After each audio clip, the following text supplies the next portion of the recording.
Howdy, partners. What you're about to see are real-life Thrillbillies performing all kinds of Thrillbilly stunts. These are trained professionals, and they practice real hard and taking all the safety precautions so that no one gets hurt. Bottom line, don't be a doggone fool and try any of this stuff on your own. Remember, safety first. Now, why the hell would somebody launch a perfectly good motorcycle into the air without no one on it? Yeehaw! They're like ape hangers, but only on one side. Well, because if somebody was attached to the aforementioned, he might bust a wing. Well, congratulations, you've tuned into Thrillbillies, home of the craziest, dumbest, funniest group of knuckleheads you ever met. You may be asking yourself, what the hell's a Thrillbilly? Well, that's what this show's all about. So sit back and relax while I teaches you.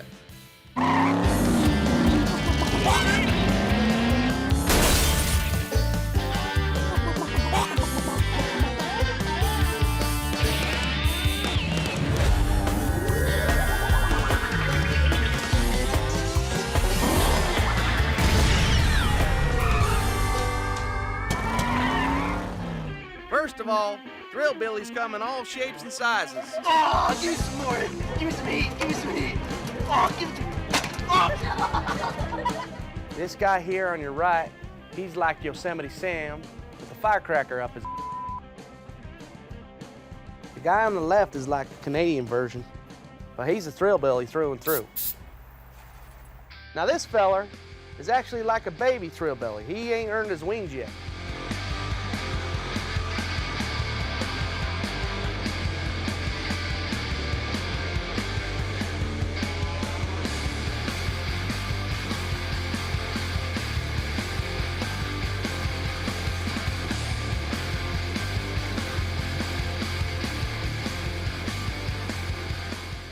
So here's the deal. There's lots of little baby Thrillbillies that want to be all growed up into a big Thrillbilly. And the way you do that is you find yourself a master Thrillbilly to show you the way. Ain't that right, little fillet? I trimmed it up myself, actually. It's beautiful. Yeah, thank you. I used a lighter. I like this part especially so you can see. Okay, here's what's gonna happen. It's always the chore of the baby Thrillbillies to set up the stunt. Now this genius idea didn't work out, but I think they redeemed themselves later.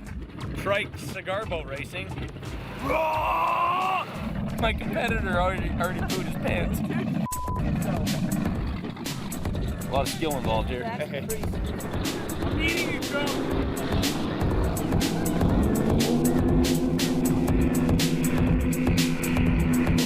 I tried to dip back, but it doesn't. Woo! I win, but only because they towed me another 40 feet by my bicep. That's not fast enough. Not scary. Well, there's a few rules to being a Thrillbilly. First of all, you gotta go fast.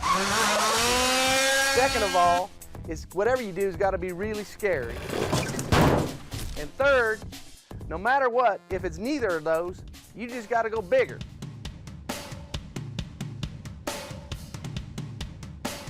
Love you, Crumb. I just gotta go pull the trigger. I don't think it's that bad once I get here and look at it, but up there you're like, oh, it looks scary. You got it, Scrub. I feel like I'm just gonna go over and do a front flip kind of thing, land on my back and just kind of souffle myself. I wish somebody else was sitting here right now besides you. I want to get close enough that you can actually see the whites of his eyes. Back the boat up. Yeah. Tell him to back up the boat a little bit. I'm not. He's gonna come down. Yeah. Come on, Crumb Daddy!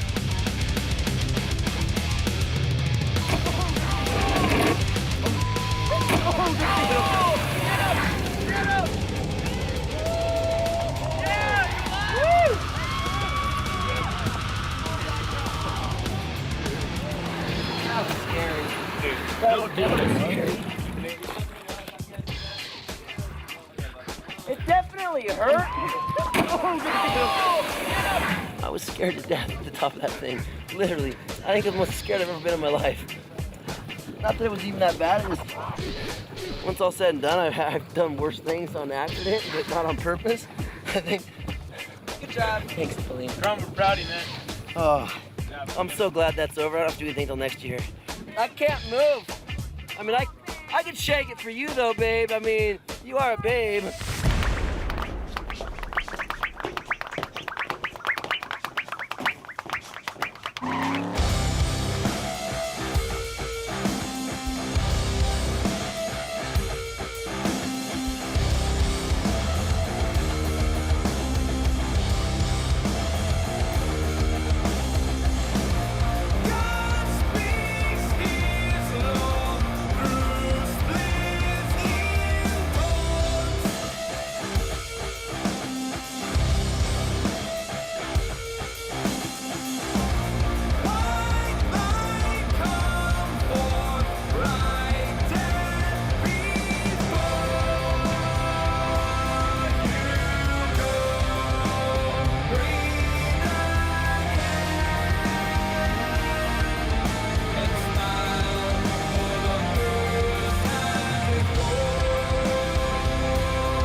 Well, look at these Thrillbillies riding their dirt sickle through the air as they jump each other and almost land on each other.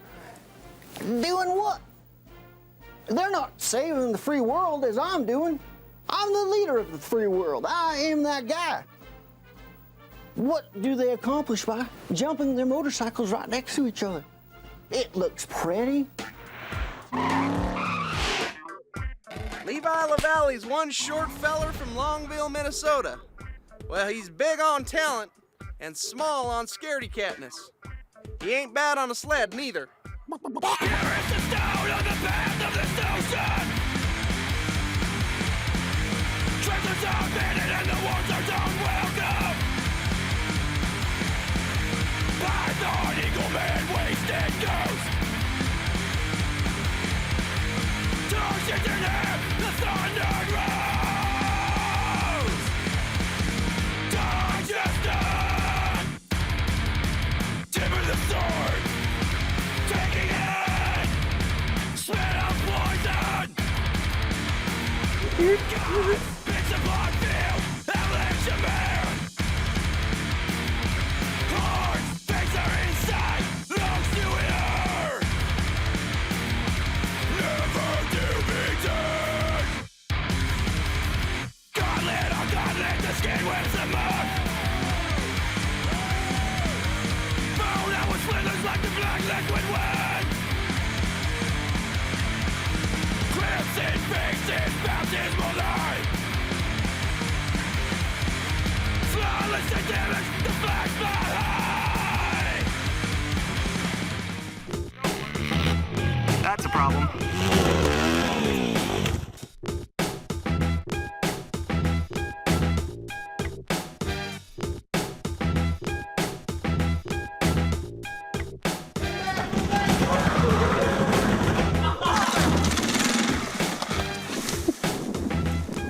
That's how you do it.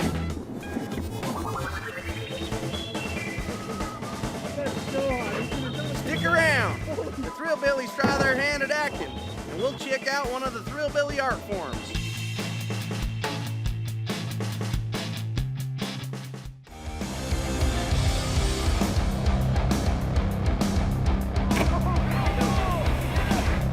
Welcome back to Thrillbillies on Fuel TV.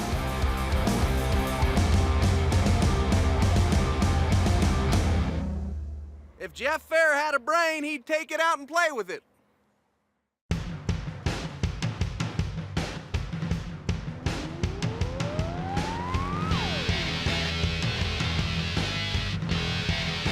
Dude, that was scary.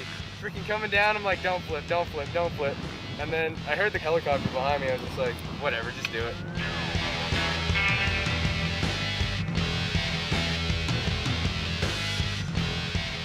When I seen the dirt, I was like, holy jeez, I made it. It was like the nicest thing I've ever felt.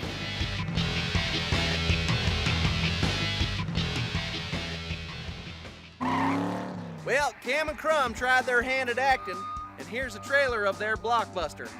Not sure why they call it a trailer, because you can't haul nothing with it.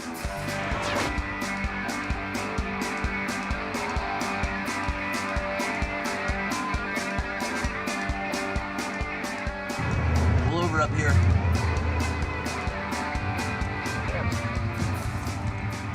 Don't go anywhere. What's going on? You guys stay put. Cool it, man. All of it. Cool it. All of it. That's the finger. Take my nuts. Get. Go. Get the car. Go.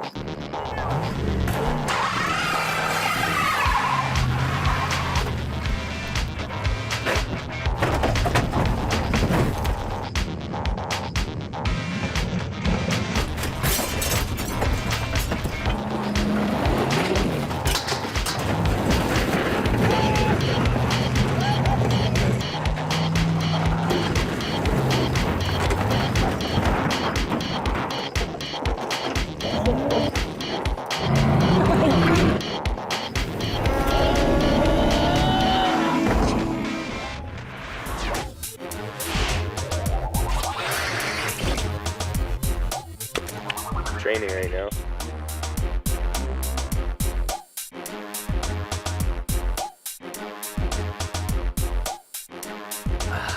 Training to be the world's fastest toilet racer. Can we redo that? 48 hours ago, Greg figures, hey, we need to set the land speed record on a toilet. Well, when it comes to building rock-powered toilets, there's definitely a right way and a wrong way. The right way would be just to not do it. We pride ourselves on our precision, especially in our engineering machine shop. So, this is what we have now. A rocket toilet. Nice work for 48 hours, I'll tell you what. Full speed ahead.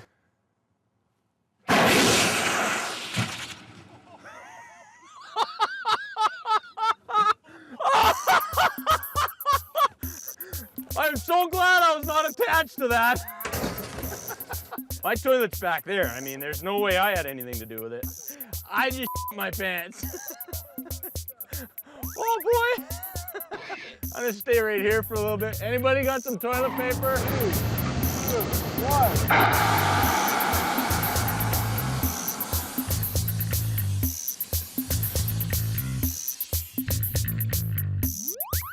Did I break the record?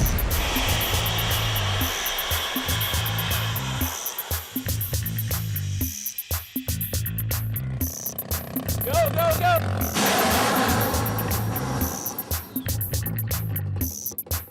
Did I win?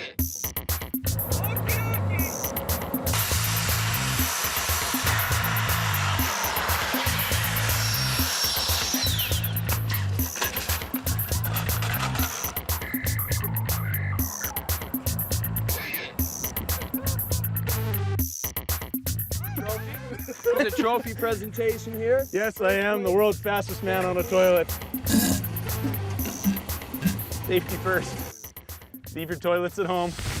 You gotta take a gander at one of the Thrillbilly art forms. That's riding their dirt sickle in the natural terrain.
Ain't no secret that Thrillbillies like them water slides.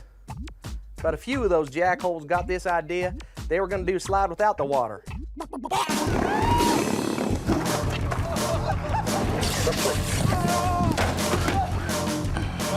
hold on. That's a cushion. For safety's sake. He might know this guy.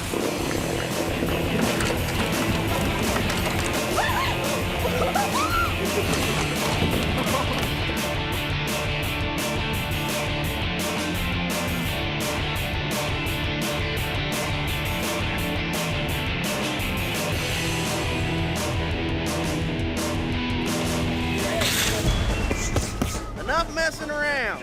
When we return, the Thrillbillies get a lesson in respect. Next on Fuel TV. Ow.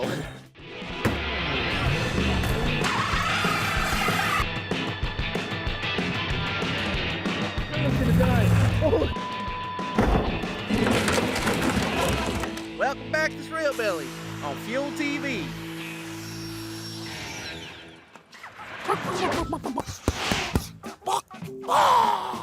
The other day, them knuckleheads thought they needed some toughness training, so they brought some fighters in to toughen them up.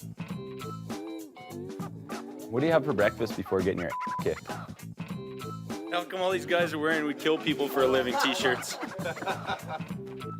What are we doing today? Yeah, we're going to show you some good technique and I'm gonna steal him. teach you what to do. And then you guys are going to fight. On how to beat someone. And then put you in a combat situation and you have to, See how I do. you have See how you do. to, Yeah. Okay, what are the rules? Yeah, I don't even know what's really happening here. Rules are no striking to the back of the head, neck, or spine, no eye gouging, fish hooking, hair pulling, no kidney kicks, keep your finger out of any open orifice, which includes mouth, nose, anus, or ears. This is gonna work out great. I'm excited. He gets the big guy. They're all big. Whatever, they all look like. body kick them. Ooh, I shaved my head. I drive a big Jeep. I'm pretty tough. Kind of like you. Yeah, I got Or leg kick them, you know what I mean? So when they're backing out like this. Yeah. Oh God, it's gonna be so fun to punch this guy. I don't know about this anymore. All right, touch gloves. Wait. Is that Cam? That's Ethan. Ethan. Start up, Eve. Go. Come on, Ethan, get in there! There you go. No, finish it. Good. Fight. No problem. That was sweet. Go inside, Cam. Get inside. Go, Cam. Go inside. Come on, Cam. Come on, Cam.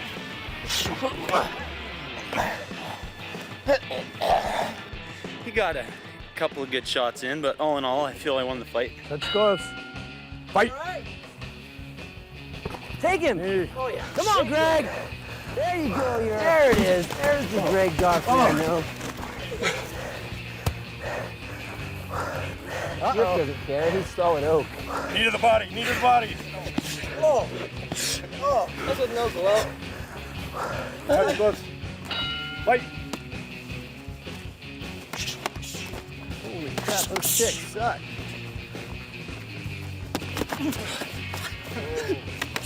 Oh, shit.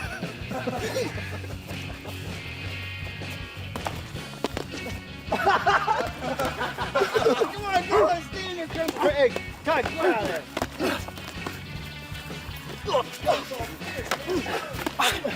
That was fun. That was great. And I'm out of shape. Me and Crummer gonna go Thrillbilly style and just come and give her. Fight. What's that crack, Graham? Come, son. Again, knee. At the top. Oh!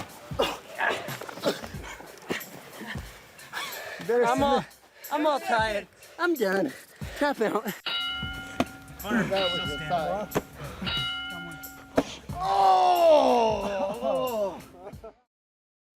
Howdy, partners.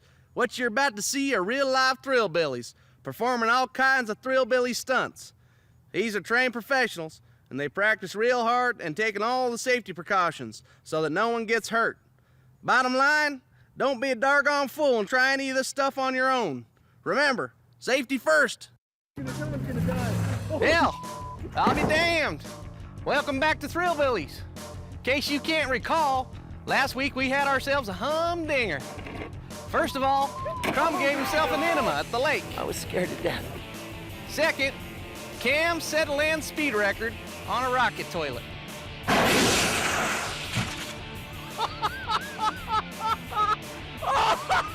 And third, well, the boys got themselves a whooping by some MMA fellers.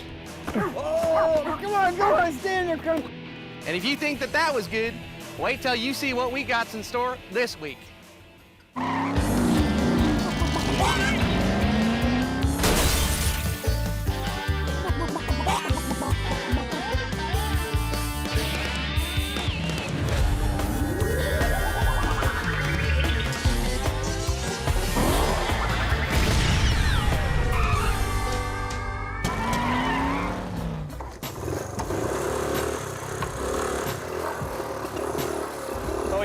Oh yeah, bring it home, bring it home.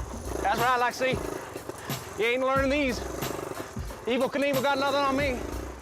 A few days back, Cam and Crumb were in a racing mood, so they took their trailers to the local speedway.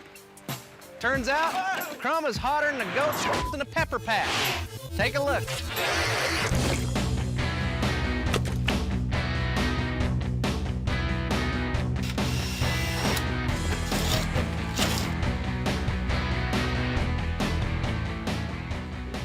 Sweet, tastes like sugar. No wonder the dogs like it. We got our new anti-theft device installed on the door, so we're going Duke style. So we had to throw some sweet new parts at the old Chev. We got her pretty much ready to go. We're gonna give it a shot and see if our handiwork actually worked. Oh yeah, baby.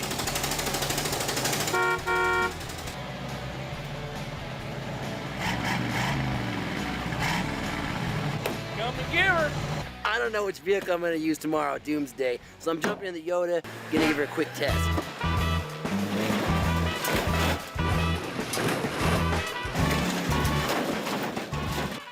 Toyota's a good jumper, but it's not gonna hold up in the Doomsday destruction. Put in low range.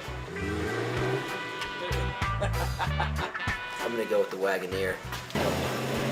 You want to keep your eye on 27 tonight, because it's going to look like I'm way out front. But really, I'm just getting lapped, because I got no power or brakes. There's a lot of rules as far as the vehicle. They like to keep it pretty stock, which this, of course, is stock. There's really no doubt that I have the upper hand. I mean, Grant's steering wheel, billet, her shift knob, it doesn't get any better than this.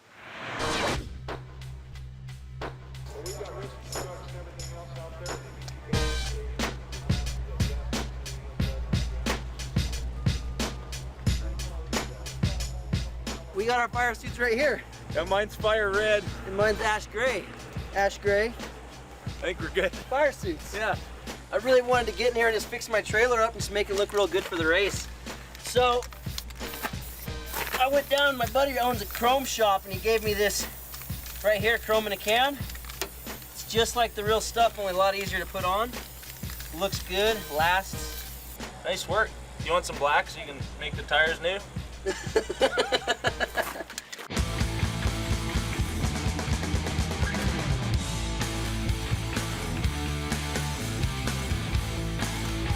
Don't go wandering off. I might have to whoop your ass when we get back on Fuel TV.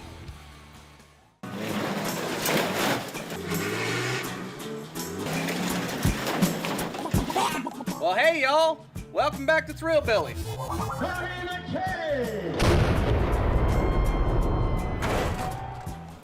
All right, kids, this is it. Thrillbillies at its finest. Trailer racing on the figure eight. There's gonna be some carnage. Let's get it on.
last man standing. Both of us. I want you to tell me, okay?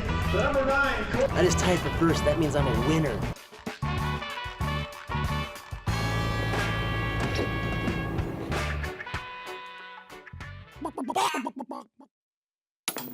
Now they race this trailer race and they feel good about themselves, and they've never entered this trailer race before, and they win.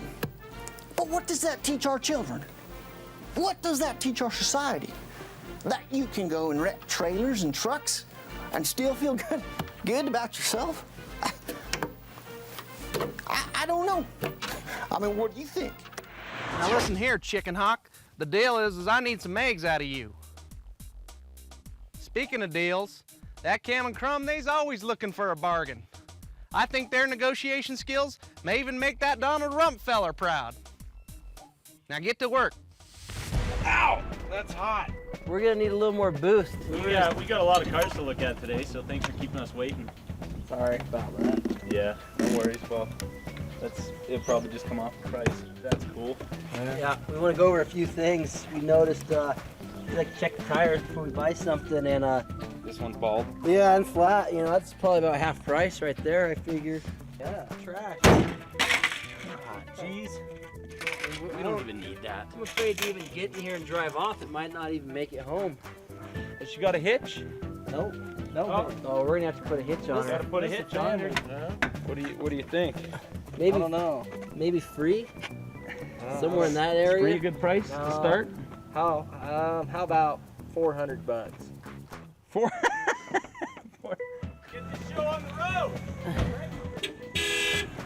Bring it in a little bit. Oh, there you go. Oh, we gotta pay extra for that. Throttle keeps sticking. I don't know what the deal is with this thing. I don't know about this. It's getting sketchy. Just in case the battery blows up and I want it on my face. I think we might have to call this deal off. I think he's trying to take us for a little something. Uh-oh! Deal's back on. 31. $31. 31. We got 31. 31 bucks. How about you come up with 100 and you got a deal? It's a deal? I think that's the deal. Deal. Is that a good deal? Oh, you just want to give it all gas. This is the clutch part, right? The brake, and then let go of the brake and keep the gas down. Oh, okay. Like.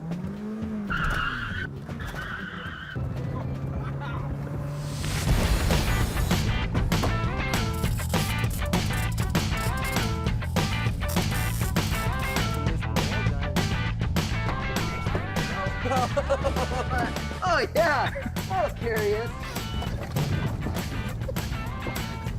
You gotta get the dust out of here. Damn window doesn't work. Are we? Where the heck's the window? Open your window. Open the window. What are we hitting there? You gotta roll that window down, buddy. Yeah, you got it. Is that enough? There you go. There you go. Window works. You know, when a Thrillbilly dies and goes to heaven, we like to think that he comes back as a supercross racer. In 2008, Chad Reed kangaroo punched the rest of the fellas and got himself the title. Yee-hee!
Motocross Championship. He wins the 2008 title. You might say that I've shown Chad Reed a thing or two on the motorbike here at the Chicken Ranch, giving his career a boost. I can't take all the credit, but maybe like a quarter of the credit. We just showed you Supercross, and when we return, we're gonna introduce you to a little thing called Chicken Cross. It's funnier than a bunch of long-tailed cats in a room full of rocking chairs. There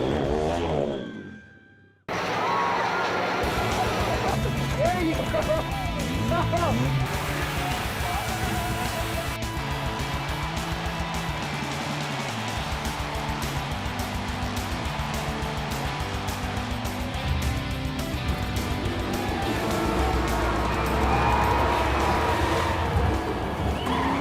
Now, some Thrillbillies are known for doing big stunts on big bikes, but sometimes it's harder to do it on a little bike, like our friend Dusty.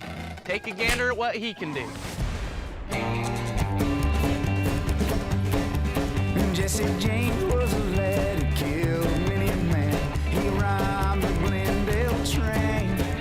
He stole from the rich to give to the poor. He had a heart and a hand and a brain. Jesse. I'm signing my life away right now. Whatever happens, happens.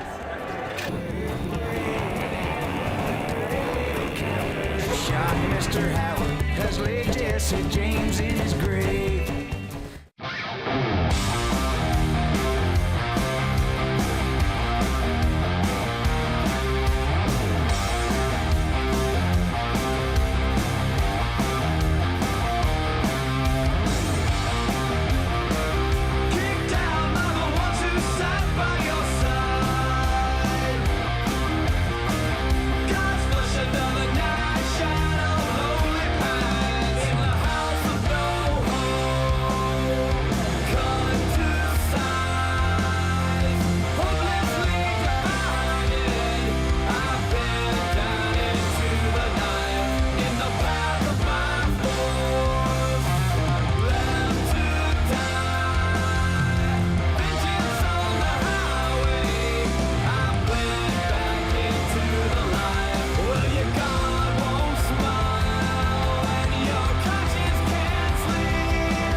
Cam and Crumb saved all their aluminum cans for a month. They cashed it in for a bunch of wood, and this is what they built. A professional motocross track for idiots.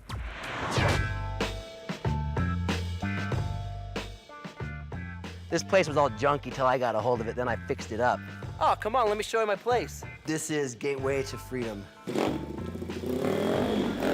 The Freedom Totters.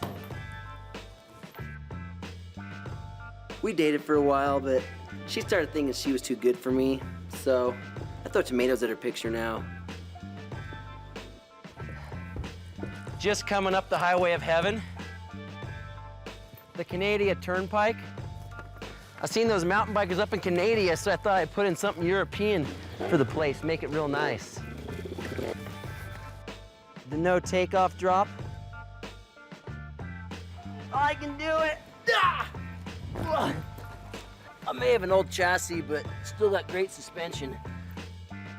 It's a double, and you go up. Blah!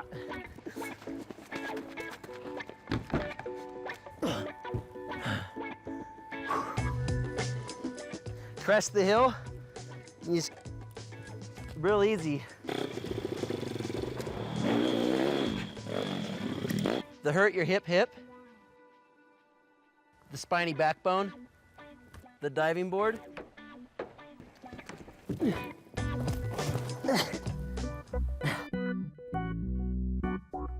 Over the little log, through the old mining camp, the suspension bridge. You want to pick up as much speed as you can right here to climb the tower.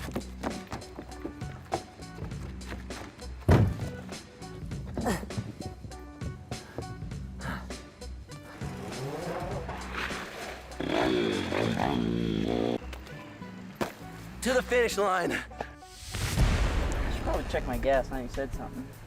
Yeah, I should turn yours off before the race and flood it. I should just pull your spark plug cap. I pull yours, I might win. Here's the deal. You gotta get 4 laps done before I get 2 laps done if you want to beat me. All right, that's fair. But you gotta do no-handed lander at the finish, and that's final. Deal.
Hanging up your gear there. Yeah, you want to hang it up to dry. I'm gonna carry you home like a little child. I got you. I'm gonna take care of you from now on. Sorry I did that.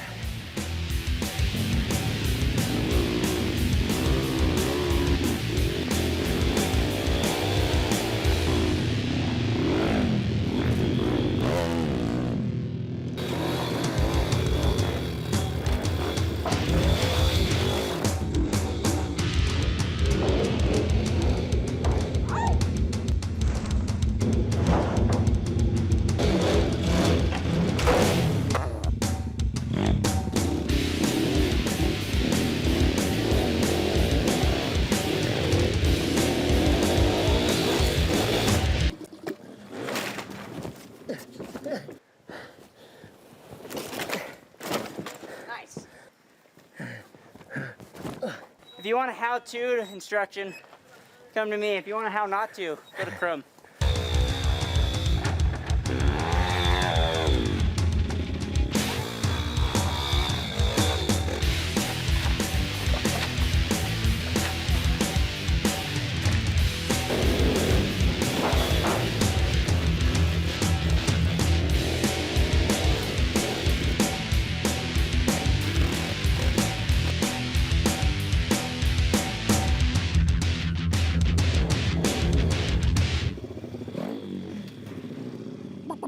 It's been another great day out here at the chicken track. So, I'm just as good at Dusty at riding bikes now.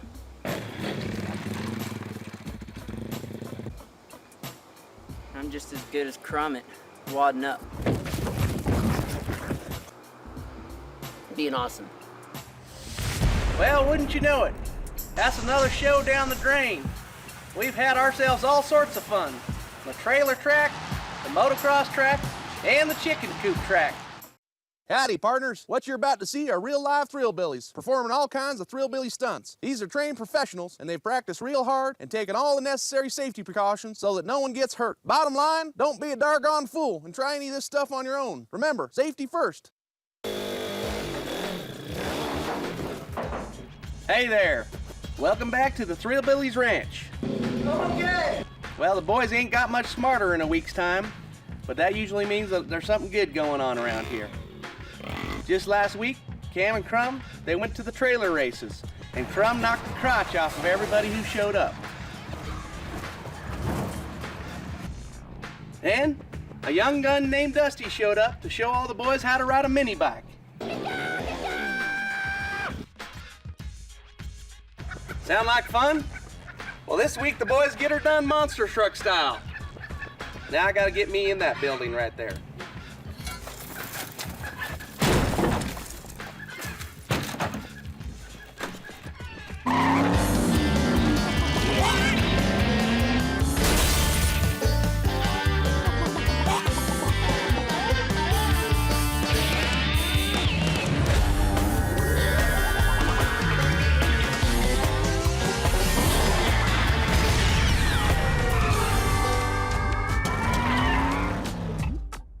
There's an old Thrillbilly named Dunk, and he's got one peach of a monster truck.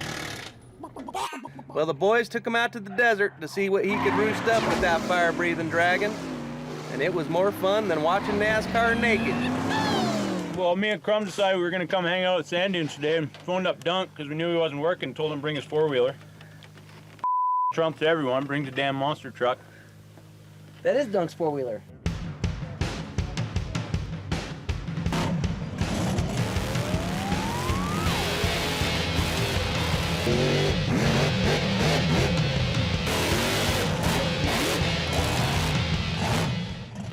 Got a call early this morning from these knuckleheads they call the Thrillbillies. They said they needed somebody to pull them around out here. We're about to break in extreme skier Chris Hucktoe Collins here. First day on the job.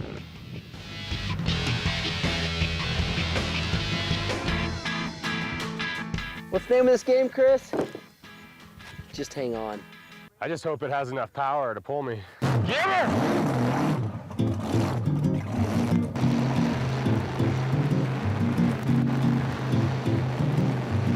You know what? Extreme skier. I'm not really a snowboarder. He's an extreme skier. Let's get the skis. Got the cut and jump. You're golden. Nice, see? Okay. I mean, I don't know why we didn't try these in the first place. We just waxed them up. You ready? Hit it!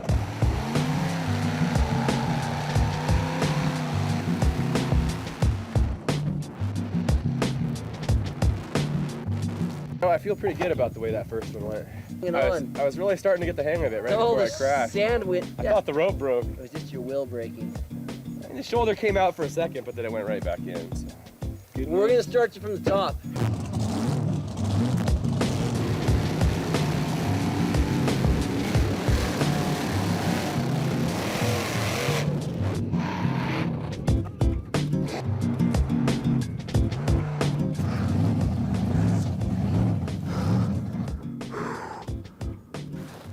Give me a second.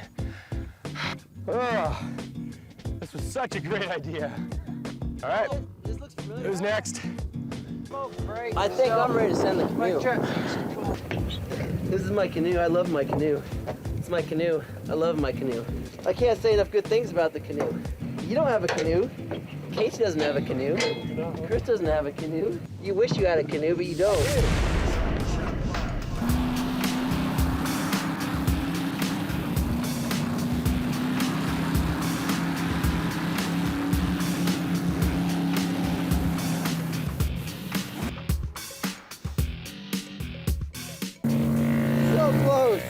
Where's the, Gaunt on? I gotta turn down the suck a little bit. My canoe. Nobody gets the canoe except me.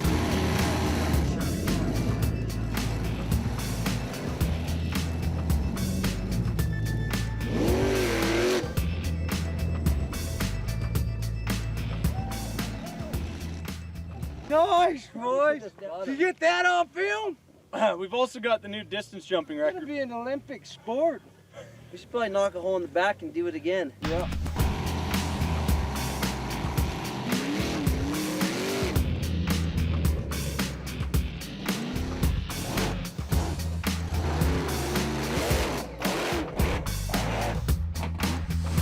Okay, Cam. Yeah.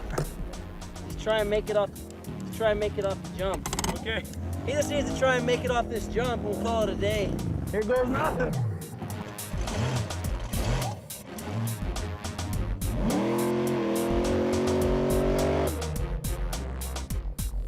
I'm ready. Are you guys ready?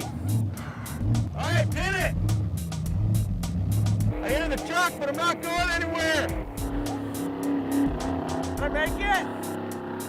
Made it. All right. Cut. Well, Chris Collins is a thrillbilly from another climate. He likes to put sticks on his feet and slide down the hill in the snow. Hit it!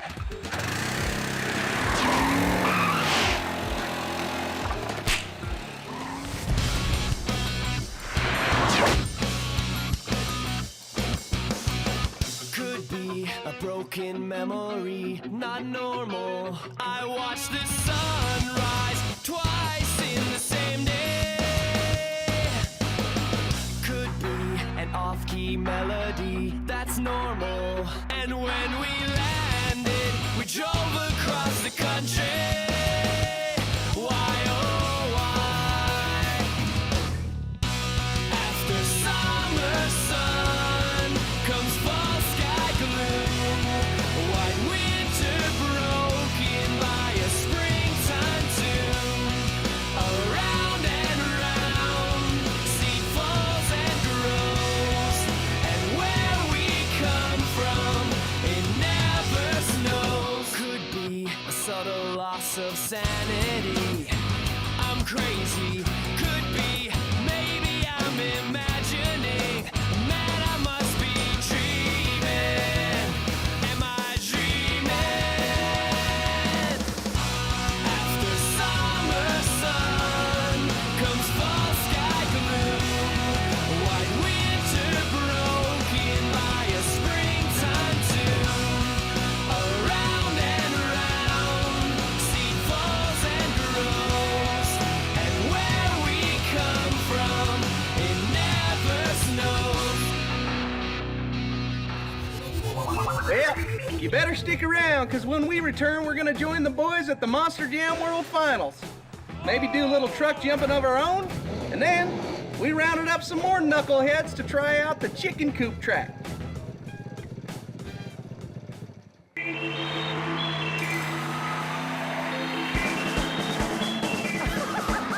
Welcome back to Thrillbillies on Fuel TV. You know, once a year, the greatest monster truck drivers in the world gather in Las Vegas for the Monster Jam World Finals. As far as I'm concerned, it's the most sacred event in Thrillbillies' life. In fact, I'd like a moment of silence. We got some shade, we got some water, a couple new Sharpies, we're good to go.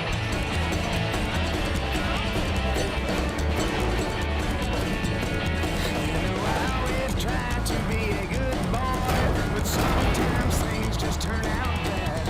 I used to play my drums. Oh, look at this. You couldn't Unfortunately. to be a star, but I didn't understand it all. Phoenix, Arizona, you know your mama wanted to finally find my way. So here's what I say.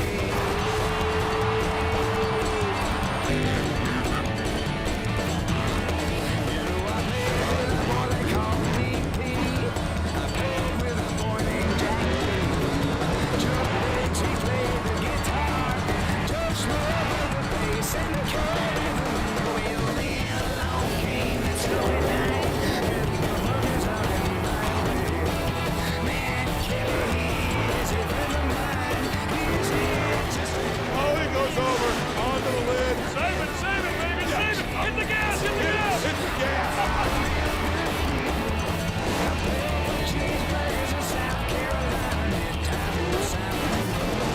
No, I wouldn't change a thing.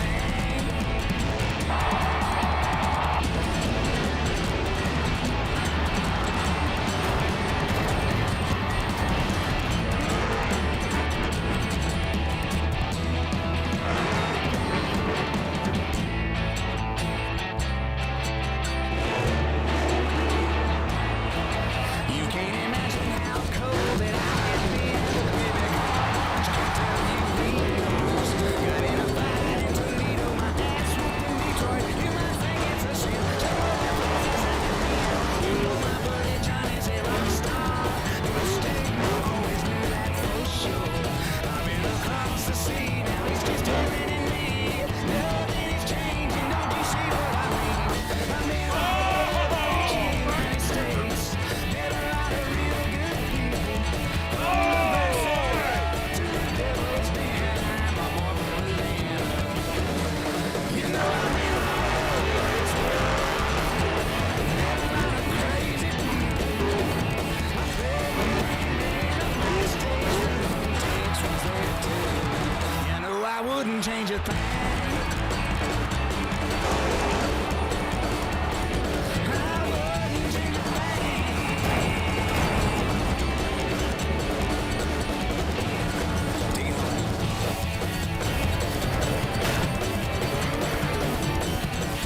Well, our trip to Sin City seems to have lit a fire under the boys. They came home and decided to do a little truck jumping of their own.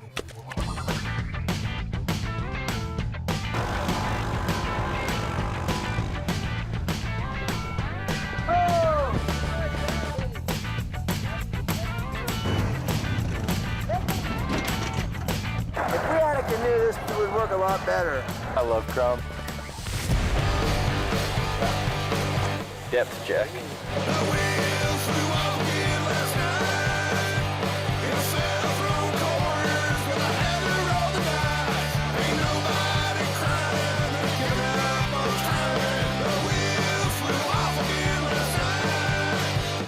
had a canoe.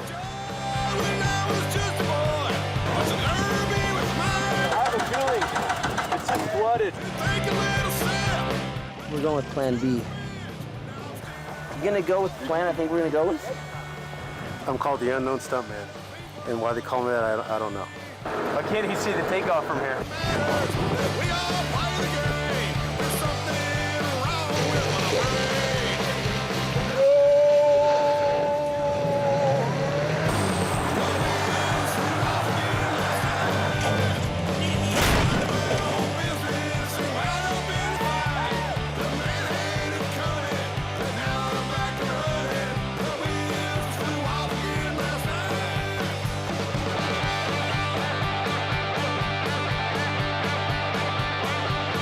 Deep in that lip, let's get her. We'll just tape off the tilt.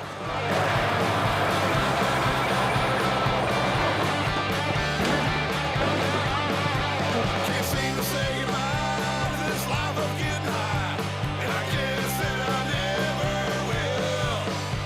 So my latest lie gets shot down on the fly. I just I don't think this seat has many more jumps left in it. She's pretty sacked out. Damn phone. You know, there ain't no telling who's gonna drop by the chicken ranch. Gavin and a couple other jackholes stopped by recently to try their hand at the chicken course. Seems he's still trying to earn his wings.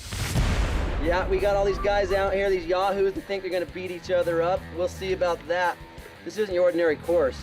It's not your average track, it's the shack track. I got that, I fixed that for you.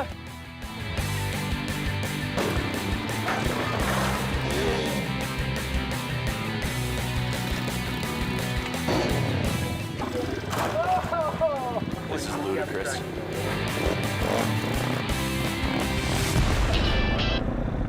Oh, they're ready.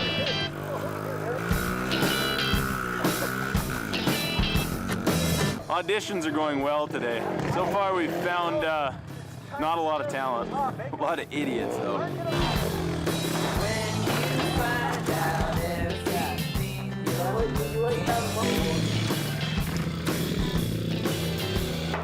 all that's left is an empty house with a boarded door.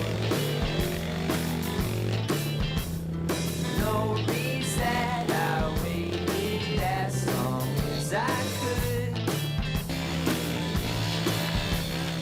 A little postcards from a heart that's made of wood. I'm going back to bed. What did I call that big hole the other day? Gateway to freedom. Come to the gateway to freedom. It's a hole in the wall. You'll see it. And you see the freedom totters. If you want enough speed to roll over that and stay in second. Crumb get your seems to power be the band. expert on this course. I haven't even seen him go yet. Get your power band. Like on wings, but I can't bring myself to fly. Climb the highest mountain top, but I don't want to stay. There's nothing left inside this town that'll keep me here. Little train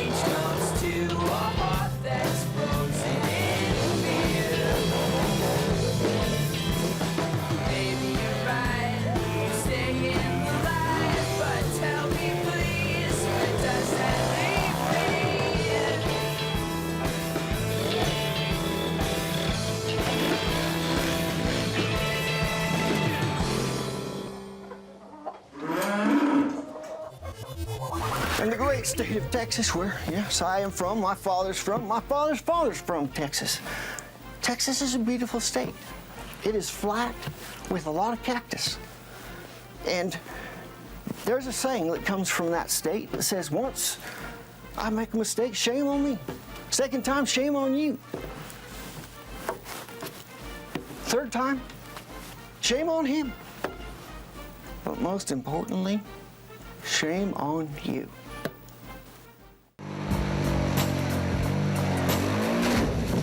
Keep on the gas!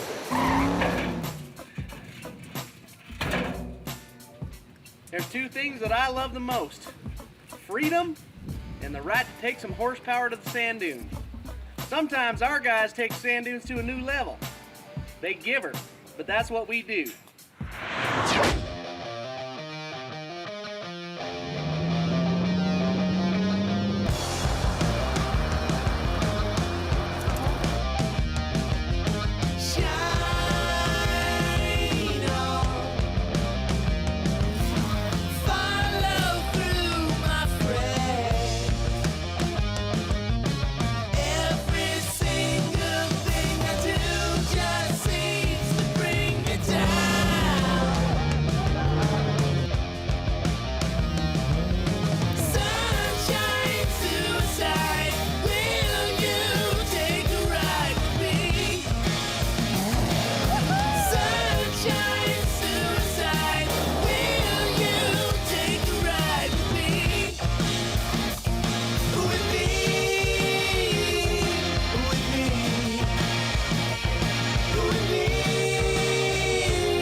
Up here, but you're gonna have to really give her.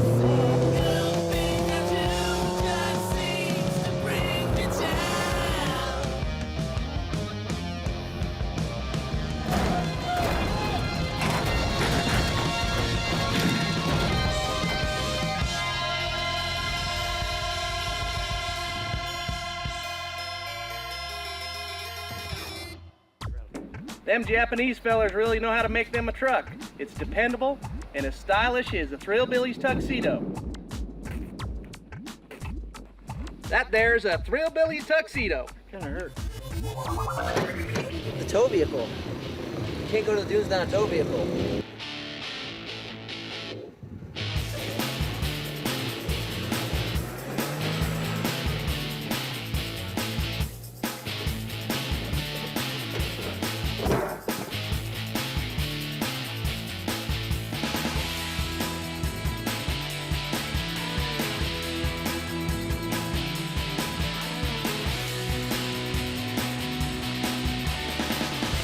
Casey, boss. Oh, this thing's comfy, I'll tell you what.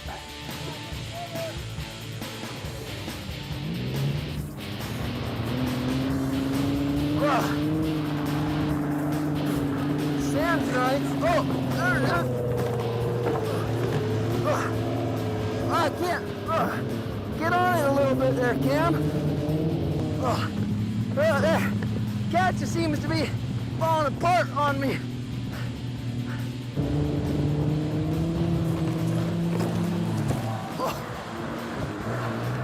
Unbelievable amounts of dirt in my eye. The goggles didn't keep the dirt out. Howdy, partners. What you're about to see are real-live Thrillbillies, performing all kinds of Thrillbilly stunts. These are trained professionals, and they've practiced real hard and taken all the necessary safety precautions so that no one gets hurt. Bottom line, don't be a doggone fool and try any of this stuff on your own. Remember, safety first.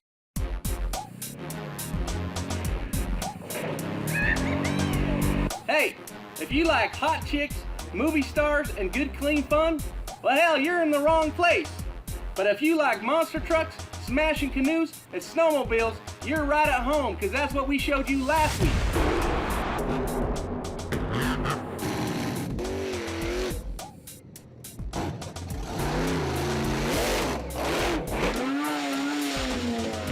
This week, our Thrillbillies done bit them off more than they can chew, but I think they'll be able to swallow it.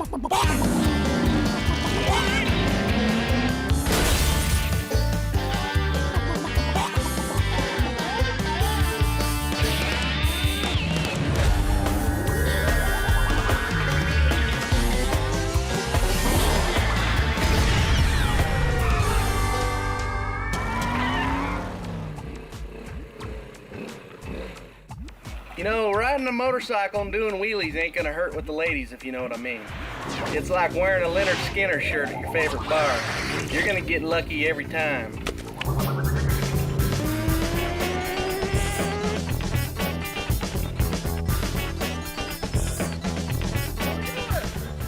Good afternoon, gentlemen. I'm here for the Jerry McGrath driving school. My name should be somewhere on a list. You want to check, what's your name? Crumb.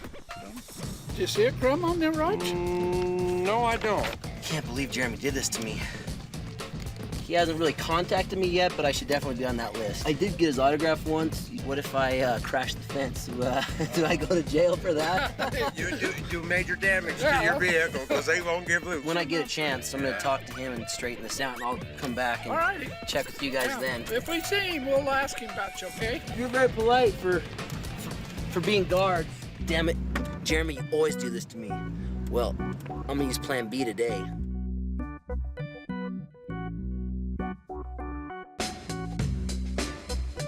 Oh, here he comes. Oh, that's gotta be him. No, not him. That one. Damn it! Hey! That was Jeremy. I can't believe you can't see me up here.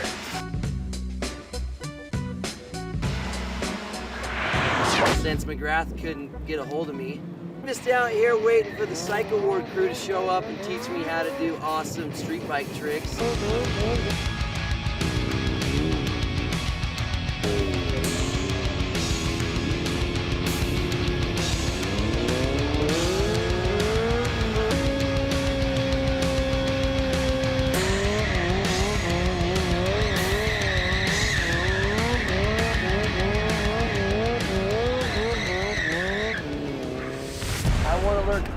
Three tricks. Brake control. Brake control. The wheelie. Yeah. Wheelie. Wheelie, clutch it up. Brake control. And one more. Learning the clutch to be good. Oh, I rode a dirt bike before. Yeah, this is a little different. It's different. Well, let's get started. I'm gonna put my pads on because I might fall off. It definitely helps. The whole bike doesn't work very well. Tony, but Tony, right? We're gonna put him on it anyways. I don't know what I'm doing. I don't know which one's more unsafe, him or the bike. Where's my foot going, It's about man? 6s right now. How do I start it? Turn the key and start running.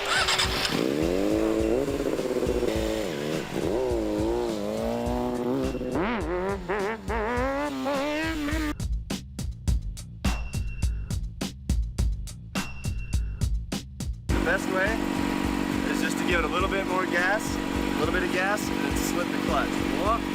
To get it to come up. Oh, pop your clutch. Feather your clutch. Yeah, feather it.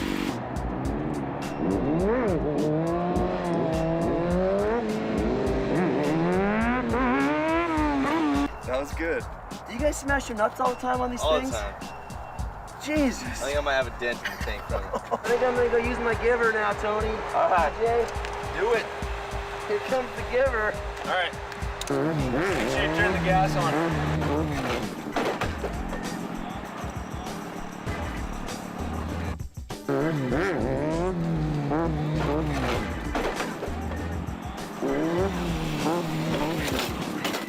It's the giver I was talking about.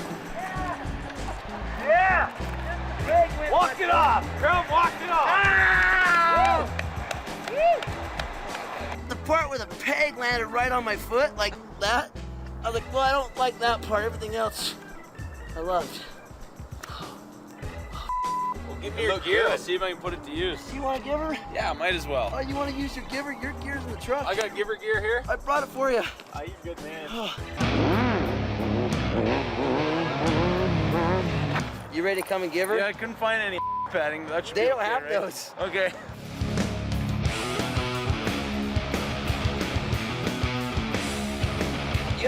You had way more control than I did, which kind of sucked because I like when you're out of control better. But you had about that much more to go to get it to touch. I think you gotta touch the plate before we go home, though. Okay.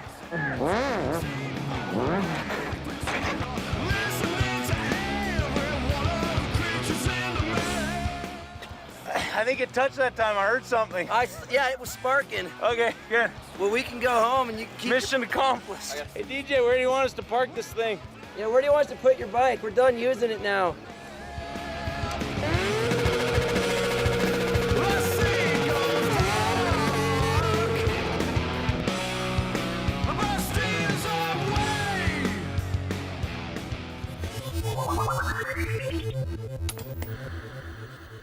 Hello, good citizens. I have learned through my learnedliness. It's learnedness, Mr. President. Learnedness, thank you, that the only way we can rid ourselves of this Thrillbilly infection is to deny them recruiting tools unto recruitment. So we shall deny them recruitment unto recruitment. For there no more recruitment to be recruited if we deny them recruitment. No more. So recruitment will be recruited and... All right, now you stick around because we're going to show you what dirt biking looks like on water.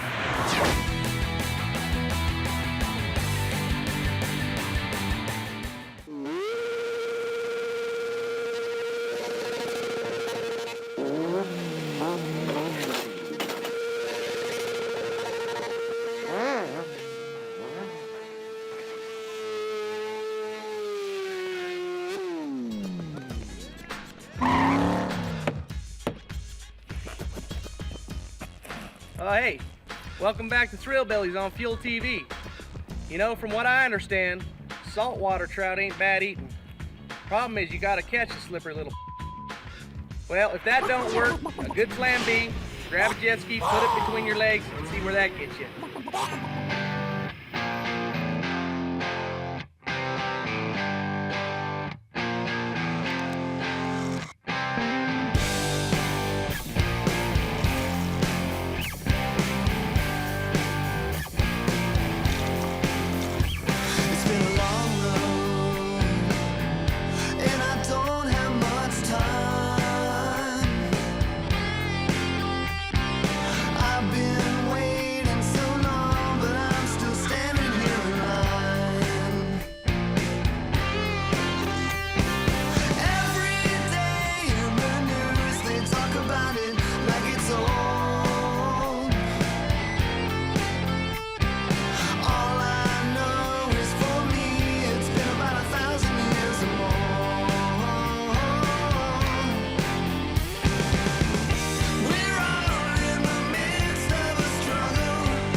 I was going for an underflip there on the last run, but I only got under.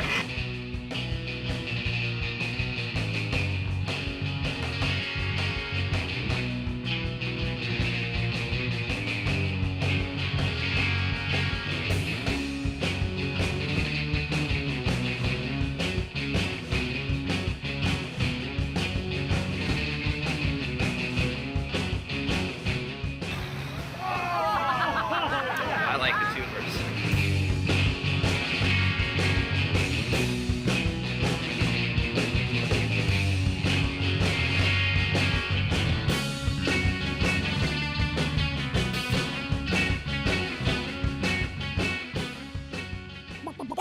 You know, Thrillbillies come in all shapes and sizes. Ain't that right? Well, recently we had a little chickadee come by the ranch and show us what's up on the chicken cross track. Hey, I'm Jeff Boyd, aka The Bull. I was told to come here and see if I could do anything with this obstacle course. I'm here to kick these guys' butts. I went downtown, bought me a little thimble, filled it full of whoop, and I'm pouring it all over these guys. I'm here to hunt. I'm hunting my prey down. Because I was in need of a light snack. I'm gonna kick their butts. So what bike you guys gonna pick? I got that one. These guys are gonna get one demonstration run from the master, and then they're on their own. You ready? Go.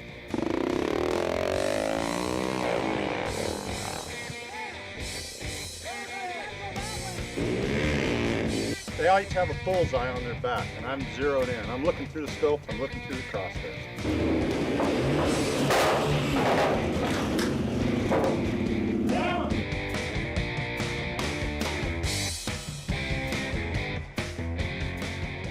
That's fine until you cross in front of it, yeah.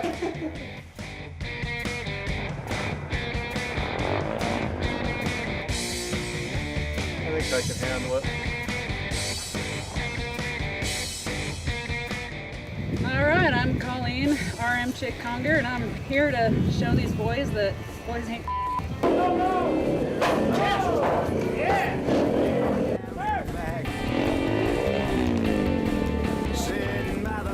By the way, I'm the smart one here.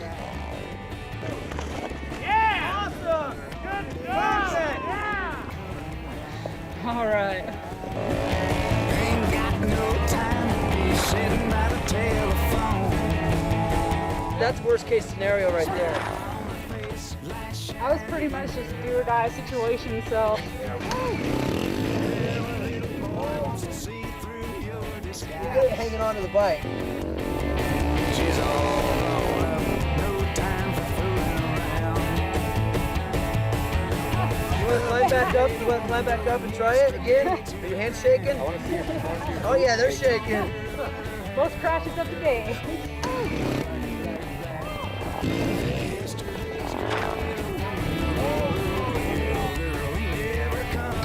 Dude, I gave you guys enough footage for like 10 hours.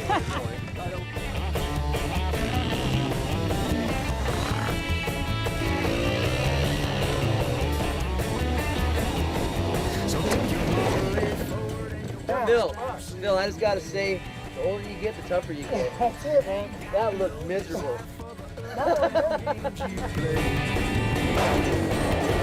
She's all grown up, no time for fooling around. She ain't up to date, woman, throwing yesterday to the ground. Told her hello, girl, you know I like it like that. You didn't have to show up on the finish line like that. Oldest guy here had to show these young bucks how it's done, huh? You showed up. Hell yeah. You're going to the next round, Jeff. Okay. Cheap thrills. Sometimes I wonder how Crumb is still alive. Hell, I think he'd jump in front of a train if you put a camera on him. He ain't bad on no snowmobile neither. Check him out.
Run to the icebox and get yourself a ham hock, but hurry back, because when we return, we're gonna head to the lake and have a little fun Thrillbilly style, here on Fuel TV.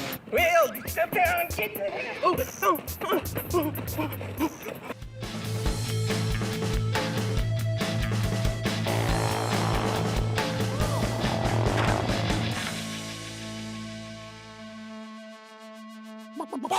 Hey, Hollywood. Cut out the truck so it looks like I'm on the water doing some sweet tricks. Oh. Boating safety is something that should always be taken seriously. One should always wear his PFD, That's your personal flotation device.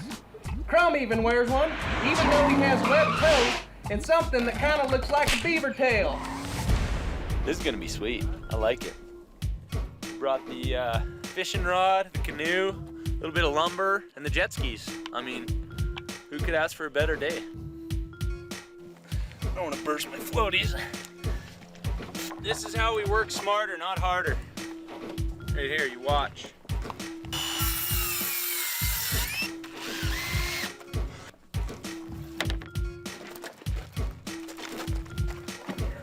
That's that 4-inch water that we're dealing with. Put the lotion on. Keen.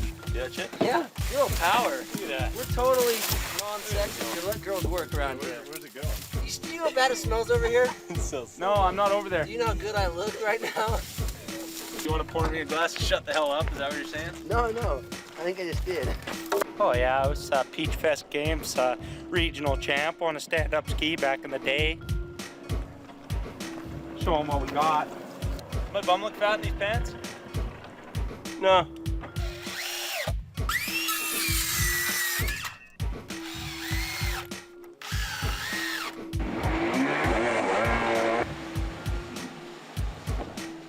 Here comes Cam. Just warming up. Just sucking my gut in for the TV. Looks good!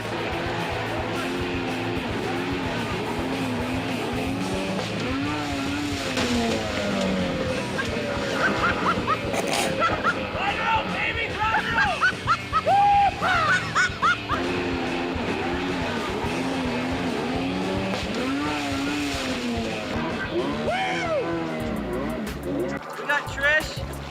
We needed a hot babe to hang out with us because, you know, we're kind of losers. Well, I am. Cam's not. So Trish said she wanted a piece of the Thrillbilly life. So she's gonna give this jet ski a little jump through the bushes.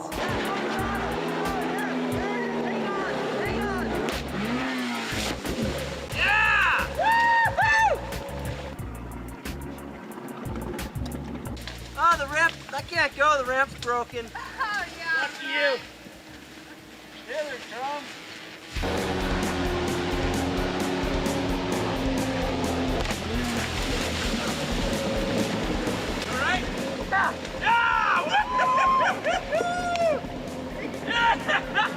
Hey, don't worry about taking the ramp down. Crumb took care of that.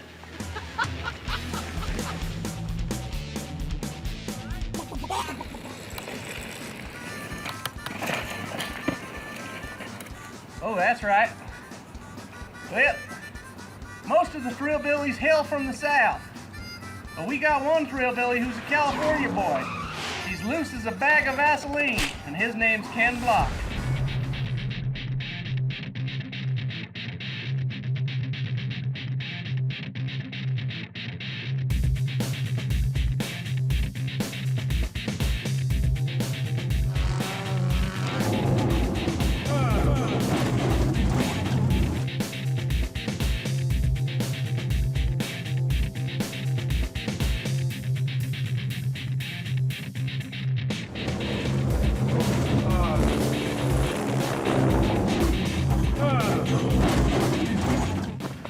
May have overshot it. Like that was total miscalculation.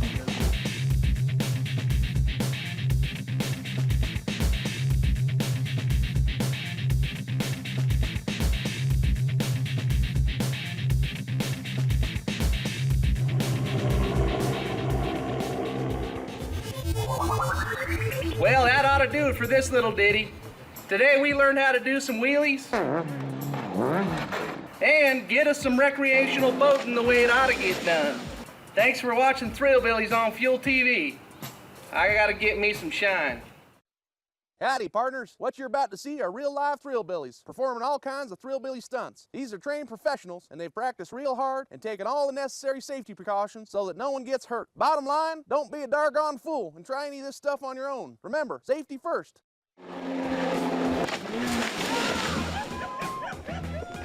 Hi, welcome back to Thrillbillies. You know, our last show's gonna be tough to top.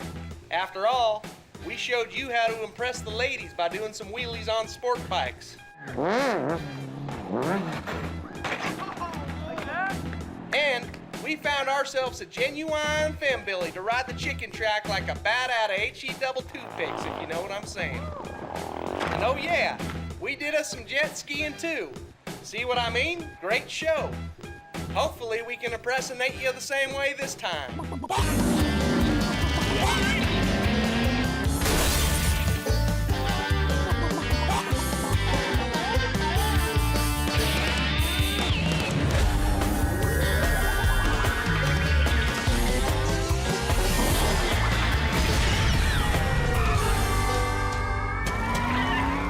You know, there's a right way and a wrong way to do just about anything. Cam and Crumb have learned that doing things the wrong way is usually more fun. Give me that thing. Is your equilibrium off? We're gonna test down.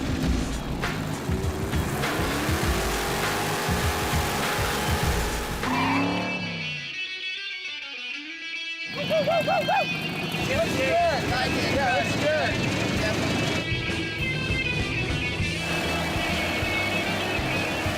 good. Water's great.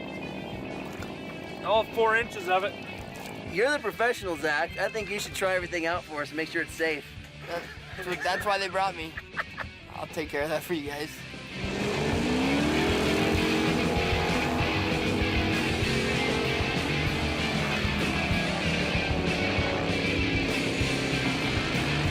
Brings a whole new meaning to the term skimboarding.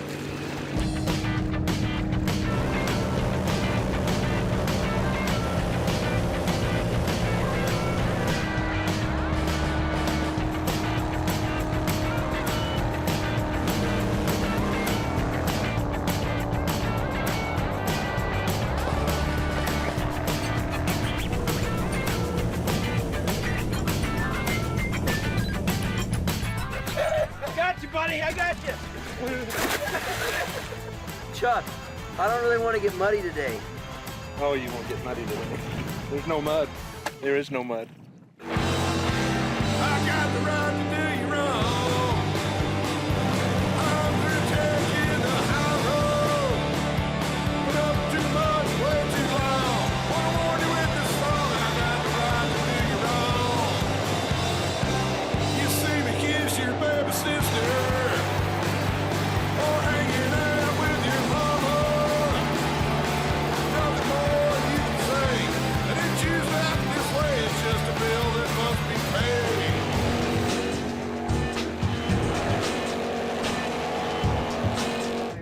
paid. Johnny, you've been trying real hard all day to stay clean. Cleanliness is over. See? All right? Yeah, exactly.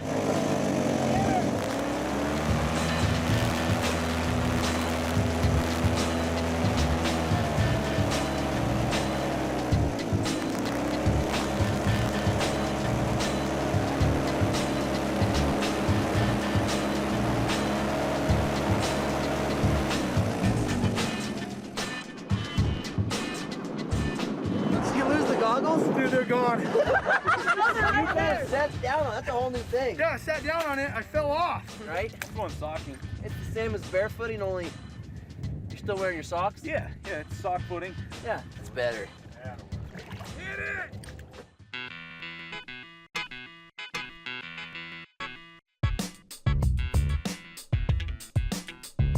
The mud in my ear. Oh, gotta put it further in.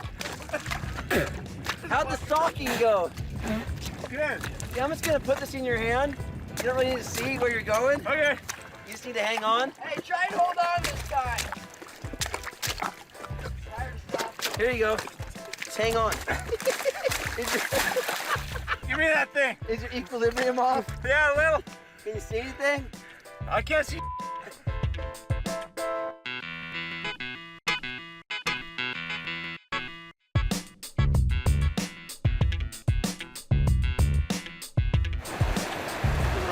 Is that where we get it washed off? Is that the shower?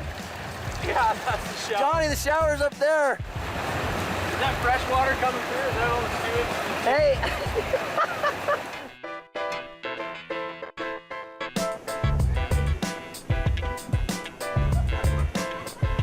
All right, guys, let's go. Let's go. We're going to the car.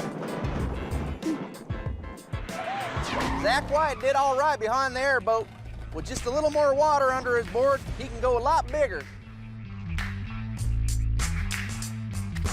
Back at it where the apple is rotten to the core in the city of Gotham. He's watching, ricochet off the walls like a metal ball in the grid. Futuristic and humanistic, it's all for the kids.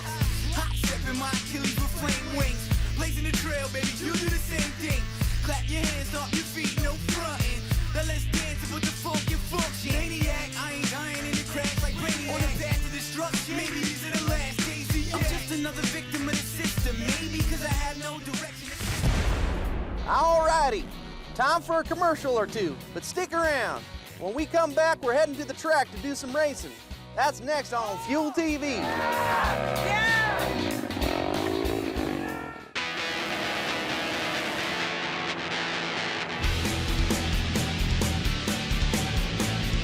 Welcome back to Thrillbillies on Fuel TV. You know, some Thrillbillies get paid real nice to ride fast around their farms. They're called professional motocross racers. Give it a look-see.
So far, the Chicken Coop Motocross track has been the site of some awesome action.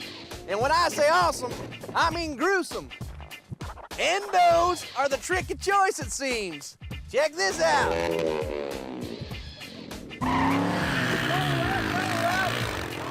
We only take the best of the worst, or the worst best. Either one kind of works for us.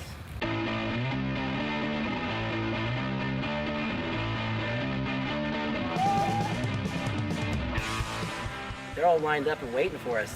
More keep showing up every day. I'm Josh Wilcox, and I'm gonna go big. I'm Jeff Hall. This is my first hand. Josh White, here to run the track shack. I'm Aaron Bezant. I'm here to reclaim my manhood. Russ Bezant. I came for the free stickers. Russell McEwen. I know I want to make it to the end.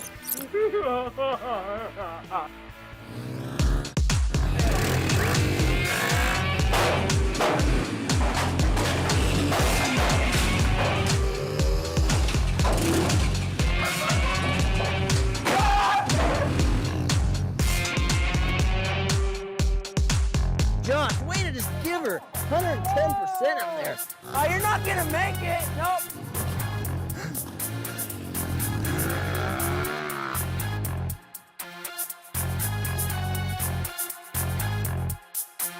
Get in there! Get in there! You can do it!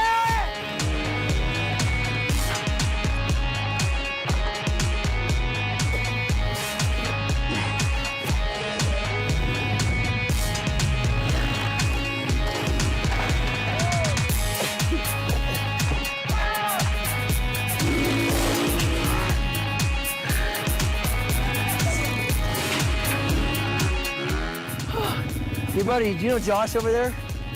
Yeah, I know. He's getting it handed to him.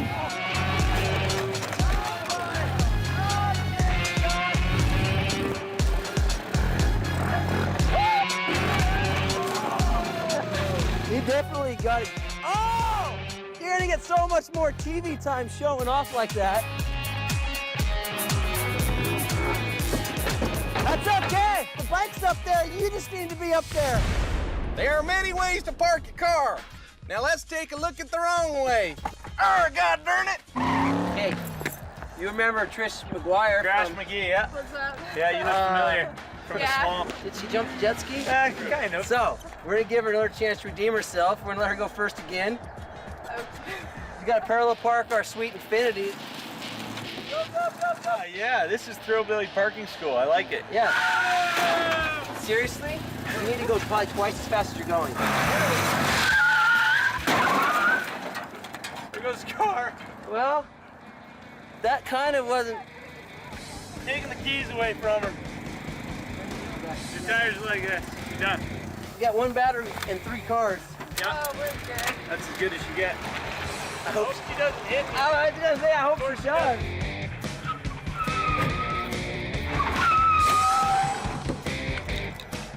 Are you gonna go co-pilot assist?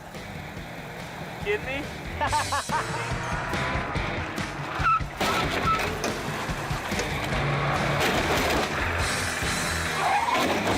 You have got to be kidding me.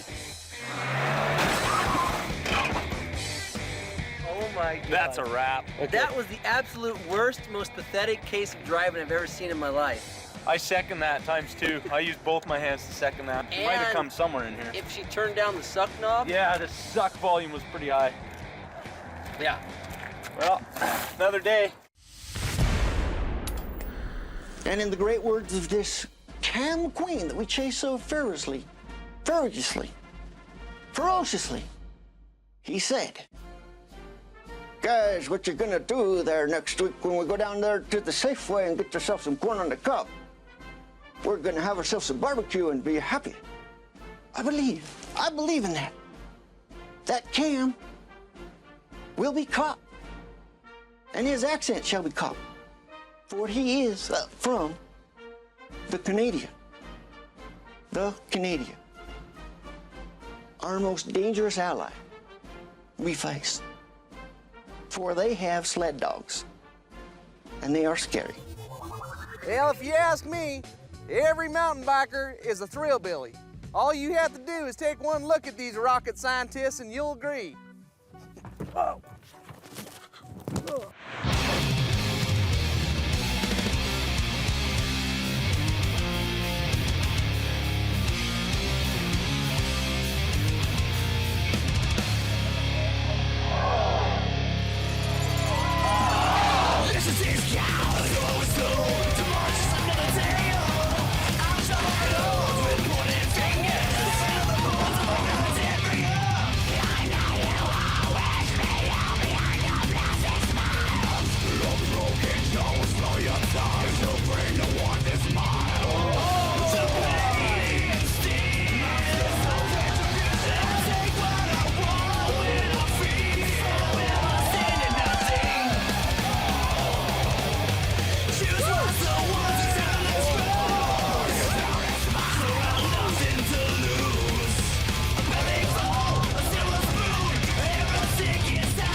Well, we're having fun now.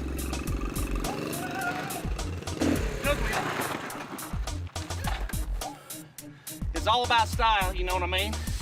Coming up next, Cam and Crumb do some car washing, and we'll show you the fastest couches you ever darn seen. Next on Thrillbillies.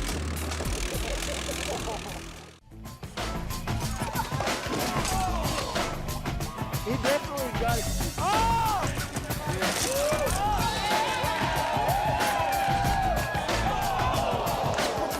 Welcome back to Thrillbillies on Fuel TV. Ain't no secret that Cam and Crumb are hard on vehicles. For most people, a car wash is a good thing. Well, Cam and Crumb ain't normal people now, is they?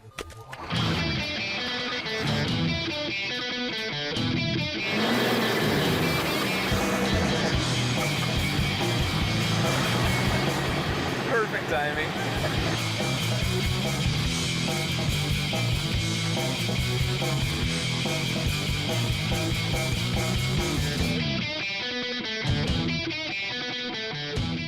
This is what happens when you help Cam get out of the mud. And then he washes your truck for you.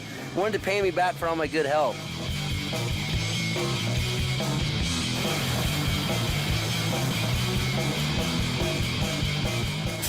Turn down the suck knob. I'm gonna clean this up real quick. This mess that Cam made. Give me some power!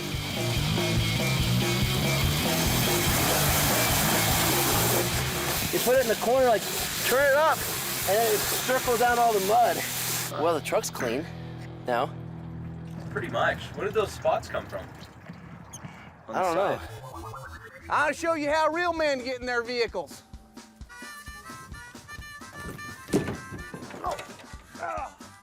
Learning to flip a dirt bike is like a rite of passage for all Thrillbillies. Zach and Johnny gave it a go, and it wasn't pretty. We got Johnny, mixed martial artist. He already beat me up once, so hopefully I can beat him up today. Yeah. Zach was giving advice outside, so that's how he got wrangled in. We were like, all right, well, if you want to tell us how to do it, maybe you should show us. Yeah, if you win, you get to go on the pit bike first. Flip, before me, you get your own Thrillbilly suit and helmet. All right, let's see if you can do it.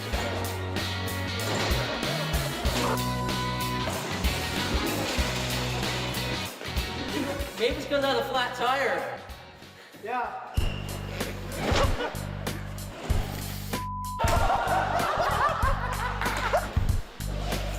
Yeah! It's hard to keep the bike underneath you. Yeah! I had the same problem. I'm gonna go do this right this time.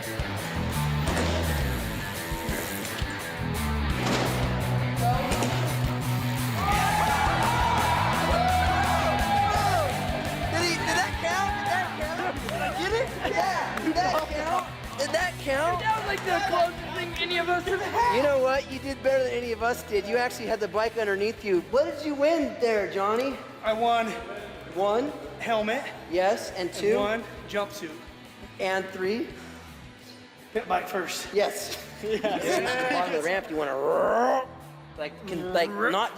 don't just dump it as you're going up and give it more. And, there you go. And that's coming from a guy that's never flipped a motorcycle before.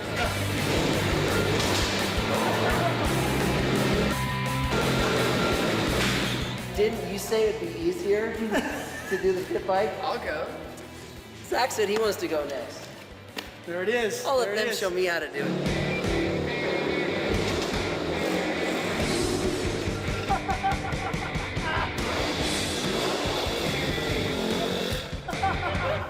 So I told Johnny if I get this on the first try, I get the helmet back.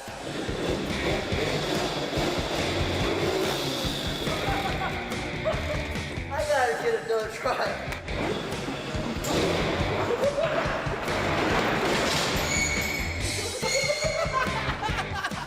I always knew that I wasn't very good at anything, but now everybody knows. That's what I'm mad about.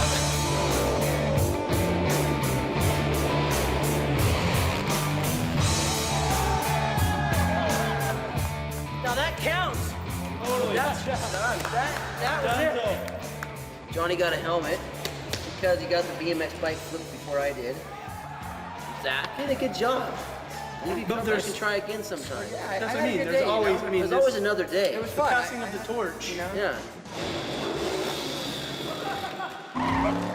You know, catches are good mostly for sitting and sleeping.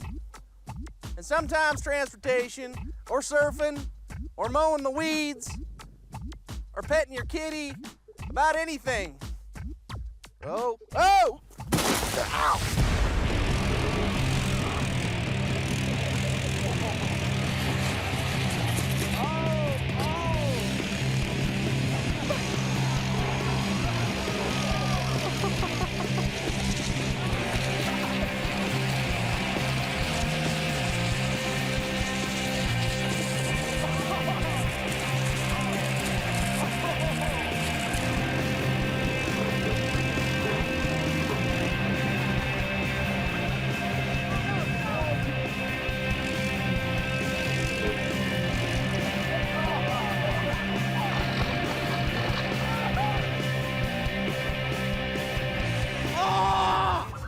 you done wasted a perfectly good half hour of your life. Next time, we're gonna do some snowmobiling, some street bike racing, and we're gonna do the chicken motocross track one last time before them city fellers make us tear it down, which is any day now. Now do your stretches and keep yourself loose for the next episode of Thrillbillies on Fuel TV.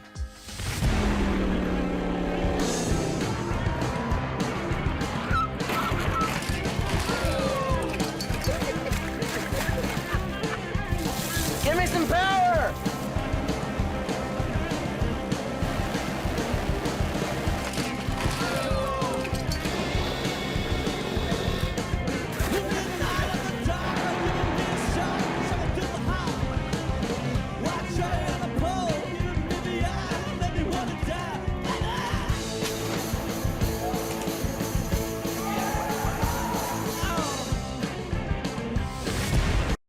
Howdy, partners. What you're about to see are real-live Thrillbillies, performing all kinds of Thrillbilly stunts. These are trained professionals, and they've practiced real hard and taken all the necessary safety precautions so that no one gets hurt. Bottom line, don't be a doggone fool and try any of this stuff on your own. Remember, safety first. Welcome back to Thrillbillies on Fuel TV. Just when you think you've seen it all, the boys done gone and done something you ain't never seen before. For example, water skiing behind an airboat like we did in our last show. The boys also did some parking and couch crashing. What could be funnier than crashing your couch? Hell, I don't know. Stay tuned to find out. Give me that thing.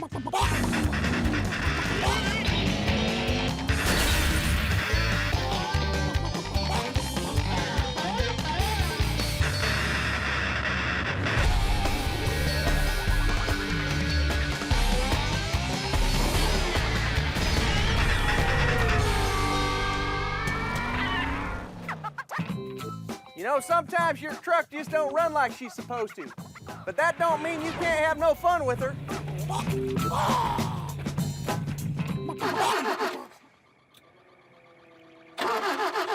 Gas in there. If your truck doesn't run, you make it run. Yeah, or you get a new one. It's kind of the truck's own fault for not running. Starting. If you're a truck in your mind, you should start, or this is what happens to you. Since Jake had technical difficulties, he can't make it out today. Chris Coulter came instead. Our honorary Thrillbilly of the day. I think he's the man for the job. Hopefully no crashing today. But if you're upside down, you're gonna need thumbs down, and it'll look like thumbs up to me. I think that ramp's too Do you guys want to tip us over before the blood goes to our head? You look way funnier upside down. Tip us over. Watch your eyes. You Tip us back over. Let's go. Tip them over. Tip us over.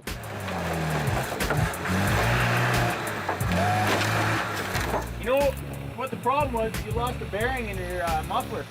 Yeah! Yeah! Ah! Go! Ready? Watch out! You alright? No, but that's okay. 1, 2, go! Go! Woo! That's how we do it! Yeah!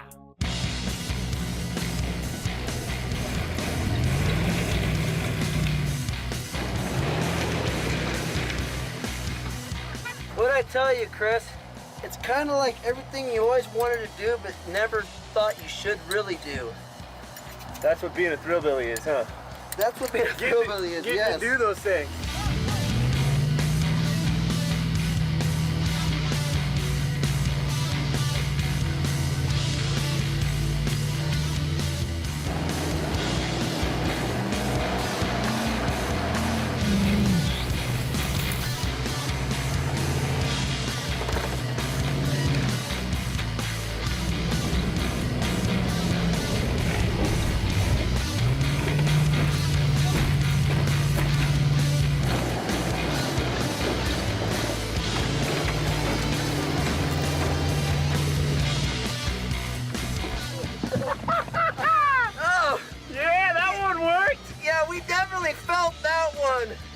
I think we got maybe almost 2.5. Push us. Hey, why'd you guys let go? My door won't open, so I got the handle up. You kick it. That's called teamwork. Just so every truck in America knows, if you don't start for me, we're gonna use you one way or another. Or abuse you, so it's best if you just start the first time. Nice work, fellas. I'm proud of you. 2 1/4, what's this? That's way better than 1. I think she's got about 250,000 miles left in her. I know she looks like she's got more in her, but I've ridden her hard, put her away wet, as they say. I don't know what that means, but they do say it.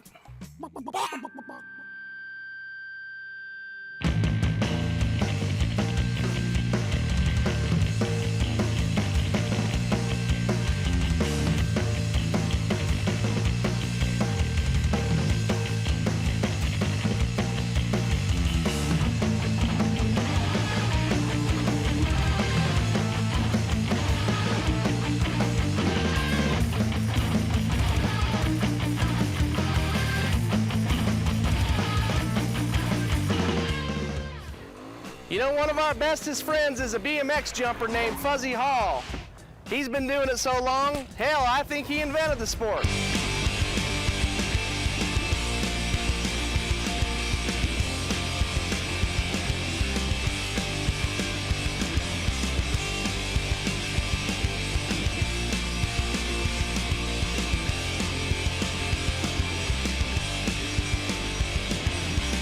Hey you, I got something you need. The secret's gonna set you free, and everything you think you know, it ain't nothing. The second truth from the holy light, the daybreak from the darkest night, when all the wandering souls are looking for something. I say it real slow. You gotta say it, you gotta what believe. You gotta know. When stones gotta set you the time to be lost. Outside the holy side of the show. Your feet down through the darkest. We've all been the same. Not now, but someday you better believe. What if you believe that we'll never know?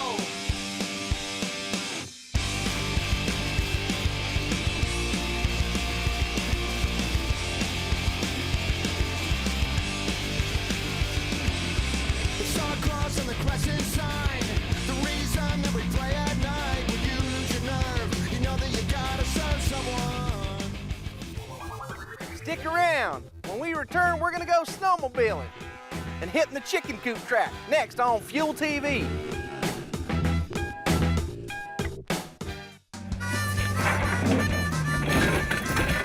You guys want to tip us over before the blood goes to our head? You look way funnier upside down.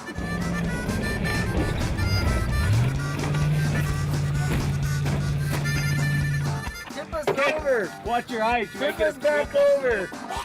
Hey, welcome back to Thrillbillies on Fuel TV.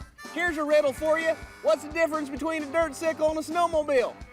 What the hell do you care? Just shut up and watch this next episode. I got the blues. It's getting me down.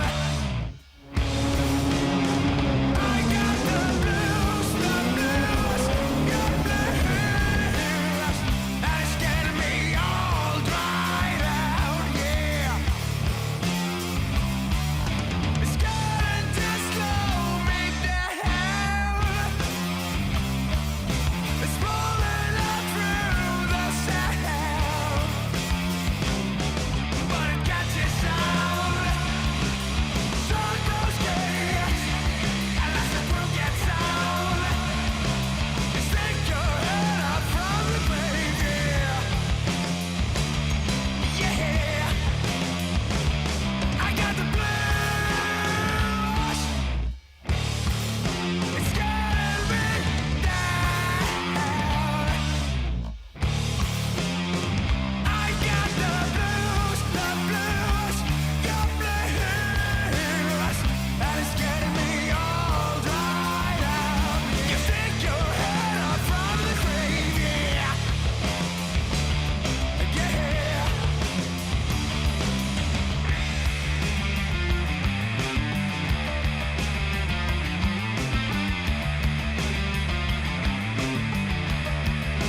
done had ourselves lots of fun on this chicken cross track, and it's a good thing because it cost us like $1 jillion. The boys are gonna have them one last hurrah before the city folks make them tear it down. You could say it's a race for all the marbles. And I guess that don't mean nothing because marbles ain't worth squat. This is for all the glory right here, isn't it? This is all the glory. You guys come in tight like a huddle. Okay, you guys all gotta hold hands like we're saying a prayer. And when I say go on 3, get to your bike, start them up and go. Full contact, anything goes. Ready? 1, 2, 3, go.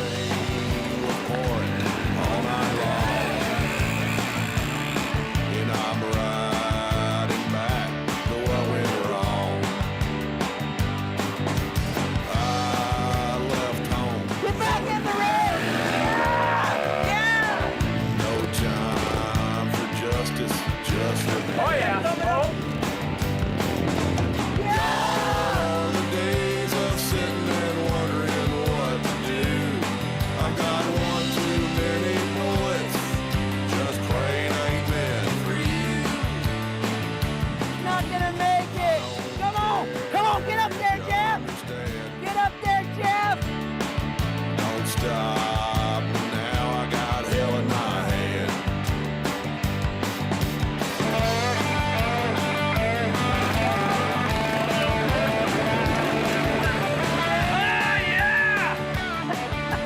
That guy's nuts!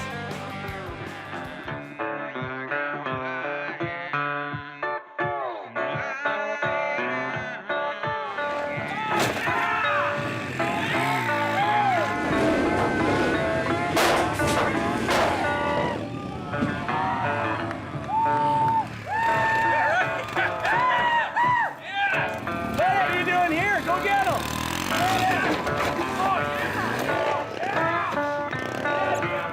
Get up there, Jeff!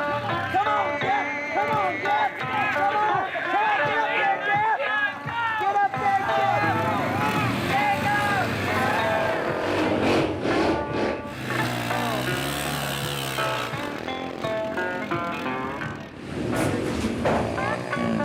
you Oh, nice pass! Rooftop pass!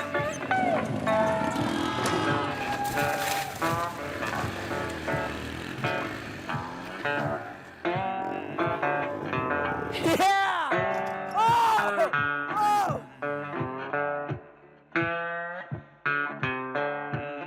Didn't win.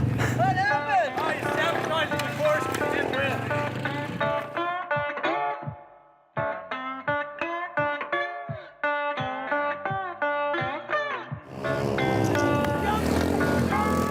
Clean balls and lies, you gotta do it.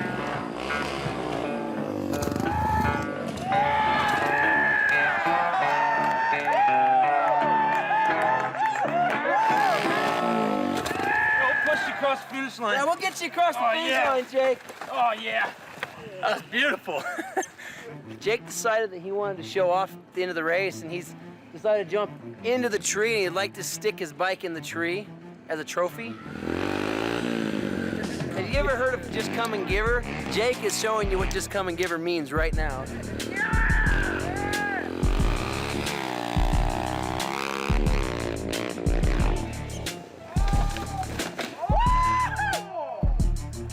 You want to scoot him closer? Yeah. Think Right that- now, it shoots me out too far. Okay, let's scoot him closer. Now we'll go 1, 2, 3. Oh, yeah.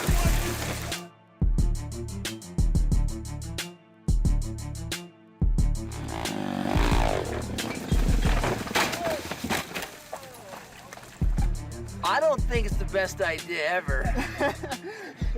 But it's a great idea. In theory.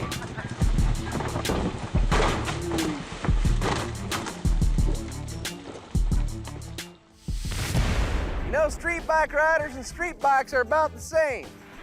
Neither of them has a brain between them, as you're about to see in this next segment.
time will be sure that I will be a animal.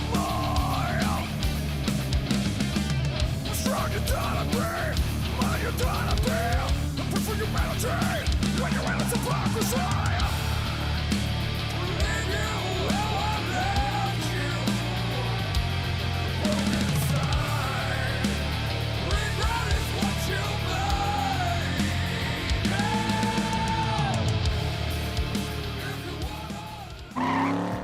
I ain't afraid to whoop your ass.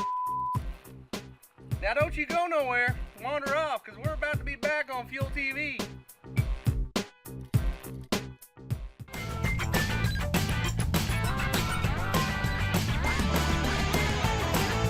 It's about time you came back. Sit your butt down and watch some Thrillbillies on Fuel TV. Because I believe that fish and people can live together, coexist, habitate, friendly. I believe it. It can happen. For that is the way it should be. You know, I just learned that a lake is really just warm snow. I bet you didn't know that. What about the image out there, man? I think you need to have, yeah, you should have pink, pink or no pink? Pink.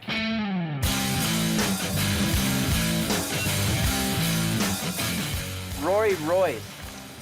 And he's got a brand new snowmobile. Actually, this is kind of like a ski-doo. Like Yeah, a jet this ski. would be a jet ski. How far are you gonna go? I'm shooting for 40 miles. You're gonna go 40 miles? Are you joking?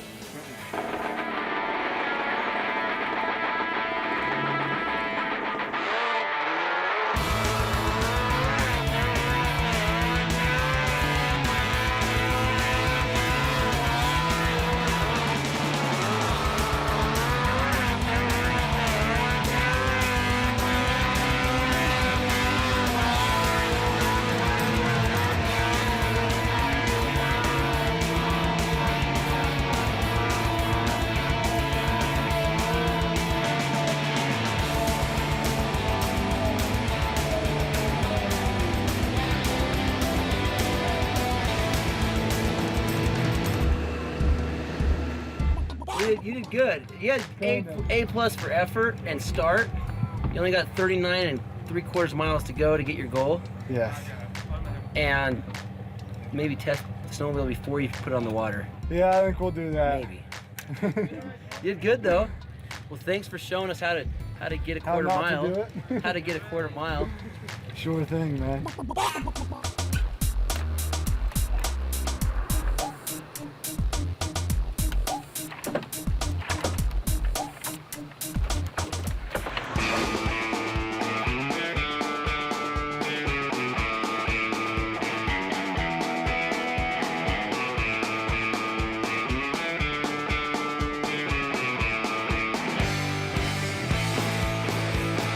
As a boy, young and naive, I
Howdy, partners. What you're about to see are real-live Thrillbillies, performing all kinds of Thrillbilly stunts. These are trained professionals, and they've practiced real hard and taken all the necessary safety precautions so that no one gets hurt. Bottom line, don't be a doggone fool and try any of this stuff on your own. Remember, safety first. Sit your butt down and watch some Thrillbillies on Fuel TV.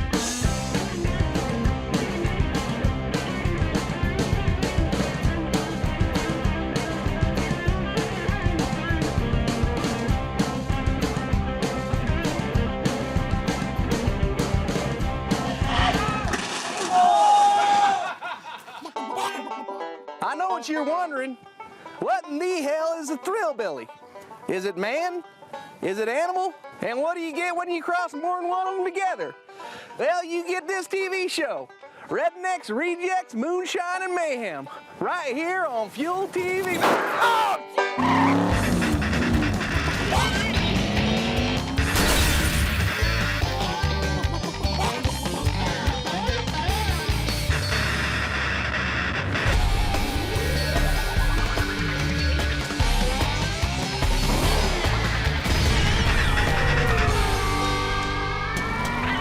In this premiere episode, we're going to acquaintance you with three rednecks: Travis Pastrana, Ronnie Renner, and Street Bike Tommy, who's a real peach. We're going to start this thing off with Travis Pastrana. He sucks on no wheels, pretty damn good on two wheels, and you should see what he does on four wheels.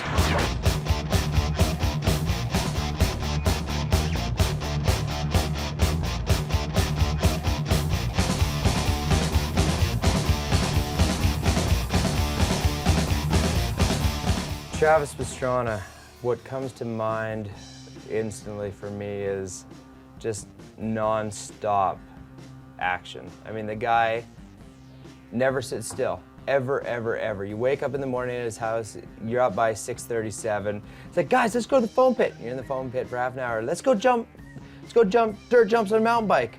Let's go shoot each other with paintballs. Come on, guys, isn't that awesome? Let's jump off the roof into the foam pit and see who could land outside it.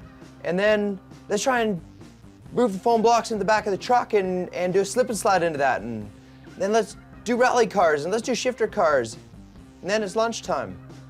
I've got to hand it to him. The reason why I respect Travis so much is because he does whatever it is that he wants to do. He has all this pressure on his shoulders of Supercross, and he's probably one of the most gifted riders on the face of this earth.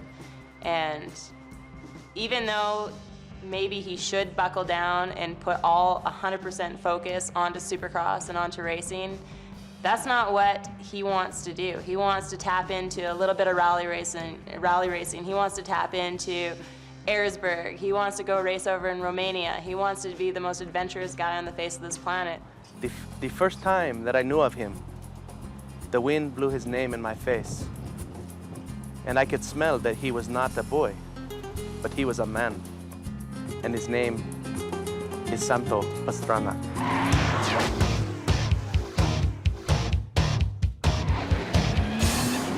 When he started getting hurt so much on the bike, he got involved with cars a lot more. And everybody kind of wanted a roll cage around him, just so it would put another barrier between him and gravity or Mother Nature.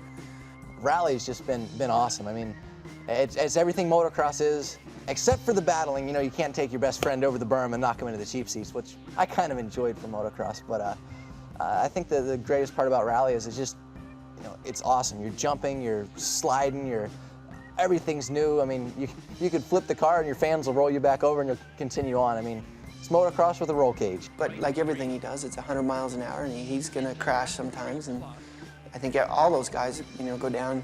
It just is part of the game. But Travis had a really gnarly crash it wasn't Telluride, I think it was Steamboat in Colorado, and he's coming around a section and just kind of misjudged it, and at about 90 miles an hour flipped the car. Caution, left 5 minus over crest into right 4 plus. Say again, left 5 minus into right 4 plus. Everyone's like, why'd you stick your hand out the window, man? I didn't stick my hand out the window. The G-forces are so freaking incredible. Just holding on so tight. That was a hell of a ride. It was funny because we were editing Nitro 3 at the time, And I get a phone call, and he kept saying he wanted to put this big crash at the beginning of the film. I gotta have a big crash, gotta have a big crash. And then I want to put a thing in that says, we're back, you know, Nitro 3. Calls me and he says, Greg, I got the crash, I got the crash. And I'm thinking, oh, that's okay, he crashed the rally car, no big deal. And he sent me the crash. I was like, whoa. As you'll see.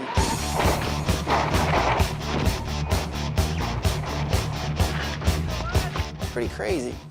It's just typical Travis. He must learn how to drive. I can help him. When I was running chickens across the border, I had to learn how to drive fast, turn sharply, hide in places when you had to hide. I don't know if he needs to hide, but I can teach him how to drive. Call me Mr. Pastrana, I can help you. In everything, like he does, he's a champion, he's a winner, and I think that he's going to do the same thing in rally cars. You know, he'll win. But he's got to beat Ken Block. Imagine that. A 30-some-odd-year-old executive from DC Shoes is whooping up on Travis. I can't believe it. So he better get his act together and beat old Mr. Block. It's time to race, baby. Bring it on.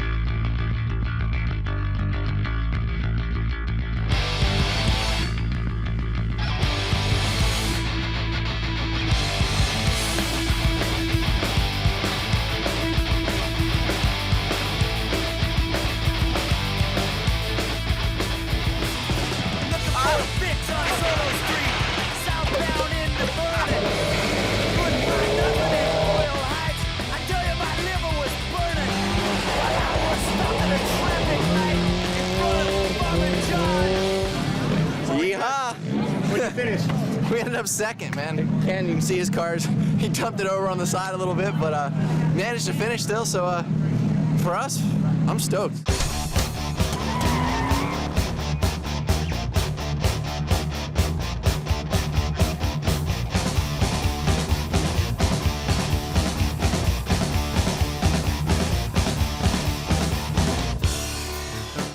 Stick around, there's more to come. Especially watching Ronnie Renner scramble his eggs while he's learning the backflip, here on Fuel TV.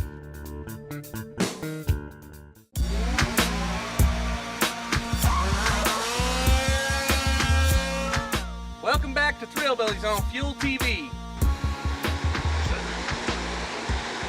Robbie wants me to jump on the hydrant and he failed to realize there's a tree right above it. I heard a little bit.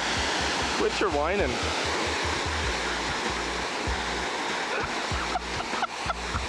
You can make it through it.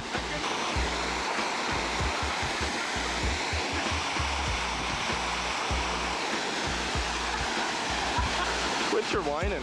Some say it takes guts to do a backflip, some say it brains. But I think Ronnie, he'd pretty much put his brain in his back pocket on this one, especially listening to Andy. What an idiot. Why do you listen to Andy? He doesn't know anything. Where are these guys? Gosh. Ronnie Renner came into our world as a motocrosser. The first time I saw him was at a contest, and I'm thinking, he's definitely, he's got mad skills on a bike, and he's really, really funny. Renner's, I can't say his name without getting a smile on my face. Renner brings entertainment to the table every time he comes out. He's a performer. He's a class act. A lot of people give him grief, especially other riders, about his cheesy little dance moves that he does, or the robot, or the sprinkler, whatever it might be. But the fact of the matter is the crowd goes nuts for it. Dancing comes to mind when I think of Ronnie Renner. He's always out there trying to put on a good show, and his whips are ridiculous. He won a best trick with a whip. They're so big, and so people think he's doing barrel rolls. He gets that thing so inverted. Renner, they say he is good with a whip, but I often wonder whether he can do the tricks of a real man, like the lazy biatch or the drunk burro. This is dangerous, for reasons you shall see. Niño, muévete. Corres. The lazy biatch. Oh, I'm the only one in the world who can do that. You can come anytime and see me do that. Do it on jumps, not so much jumps. I do it off of cars. little rocks, I can do it. This is the drunk burro. The drunk burro. For these are the tricks of a real man. These are the tricks of my country.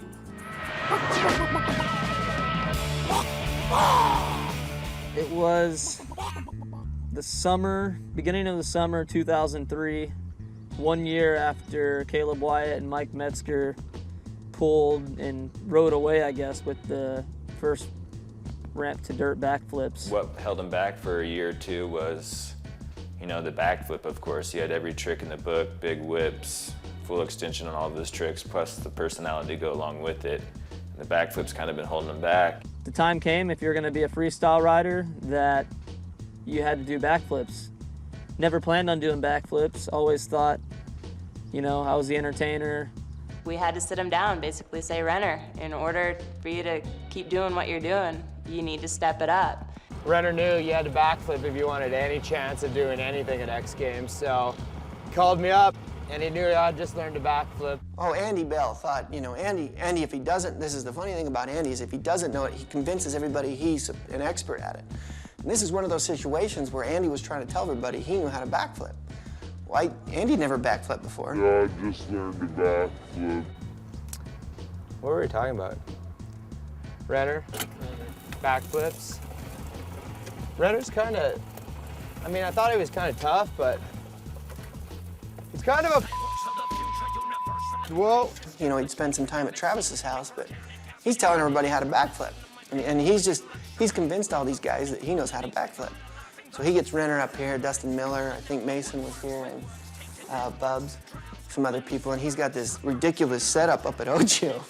So I invited him out and said, all right, Renner, it's time, you want to learn, come out, but you can't be a because I'm not going to waste my time with you if you're going to, you know, come all the way out here and waste my time and not really do anything. So he came out and, you know, we started over in the foam pit. Well, when Renner came up in a panic to have to learn to flip in 2 days, we pretty much hit it hard on the BMX bike, got that dialed in here, and then next step was XR100, so we went out and bought one of those, and he started practicing in here. I think it only took him a couple to get it down, and then I think my famous line was, Renner, you're so ready. Yeah! Oh, dude, you're so ready. Just about to hit it. What are your thoughts now? Just gotta look back and have my mind straight and my body straight and my head straight. As long as it's all straight, I'm straight. Let's do it. Let's do this. And took him outside for the slaughter. That's where the fun began.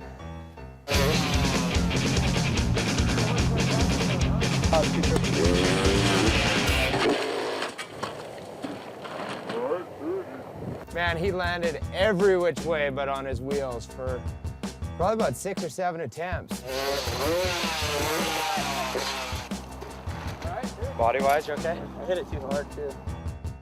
If anyone was wondering if Ronnie Renner's tough or not, you know, that gave me respect for him because he kept getting up and dusting himself off and doing it again. It was an ugly setup.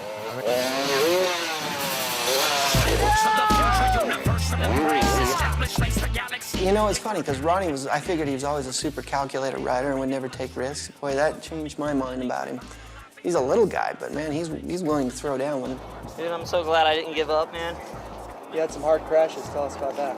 Yeah, I'm feeling a couple of the crashes, but it's like I know I can do it, dude. Anybody else does it, I can do it. So there's no reason to come out here and back off once I got that far. Bell School of Flips turned out another graduate today. Ronnie Renner. I'm proud of him. He made a fan out of me by just getting up and sticking with it when a lot of guys would have quit with how hard they were hitting. Yeah.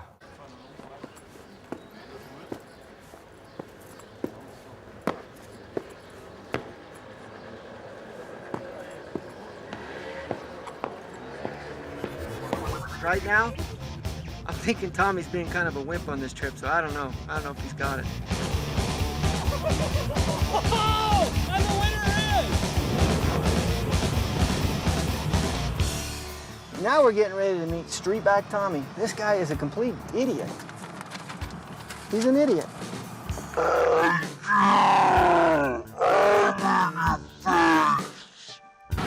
fast are we going, Chris? 85.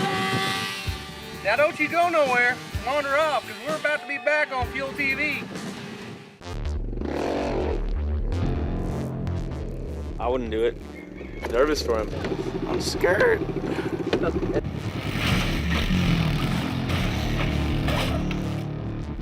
We got a good ball protector right there.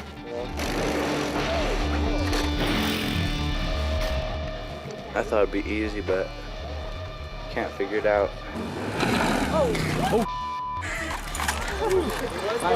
Hurry, change tire.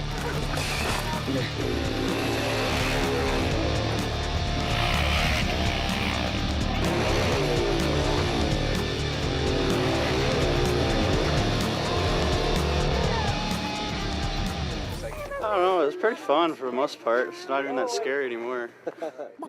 So in this next sequence, there were no animals harmed. Just humans. Turn it up because, you know, the field width is kind of important. It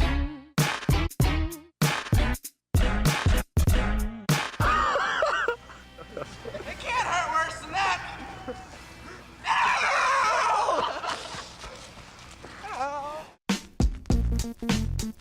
Oh man, all these cameras here, man. Hey, over here, man.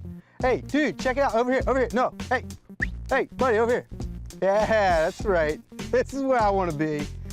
Tommy, you have some of the best video footage of carnage that anybody's ever seen, and you can't just like live off of that. I'd be trying to pull chicks if I were you because of that. I'd be like, look, I'm Street Bike Tommy. I crashed on the phone, but no, you try to deny it and get pissed when people talk about it. Live it up, dog. You broke your knee on that jump.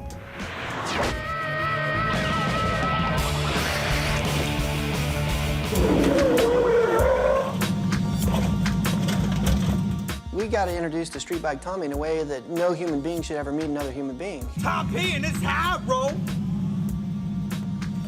The biggest moron, flat out, has got to be Tommy. He likes to give her too. I mean, he's all out for sure if he's doing something. He's a showboater. He likes to be heard and seen, and yeah, Tommy's a good time. Do a backflip, baby. On what? Jigsaw 1000 all furred out. All right.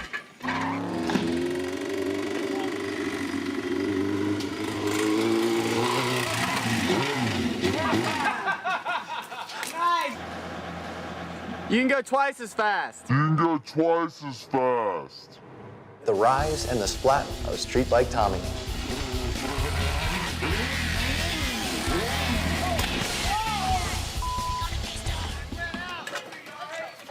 He's falling like a sack of taters. He would do anything to land a front flip. He actually claims that he tried to do a front flip. I don't really think he tried to. He was actually trying to do a back flip, but you know, when he sat down and everything just went wrong, he's like, hey, I didn't even mean to. It came all the way around. He said, I can do a front flip. This boy, he thinks he can fly like an angel, but he does not have wings. One day, he will learn how to fly like an angel. I'm fed up and tired of hanging sheetrock for a living. And if this is what I have to go through to do that, to just not hang sheetrock? Good luck, Tom P. Appreciate it.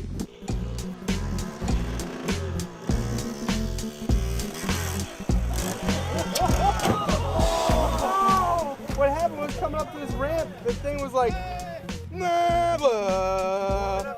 Tommy, I don't really know what to say about besides he just doesn't want to hang sheetrock. He's chasing the dream, wherever that dream takes him.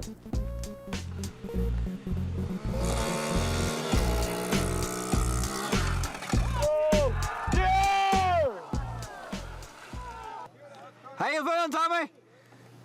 Busted up. But I'm good. Do you want to go back to hanging sheetrock? We're going to 25 seconds right now. RPMs have dropped to 135, 133, 131, 120. This thing is over. It is over. It is done. In 30 seconds, he is done. You are the biggest quitter I ever met in my whole life. You wouldn't make a move on a Marine's hands, boy. You got no charge. All you got is quit. It's over. I won. Yeah. How are you supposed to have any self-esteem around here? Well, I'm about to do a backflip for my first attempt to dirt ever. I've never even jumped to dirt. This And jump I'm has gonna been do a 4 backflip. months in the making. And Robert 4 is still talking. 4 months in the making, Tom. You're doing this, and I need you to do this. Because you're not jumping. Jump. Shut me up. Do a backflip. Shut me up Kick forever. your face in so far between the back of your head.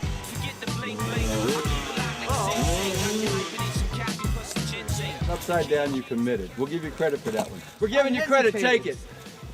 With your credit. I don't need your damn credit. You're wearing a pink shirt. Well, go up there and do a backflip, you sissy. Why don't you go to Key West? But you, this time, Hey, you going twice as fast. Why does everybody always think that that is so funny? Because it is. You got it. I mean, anything I can possibly do that I can think of to get out of that sheetrock business. I'm still hanging sheetrock. But we've come to really enjoy his presence, even though we're not sure why yet. I think he went under the pond. So that's it for this here episode of Thrillbillies on Fuel TV. Howdy, partners. What you're about to see are real live Thrillbillies performing all kinds of Thrillbilly stunts. These are trained professionals, and they've practiced real hard and taken all the necessary safety precautions so that no one gets hurt. Bottom line, don't be a doggone fool and try any of this stuff on your own. Remember, safety first. Hi, my name's Reefus. I, like many of my friends, suffer from a condition called ADD. That's attention deficit disorder. Oh, damn it, Sprocket, settle down. Say it again, Tom. Shut up, press! While there are many medications available for this disorder, me and the other Thrillbillies have learned that laughter and adrenaline are the best cure. Damn you! What? Damn you, boy!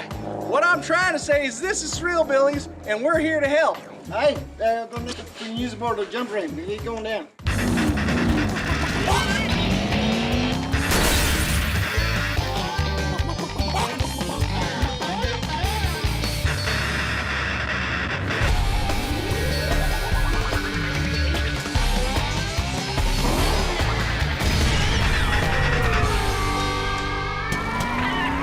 This week on Thrillbillies, Special Greg opens up a can of whoop ass and shares it with his friends. Rocket, settle down back there, chicken hawk.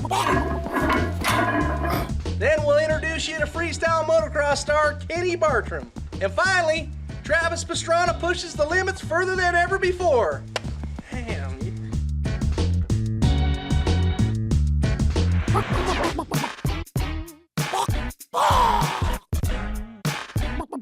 I think there was a boxing match, as I recall. I saw it on film. I don't recall much of it. But no, it was not my idea. The other two fat guys I was with, Jeff Cernick, who I think he ate his little brother when he was a kid, and a guy named Norman Alton. Norman Alton said he was in real good shape. He'd lost like 30 pounds hitting heavy bag. He wanted to box somebody. I said, you want to box somebody? We got somebody for you to box. Got a guy named Special Greg at Travis's house. Norman says, what's he weigh? I said, about 175, 180, and Greg was that light at that point. Greg, and Norman said, I can take him. I can take somebody. I'm 240, 245. I can, let's do that. So I called up Jeff, told Jeff about it. Jeff said, I want a piece of him too. I said, if you guys are gonna fight him, I guess I'm gonna fight him too. What's up, Greg? Tomorrow morning, 8 o'clock, we're ready. Oh boy. We got him. You know what you're asking for? We got him. Hey, Special. TP, man, what's going on? Oh, yeah? 4 guys, you say? I think I got it. Tomorrow morning, I'll be there.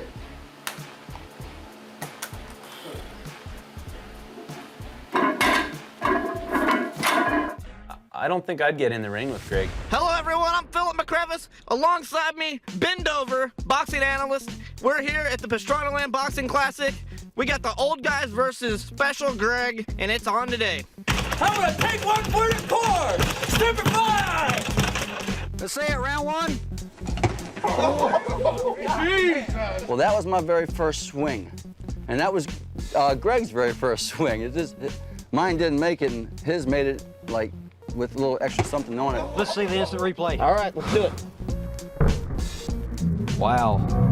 I had to go back out for one more round because I figured whatever hit me with, he can't have 2 of them. Good try. That's it.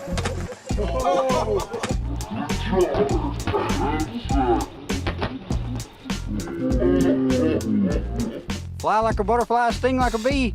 Man, Phil, I'm glad that wasn't me. Had I seen Greg without his shirt before I fought him, I probably wouldn't have fought him. Had I seen all the gray hair on the back of my head and the back of everybody else head who fought him, none of us should have fought him.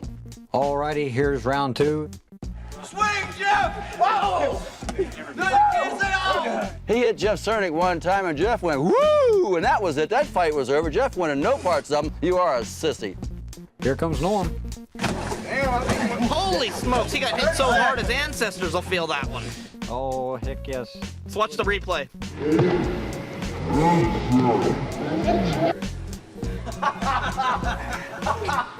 Here comes Tom P., Greg, I'm coming for you!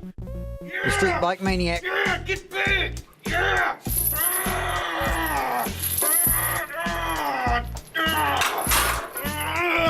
Yeah! I'm in your face! Wow, Tommy really took one there. I would have felt like a sack of taters. Come on, Greg, knock the F out! Oh, get on your knees! Quick, Tommy, go to your knees! Tommy! Your knees are on the ground, you're thinking, he didn't even swing. You know, you see him take down 4 guys in a matter of 5 minutes. And I'm glad that Greg and I are good friends. Right, Greg? I saw those men fighting that day, and I thought to myself, this is stupid. This is not how you fight a man such as this. You must fight him like a rooster. A rooster will hide in the trees or the bushes. He will wait for the man to walk by, and then he will jump out, and he will fight him and scratch him with his sharp rooster fingers. This is how you fight such a man.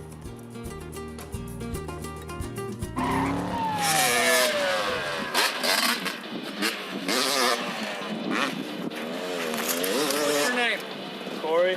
What are you doing on the highway? This thing's not licensed for the highway. What about? I didn't see him on the highway. You were on the highway. What are you talking about? You were on the highway. I'm stopping you. Well, I'm not taking. Where's your license? What the hell? Hey, just enough with the language. What about him? Well, he didn't hit the highway. You were on the highway.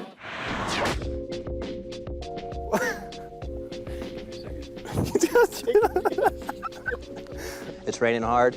When we come back, we're going to do a profile on a hick on a sickle, Cowboy Kenny Bartram. Stay tuned. I'm sorry, baby.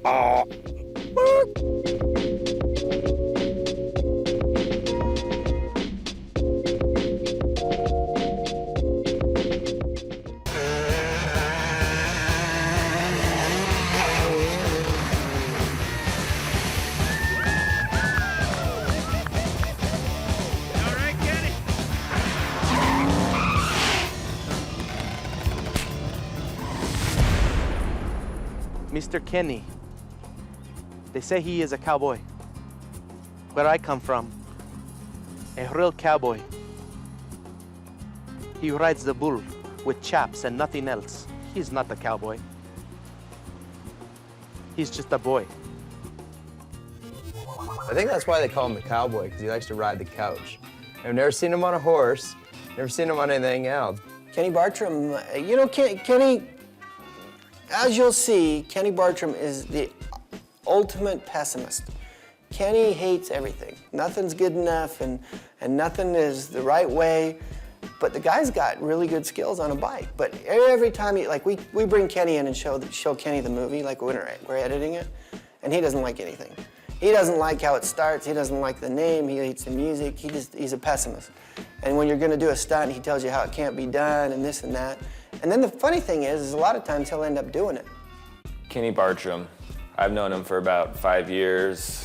We've ridden together all over the world, film trips, contests, everything.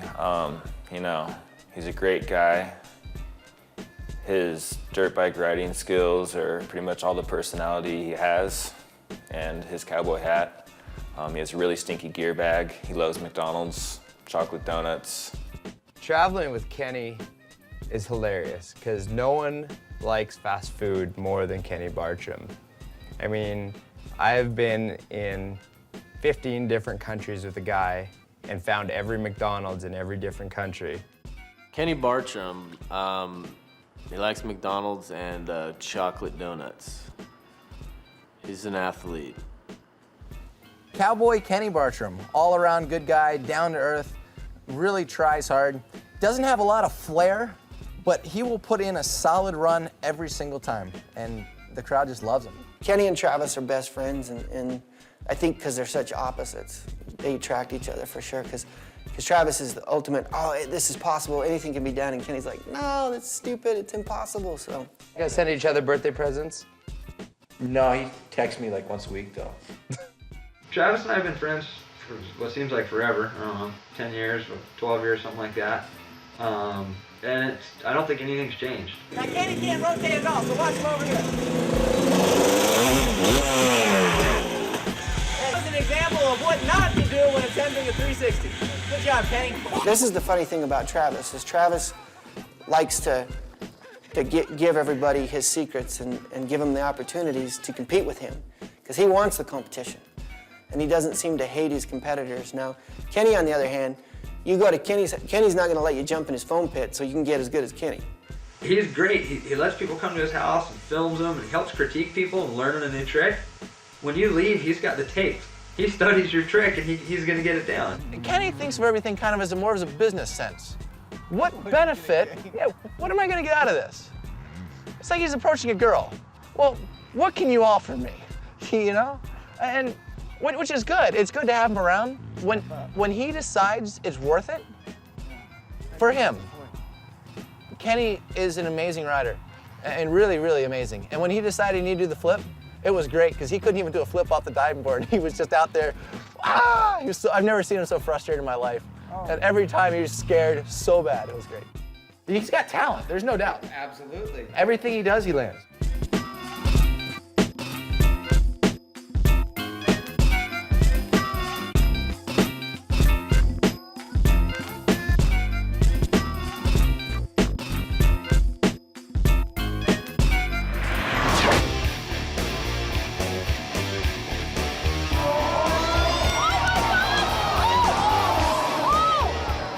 Jim, he wanted to kind of make his name in the whole mountain biking world, so he decided he was going to develop a front flip.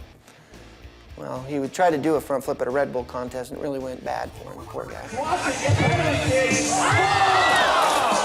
I went for it at a contest, a Red Bull bike battle in Boston, and it was morning-ish, and they had a big Red Bull sticker on top of the ramp, and I didn't realize it was wet. So when I hit my front brake, my wheel just slid up the takeoff. So basically, I went full speed at a ramp, leaning forward, and ended up flying up in there and landing flat on my back on the bricks. Yeah, I wasn't there, and you know what? I'm kind of upset that I wasn't, because Jim's one of my boys, and that was one of those times when I thought we might lose him. I saw the footage from Jimbo's lawn dart, and it was, I mean, I wanted to fly out there right then and make sure the guy was all right. I don't know what the hell he was doing, but it was definitely amazing. Whatever that stunt was, the head plant, the lawn dart, the concrete smasher, it was a hell of a move, Jim. As far as my injuries from that accident, I'm not really sure. My back still hurts quite often from it. I left the hospital, so I never really got x-rays done or anything like that, but I'm fine, I'm all right now, so.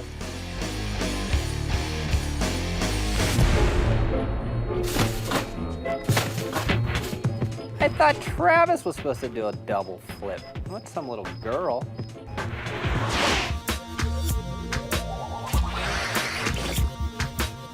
I mean, the coolest thing about the double backflip was it was just kind of random.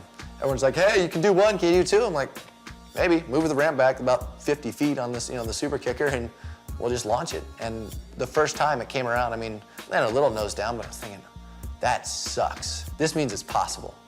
And I was hoping so bad. That's the only time I've ever hoped I've landed upside down. I was hoping the double backflip would be nowhere even close. And when it came around, I thought, okay, I have to do it sometime. Everywhere I went from then for the next 2 years was, hey, when are you gonna do the double backflip? Hey, have you done the double backflip yet? Hey, good job, you do the double backflip? And I got tired of saying no, so the perfect jump got built, actually, for Andy Bell to do the backflip bar spin, because he gave me so much crap that it was a gay trick. Here's a typical Pastrana situation. Our friend invites us up to his ranch, this Dan Reiner up in Spokane, Washington, to Trout Lake. We have built an entire freestyle course. We're setting up to do these really crazy intercutting shots, and here comes Travis. I mean, hot and heavy. And he somehow, all of a sudden out of the blue, has decided he's gonna throw the double backflip. So he comes and finds a hill and builds this Godzilla ramp, and he's got it in his head that he's gonna do this, and he works till 11 o'clock at night on getting the ramp right. The whole thing with the double backflip setup and Travis doing the double backflip for the first time, you know, it's just one of those things where we've seen Travis do so many things, it was like, ah, okay, of course he's gonna do the double backflip.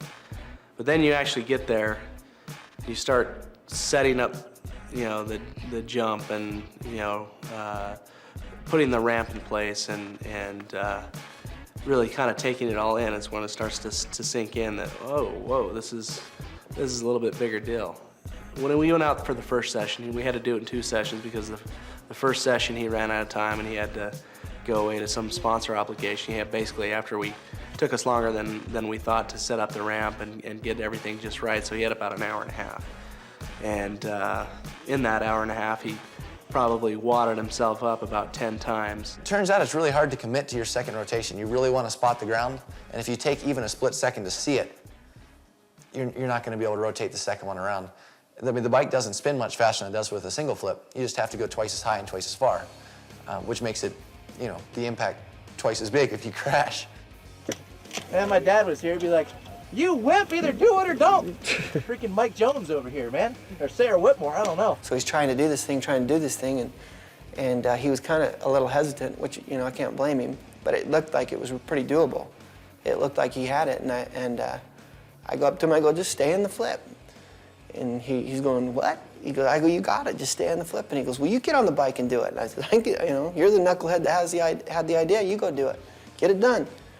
And he comes around and he stayed in the flip, and he came in, just under-rotated a little bit and smashed himself on the side. And I didn't realize it was as bad until I watched the footage afterwards. It was pretty heavy. That's gonna leave a mark for about a year. Yeah! Is out of the sails. Ow!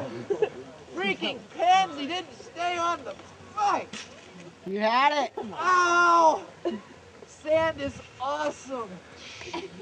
Not as good as foam. Ow, broken foot. Must continue before pain sets in. That was the moment where he thought, I've got this. You know, this is doable. When Travis gets something in his head, he does not stop until he accomplishes it. He's going to kill himself or he's going to do it. You know, we got in the car. I was actually driving him to the airport in Spokane, and as we were driving away, he said, "Hey, can we just leave the ramp there? Can you just leave that exact same situation? Because you know, I want to come back next week and do it." Hey, stay tuned. When we return, let's see if Travis Pastrana can do the double backflip. We'll be back. Up, up, up. We're ready to go.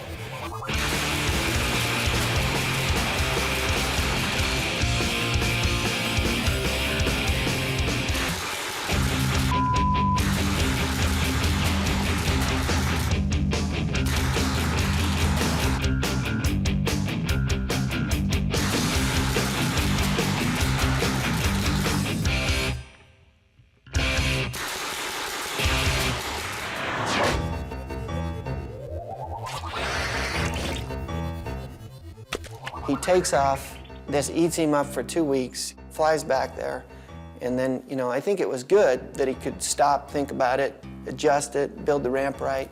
First chance he got was a week later to come back to Spokane and give it another shot. And that's what he did. Thank you. He didn't dry run it. He didn't jump it just to test it. He didn't speed check it. He didn't do any of that. You know, he had a pretty serious look in his eye, and he you know, he came up to me and some of the guys up there, Donnie, and said, "Look, you might as well just roll the cameras right, you know, from the very beginning, because you know, I may just go for it." Hadn't even warmed up yet. I said, I'm gonna do a double flip this time. So get the cameras ready, we're going, because I don't even know if I'm gonna make the jump. And it was so big, I never jumped it without double flipping. we got the cameras rolling, and sure enough, Hey, you need him rubbed? No, You need don't him rub rubbed? the ball. first run up the ramp, he comes up just going after it, just rips it. And he got further that first time than he did the first 10 or 12 times he tried the first session, and just ripped it around. And at that moment, you just thought, okay, there's no doubt that he's doing this, and so it's just going to be a matter of which one next.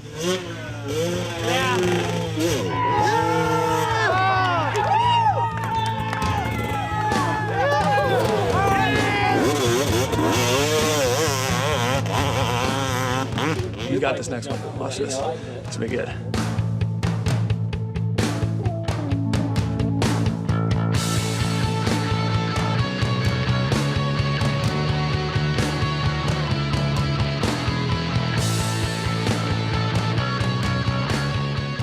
It was so huge. No one could even understand from watching the video how huge it was. He was good 25 feet above the lip. I landed it once, said I'm done. It's the last time I'll ever double flip.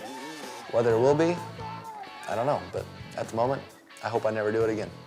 But it's just Travis. You know, that's why everybody loves him. He's just, the guy is go for broke. It's a Rocky story being around Travis, because he gets the living crap knocked out of him over and over and over again, and then once in a while, he succeeds, and when he does, it's huge.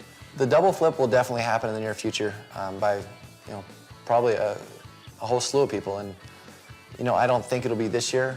It could be next year, and definitely within the next 5, and probably in 10 to 15 years. The kids that watch this video that are just going to expect it as second nature, and, without the roof of possibility, and they're going to do it. And you know what? They're going to do it consistently. It's a possible trick. It's been proven as possible, and once something can be done, it might take it a little bit, but the youth of America will step up and keep progressing the sport, and that's what our sport's all about. This is where it all begins. It starts with technique and mind power. Style. Here we go, here we go. Wow. All right, go ahead, I'll spot you, Sprocket.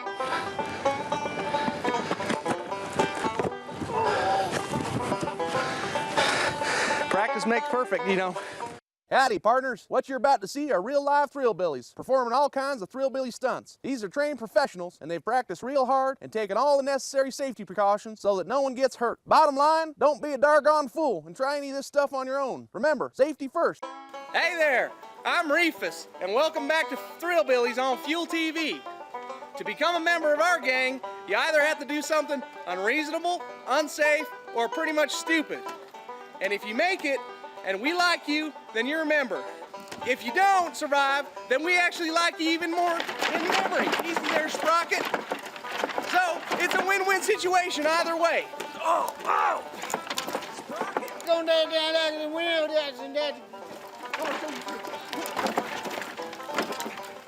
It was my windmill motion. It works every time.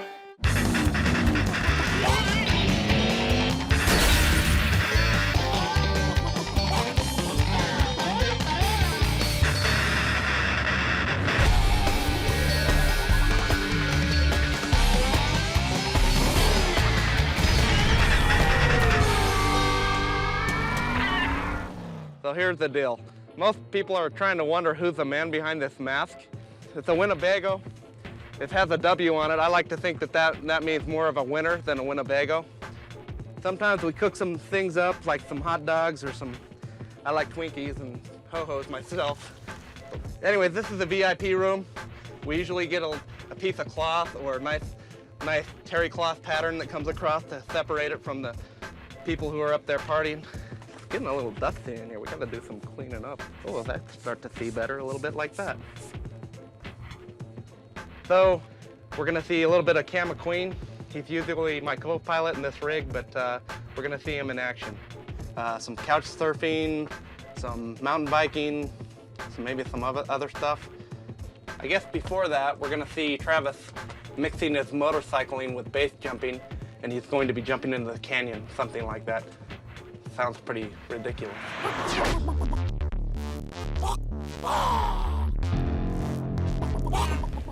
The Grand Canyon jump actually came about probably from Mickey Diamond. We were talking maybe when I was 13, and I was like, man, I want to go skydiving. Mickey's like, man, I always dreamed of going skydiving into the Grand Canyon. Take a motorcycle, set a ramp, And then I actually talked to Godfrey about it, and you know, OGO was like, yeah, that'd be great. But you know, I had to wait a few years, and then when I turned 18, OGO basically called me up and said, hey, you know, we'd love to set you up with Dave Barley, a guy that, you know, Godfrey already filmed riding a motorcycle off in the Grand Canyon. So we want to do it bigger. We want to set a ramp up, and we want to have you do a backflip, 2 backflips, you know, whatever you can possibly do into the canyon. Count me in. He got a couple jumps in, and then the first time he ever base jumped in his life was the day of doing the canyon jump. He jumped into the canyon out of the helicopter. Me sit back there with Travis, so when the helicopter came by, I'd be the one that told Travis, all right, we got the angles lined up, and I would tell Travis when to go. And his mom chose to stay on the canyon, right at the brim of the canyon, watching him go off the jump, and I stood back about 300-400 yards with Travis, and the helicopter was rapidly approaching.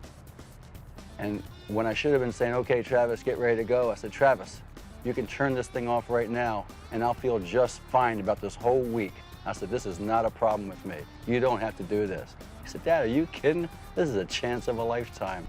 And by then, we're running out of time. I said, go, get out of here. See you later, so.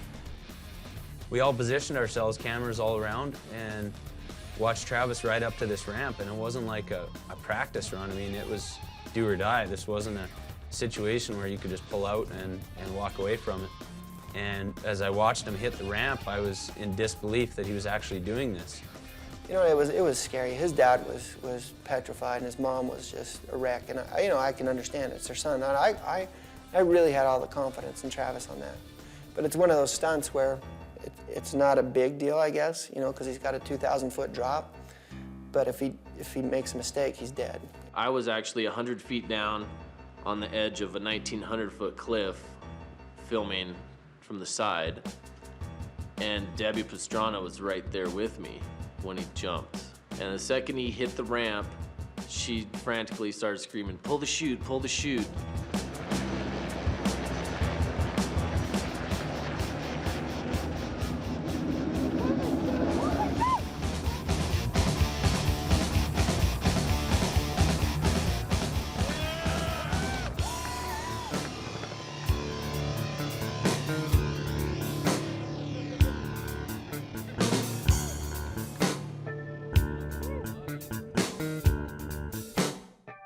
The second we knew he touched ground, pulled the chute, was safe, we had someone up there calming her down. So he came off the first time on the 125, and he kind of looped out. He's doing all these tricks, and then he panicked for a moment, thought there was a landing. Really wasn't nervous until I took off on the first jump. And the second I took off, I was going to do a decade air around the front, and I just looked, I'm like, wow, there's no landing. Like, this is huge. And it's amazing how much you look for the landing, and you don't really realize it. So at that point, I was a little nervous, and Hail Married the first one, falling on my back, and then I realized I was panicking, so I'm probably gonna die, and decided not to panic, and we got it all figured out. And you can see him looking as he's coming down for something, and then he couldn't get away from the bike. The first jump, I didn't know what the bike was gonna do, and I really wanted to get away from it. So, you know, after I did like 15 tricks on the way down, I jumped off the bike, and then I realized I was on my back, and if you're on your back, you can't open the chute. So you know, it was relatively safe. I had about 8 seconds before impact. So figure you have 7 seconds to pull the chute, and it took me about 6 on the first jump. So yeah, second to spare, we're good to go.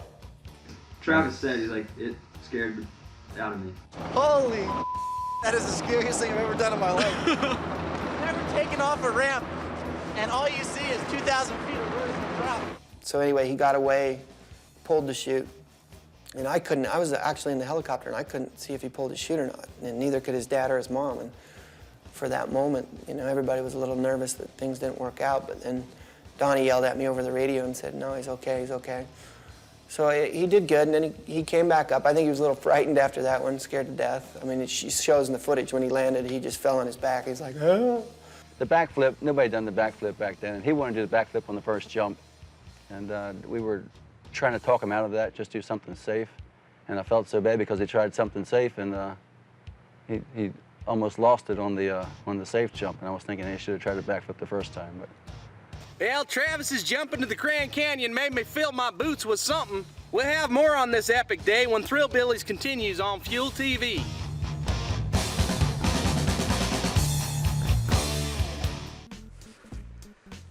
So I guess next we're gonna see Travis jumping into the Grand Canyon. That's gonna be cool. I've got my own ideas jumping into the Grand Canyon. Maybe with Travis driving this, me back on this rocket. It's a cool rocket car, and I could be doing some tricks. You know, maybe do the rodeo, or perhaps the inverted flying V, which I don't think's ever been done before.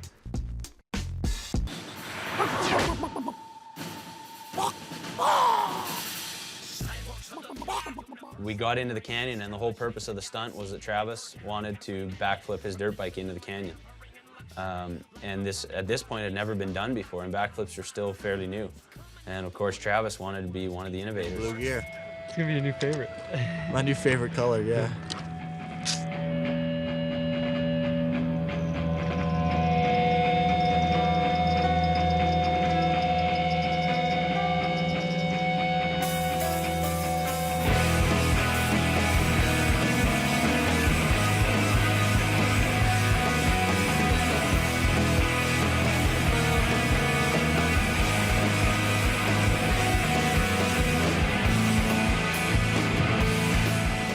Goes back up, and the second time, you know, put it together and figured it out, and came and did that backflip, and you know, it was one of the first big backflips ever thrown. I mean, obviously it's into a canyon, but you know, he has the style down really quick, and exits perfectly, and everything was fine.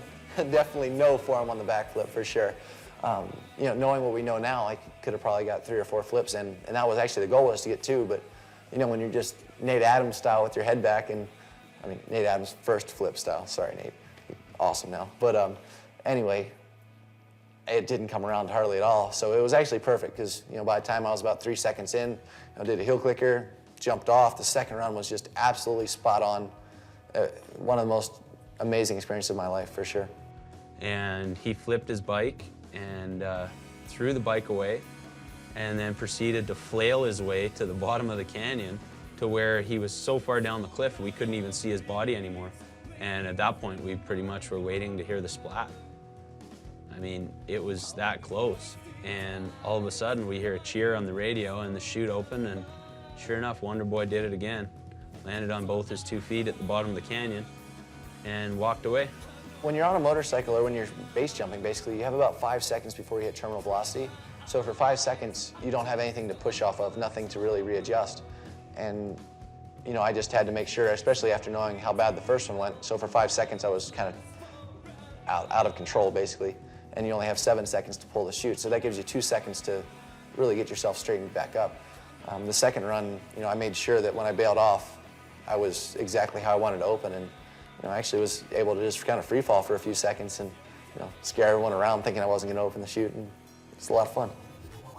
Well, I'd love to talk about, you know, the feelings and the tensions and everything, you know, how everyone was so stressed about Travis jumping in the Grand Canyon and all those kind of things. But I was in the hospital with a broken leg that he caused, compounded tib fib from my little buddy TP again. So I don't really know what was going on.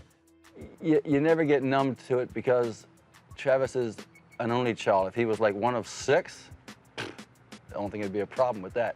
But he's one of 1, and with Travis, it seems harder every year because he pushes the envelope a little more every year. The longer it goes on, I go back and watch this movie, the gnarlier that trick actually was.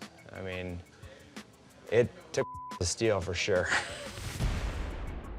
The Suzukis were amazing. You push on them and they bounce 2 feet off the ground. They were, I don't know where Godfrey lined those things up, but no, they worked. Heck, they ran to the edge of the canyon and they served their purpose.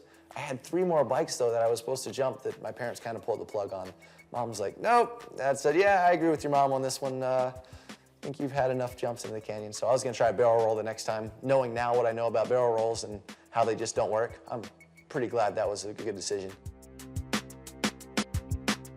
You know, I'm sure we'll go back to the canyon at one point. I think we've got a couple other things that we want to do, and I know Travis wants to do, and I know a couple other people want to do, so we're going back. We'll see you back at the Grand Canyon. What we've got here is a motorcycle that flew right off this cliff above us here, landed in the bottom of the canyon. And we found pieces all over the place. It's just beautiful. We got handlebars, we got a number plate down there. It's just great. I'm having the time of my life down here, Terry. See, normally these bikes, you find them up in the deserts and in the mountains, but down here, they're really in the natural habitat. You see, they migrate into these bushes here, and they just stay nice and low, and they got coverage from the sun, and they just love it down here. You can feel how the sun's really got to her here, and the rough scales on the pipe here, that's from crawling across all these rocks. And you can see the cacti down here have got her a little bit. She's got some quills in here, but I think this baby's really had a rough life. So we're just gonna leave her be and see what else we can find down here in the canyon. I think they call him the Beast from the East, and he's this crazy motorcycle jumper. And every motorcycle he gets a hold of, apparently this is the fate. They end up jumped off some bloody cliff. He's a crazy guy, but I really think that this one here, he's gonna be happy now.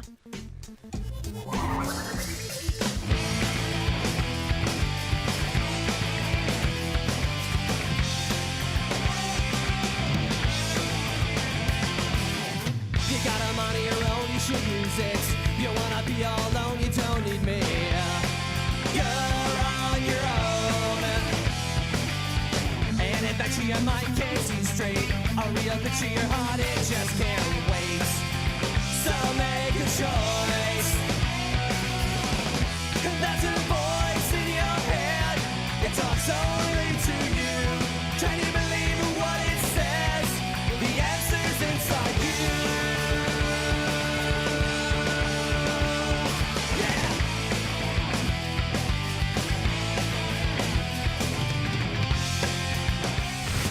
Oh, give me some more. Give me some heat. Give me some heat. Oh, give it to me. Oh.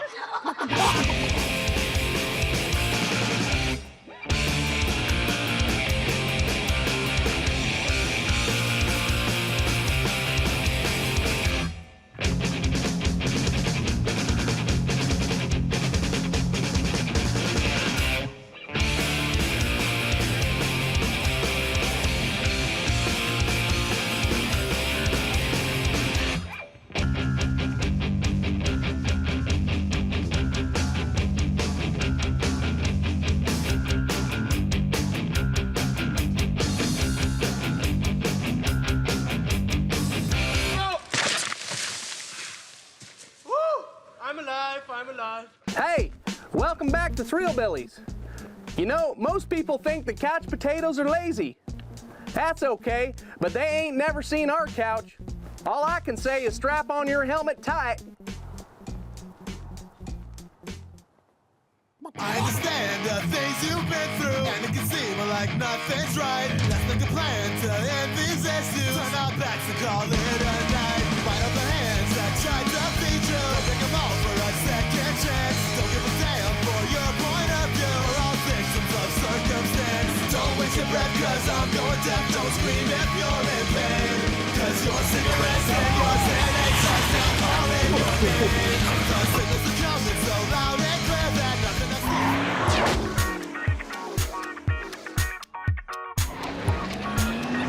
Yeehaw!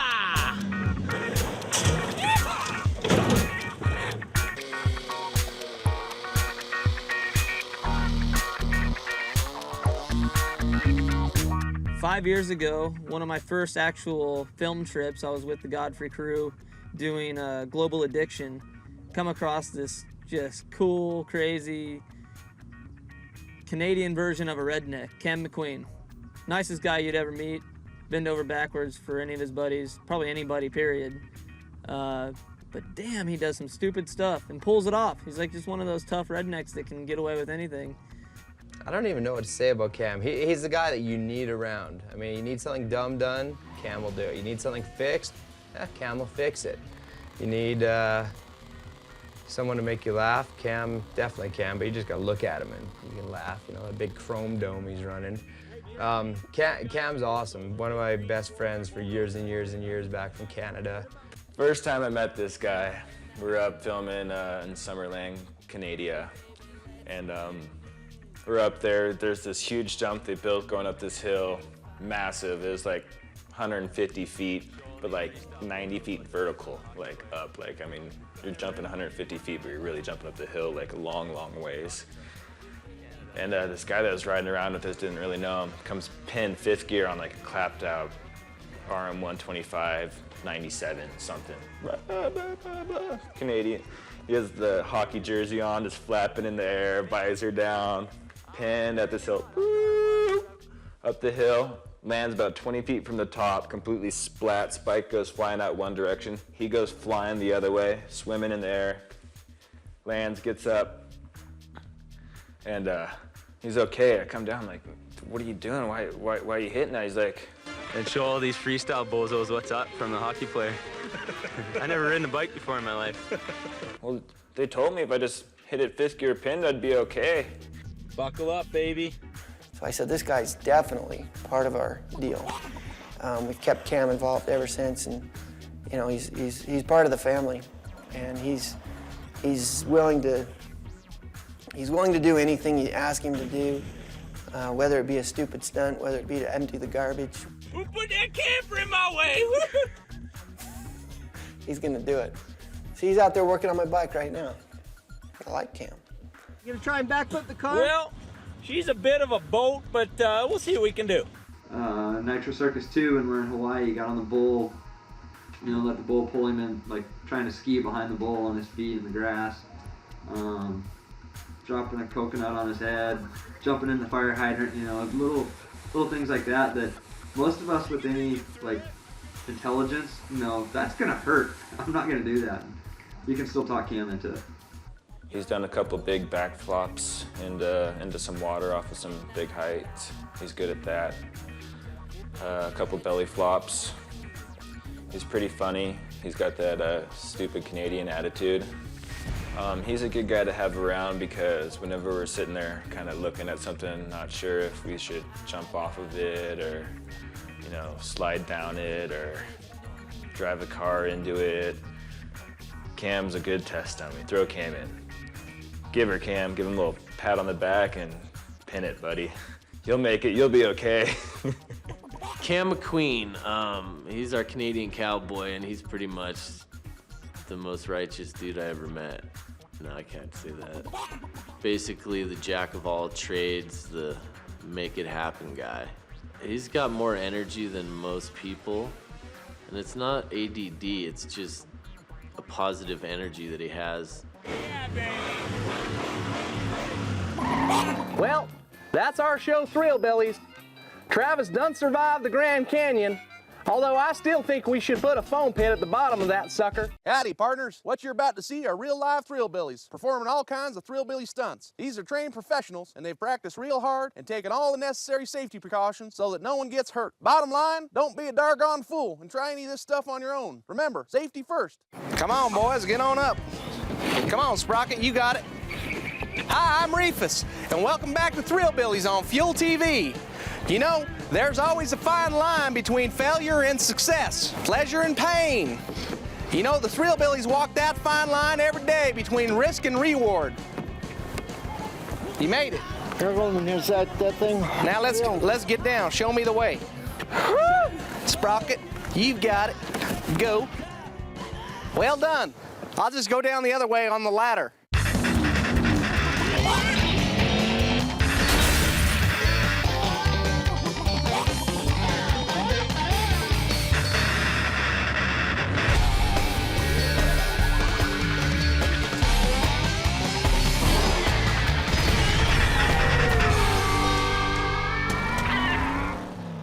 On this episode of Thrillbillies, we're going to introduce you to Special Greg, who's very, very special.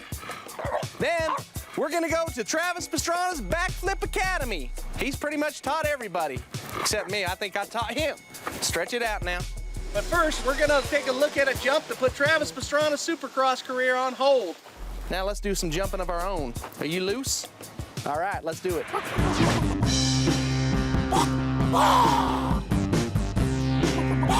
I think that's when Greg and I met, wasn't it? Greg Godfrey. I would fall under the title The Day I Met Godfrey. We went to Castillo Ranch and practicing for Travis's I guess his second year of the 250 Supercross class, the big bike class. And biggest race of his life coming up. We were at Castillo Ranch. We spent Christmas out there, New Year's out there. Didn't acknowledge either holiday, just working, getting things straight. And Travis and Gary Bailey, in their infinite wisdom, had built the jump that was about maybe 7 feet high, and the projection was supposed to be about 200 feet over top of barbed wire fence up to the top of some cliff. And I arrived, and as soon as I got there, Gary and Travis were staring at this jump and this landing, and I said, Travis, do not do that. You can do that whenever you want when the season's over. I said, right now, you belong to Suzuki. Do not do that jump. And every day, for 5 days, I was working with Travis. No, do not do that jump. Castillo Ranch is a place for non-crashing people because there's big jumps, there's rocks, just treacherous elements that if you're a fragile guy, you don't need to be putting yourself in harm's way there. So, and I kept coming up to this jump, and I'm thinking, something just doesn't feel right. You got to hit a jump. It was like way too fast. It was too short of a pin. It was fifth gear pin, and the takeoff was like 15 foot tall, but when you hit it going 70, you just slam. And I went back and I ran the loader to build some alternate jump they could do.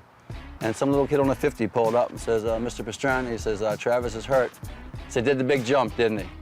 He looks like, oh, he's got it, he's got it, he's got it. And all of a sudden, the front end just dips and throws him. It was very weird. Yeah, it didn't really go like that. I came up to it, I'm thinking, it's just a practice run, it's just a practice run, it's just a practice run. Yeah. Keep telling yourself it's a practice run, okay, now it's too late, you can't back out. I hit it, and the second I hit it, I didn't really collapse into the bike, but it just endoed me right over the front, and I'm thinking, all right, I can stay on and land on my head, or I can bail off. And I should have bailed off earlier and just done like a Superman pose, which, would have been cooler. But no, I landed. And the funniest thing was, I was so excited. It was the most exhilarated I've been, because Supercross, I'm sorry, it is great. I love racing. I love winning, competing. But I'm bored out of my mind 24/7. You got to train for so long and so hard that I was just really excited just to be doing something different. Does that have something to do with ADD? Yeah, definitely. HD. Don't forget the H. ADHD. The hyperactive is what really is, most of my friends are. And your attention span's how long? I don't. What was your quote? 30 seconds. It's attention span of a gnat. Yeah, thanks, man. That sticks. So anyway, I'm landing and I'm flipping, and I couldn't tell what my knee. I ended up blowing my knee out. I bruised my tibia and my femur, put a big old dent, and it pretty much put me out of the Supercross. But I'm laying there going, wow, I'm alive. I just flew 150 feet, landed, and it was fine, kind of. I mean, technically. Well, I was pretty excited. It got a little intense after that, didn't it?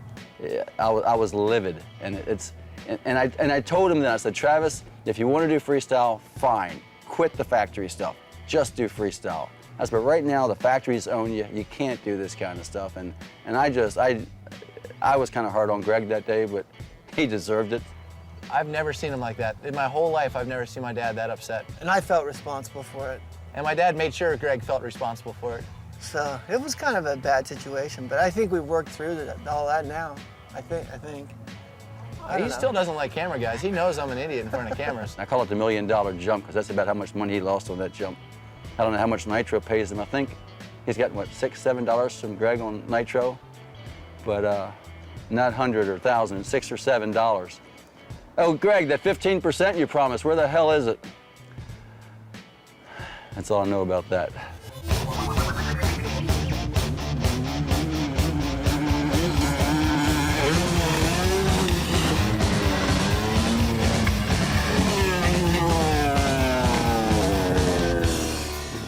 Did you knock the wind out of yourself? Did you break a rib or anything? Dude, keep your bike up. Hey, stick around and sit a spell. We'll pay a visit to Travis Pastrana's backflip school when Thrillbillies continues on Fuel TV. Welcome back to Thrillbillies on Fuel TV. While the stunts we attempt are usually death-defying, we always use the proper safety equipment. Hey, this is Dave Queens. Just want to thank my parents for all their support. Been doing this since the age of 7. I'm going for the world-class record, downhill tricycle speed. Here he goes. Oh, got a little swap, Oh, yard sale. Here he comes, attempt number 2. I heard the bell ringing this time. Let's go, Davis! Tricycle time! Let's go! Ah! Here he comes, he has a little better form. A little turning going on. Little front wheel swap. Uh-oh. He just set the world speed record on a tricycle for downhill. And he ripped his draws.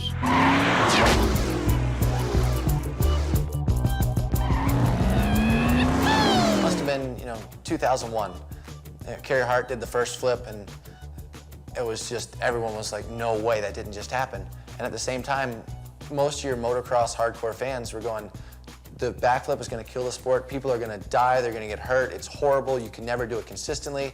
And even myself, I'm thinking, all right, if I just do one flip one time, I'll call it a day. That'll be it. One of the more exciting things, again, about what we do is pushing people. There's a fine line between pushing them to where they're going to get injured or to where they're going to succeed and accomplish something in their life.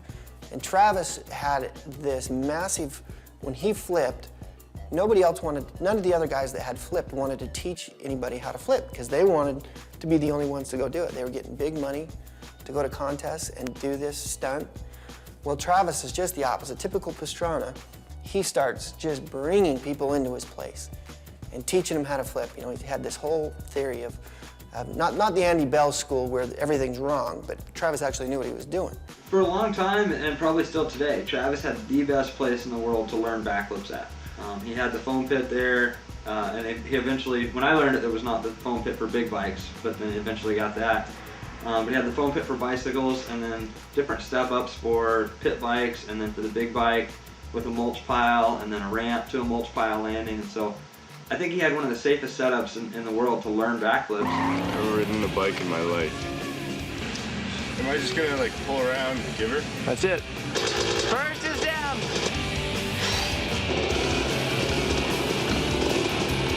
More speed. That'll do it. And he would take them and put them on mini bikes, and they'd flip on mini bikes, and then they'd graduate up to the big bike and bicycles. And so he just had, Nate Adams came through there, and Chuck Carruthers, and his cousin came through there. Special Greg flipped. Jim flipped. These guys, Special Greg and Jim, weren't even motorcycle guys, but because they hang out with Travis, he just pushed them to flip. Most of the American freestylers went, hey, yeah, let's go to Travis's and learn it. There was definitely a lot of carnage there, though. I know the loaner bike has been through a lot of sets of handlebars and levers and plastic and stuff where people just wadding left and right on it. That's why Travis has 370s, so we can destroy him. So he's just teaching people left and right. And still, here we are 4 years later, and he's still teaching people left and right how to flip. You go to Travis's house, you better be ready, because you're gonna flip. You're gonna flip into the foam pit, then you're gonna flip onto the dirt. And, he loves it, because those people get such a, they're scared to death, and he knows it, but he can work them through it and coach them through it and get them done. And then at the end of the day, they're standing there going, man, I just threw a backflip.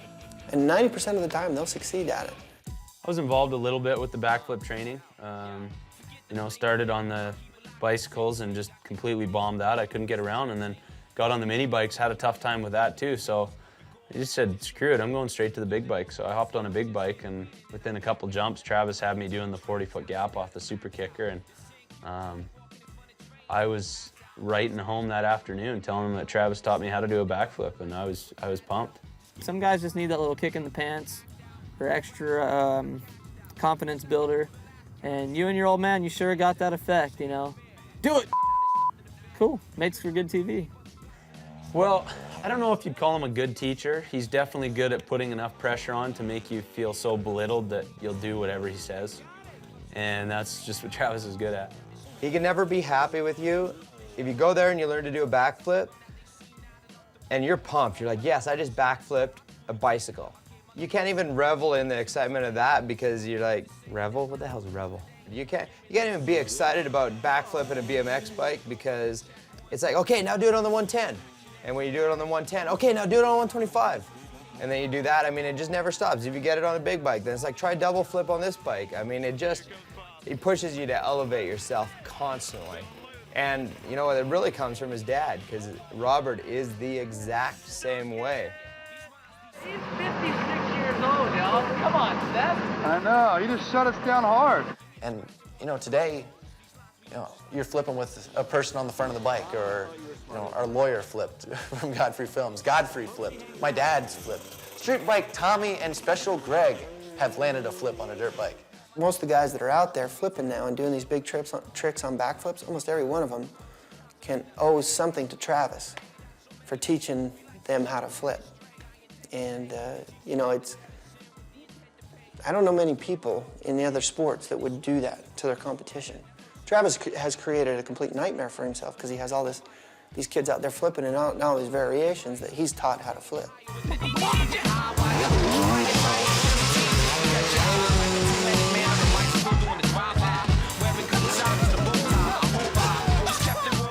Hey, I was upside down, I see tires like right there. Travis's school has turned out hundreds, maybe thousands of backflipping graduates. However, to get a master's degree, you need to study under Special Greg. We'll introduce you to him after this. You're watching Thrillbillies on Fuel TV. Welcome back to Thrillbillies on Fuel TV. The scene of probably one of the craziest sections in Moto video history.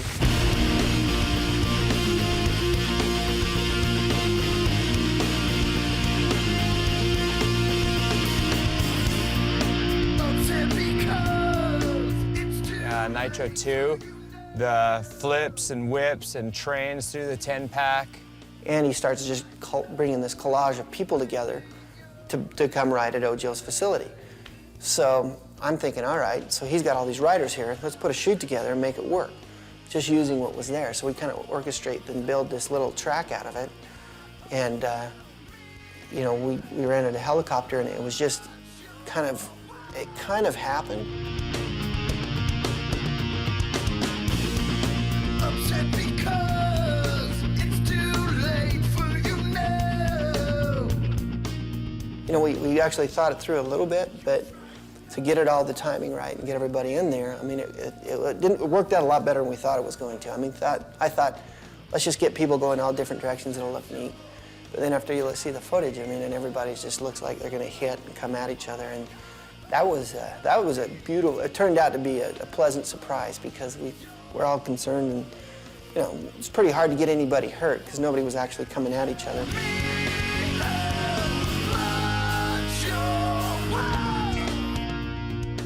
It was unreal. I mean, we had Ronnie Renner, Matt Byton, Darren Connett, myself, John Disler, a few local racers, a few of the top amateur kids like Kyle Cunningham, Bradley Graham. And I think we had about 17 guys, Ezra Lusk, Tommy Hoffmaster, Riley Karowski. But 17 of us out hitting the different various lines out there, crossing under and over each other, while Byton and Disler were flipping. Renner's upside down whips and Connett's past 90-degree turndowns. It was awesome. We had so much fun that day. It was cool to get to ride with Ezra Lusk. He had his factory YZ250 out here, and Brock Sellard's at his factory 250F out here, and they were just motoing. It was Salt Lake Supercross time, so it was so cool. Just various different riders, and so it was a lot of fun. We haven't been able to recreate it like that, so.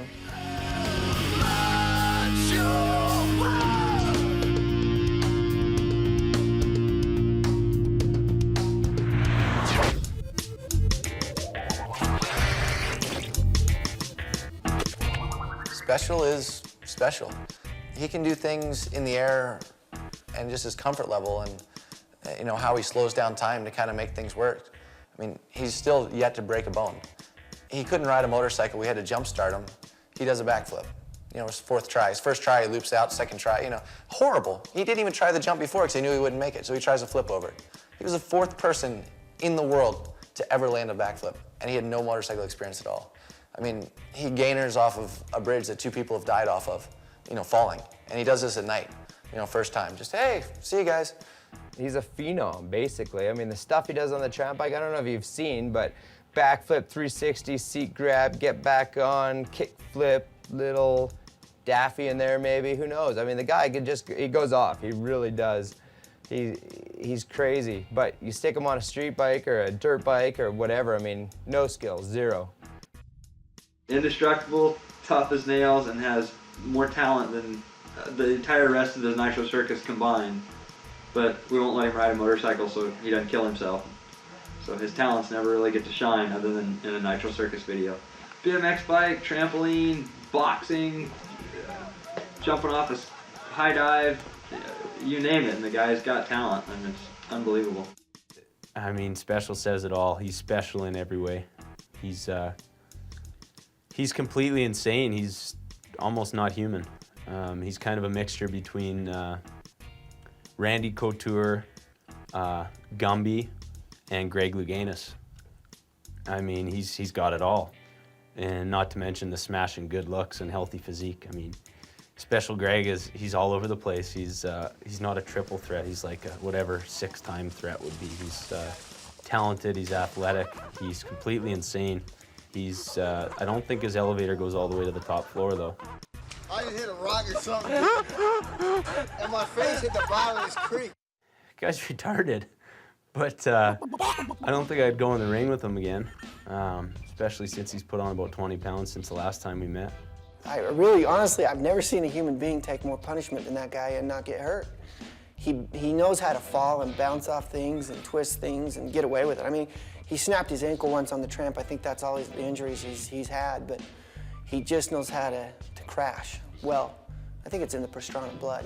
They just don't think like a normal human being, period. Neither one of them. And Special Greg really pushes Travis in a lot of ways. He pushes him in what is the boundaries and what's possible to do on the bike and what's possible to do in anything. And I think Travis really respects that. Take Travis's talent, put it in Special Greg's body, you'll have 2 Ricky Carmichaels. Because Ricky right now is the man, but if you had Travis's talent in Greg's body, no one would touch him.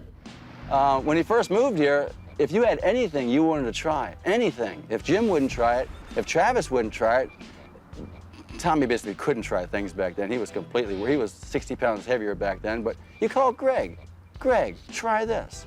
He wouldn't think twice.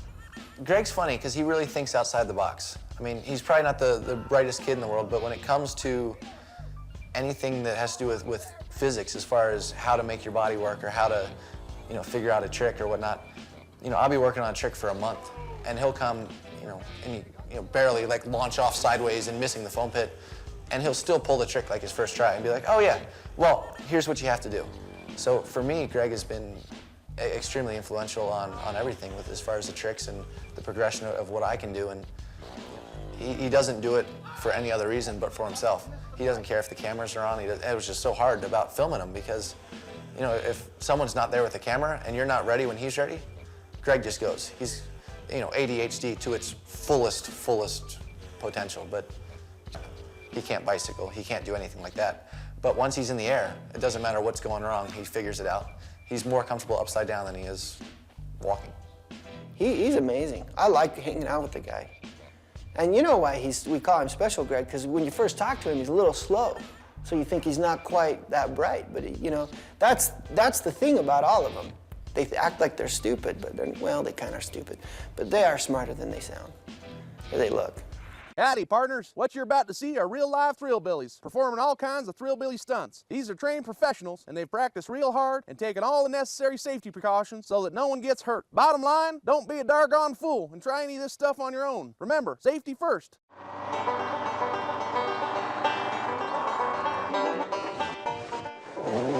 Hey, Sprocket, shut up. I'm trying to do some work here. Them Thrillbillies is professional athletes, if you ask me. They got tools, they got talent, animal trainers. Do athletes use animal trainers? Sprocket, easy now.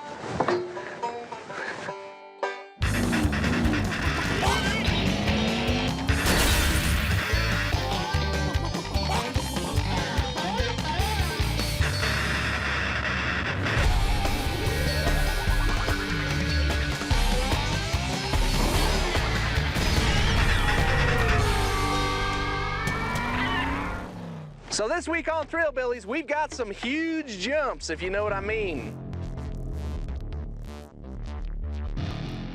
Then, we're gonna introduce you to some fembillies. But first, we're going to Austria, and my favorite race, the Red Bull Erzberg Rodeo, where Andy Bell used these here boots. I didn't mean Andy Battle, Christian Pfeiffer, but it's a good Okay, I get it. Christian Pfeiffer wore these boots to win a mini Erzberg rodeo, to be the greatest Erzberger of all time. Hey. Right next to the Hamburglar.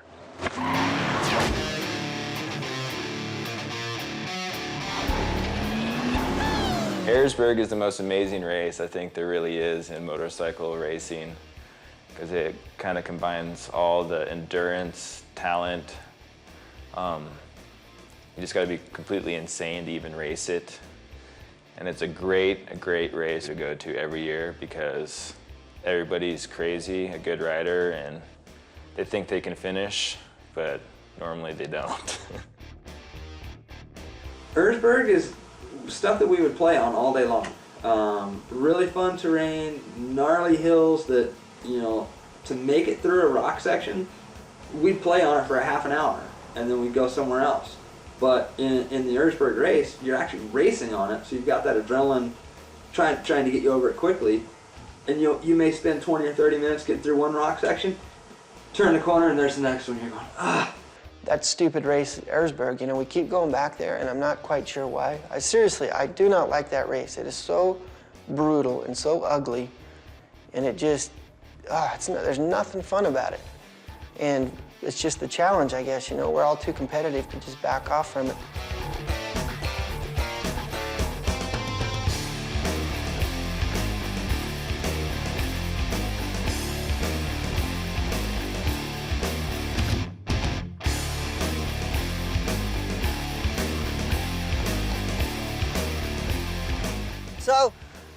So we go, Andy invites me over to do this race in Austria, and I did it, and it was physically the toughest thing I've ever done. So we talked Wonder Boy into going over with us.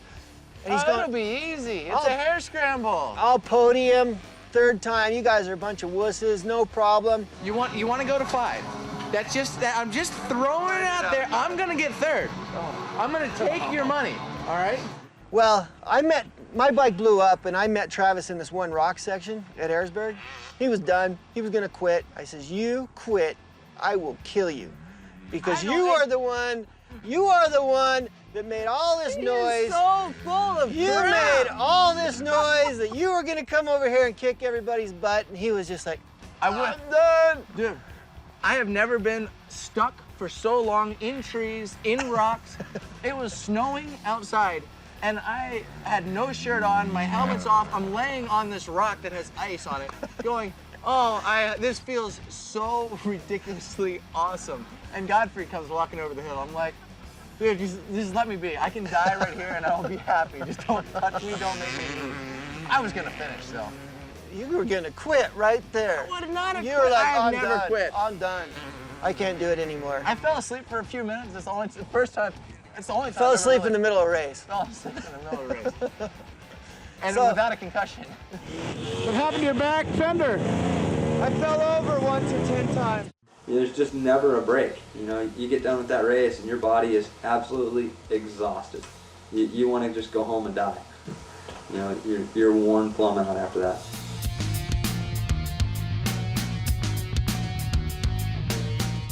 It's a passion type of race. You gotta have passion for it. You gotta just kind of be itching in your heart to finish. It's like you gotta want to finish bad. You gotta want it. Rocks, trees. Some of those downhills are pretty bad too. Did you end up down some of those downhills? Downhills are fine. You just keep going, and if you flip, it's no big deal. The rocks and the uphills. I flipped down a couple of downhills. The downhills are gnarly. I would never go down them normally, but because it's in a race, you don't even look and you just jump. Just say someone else has made it, I can do it. Yeah, it's definitely a fun race. It's kind of a fun race, but it's also one of those that while you're doing it, you're just hating life, going, you know, what am I doing? But then you get done, and it's such a personal achievement.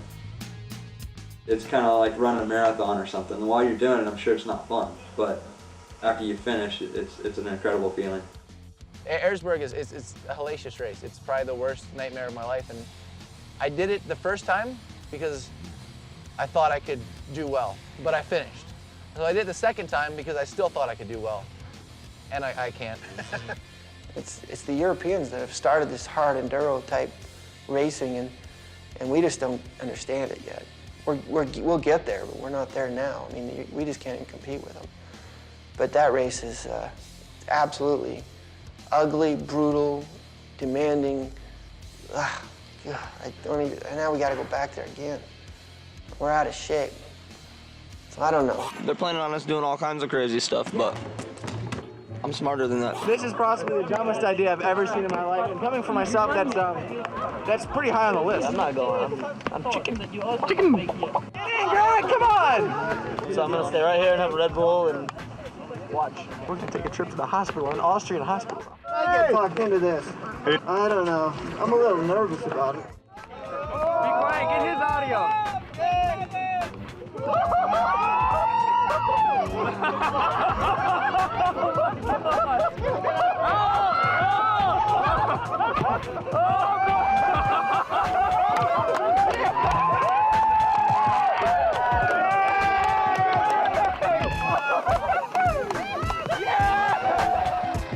I was knocked unconscious for about the last 5 seconds there. That was kind of stupid. Take your shoes off and stick around. When Thrillbillies continues, Travis jumps the shifter cart and the snowmobilers go big.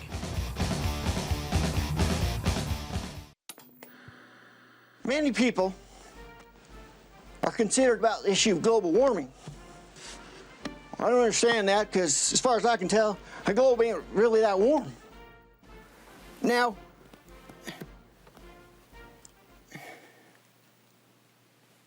I don't really know where I was going with that, but it'll come back to me. I'm gonna move forward here a second. When you come to Austria, they teach you about swim gear and proper swim attire. It's very aerodynamic for when you swim, you do the breaststroke. Rocking horse? Check.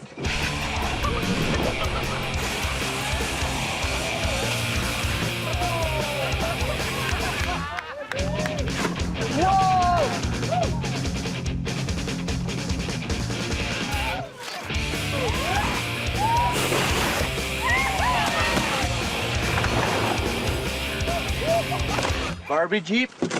Check.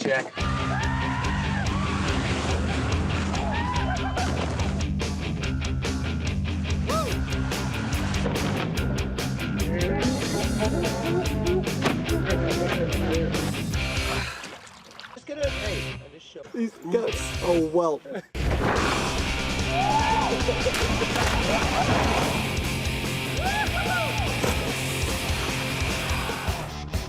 The foam pit was the site of another first, Travis's shifter cart jump.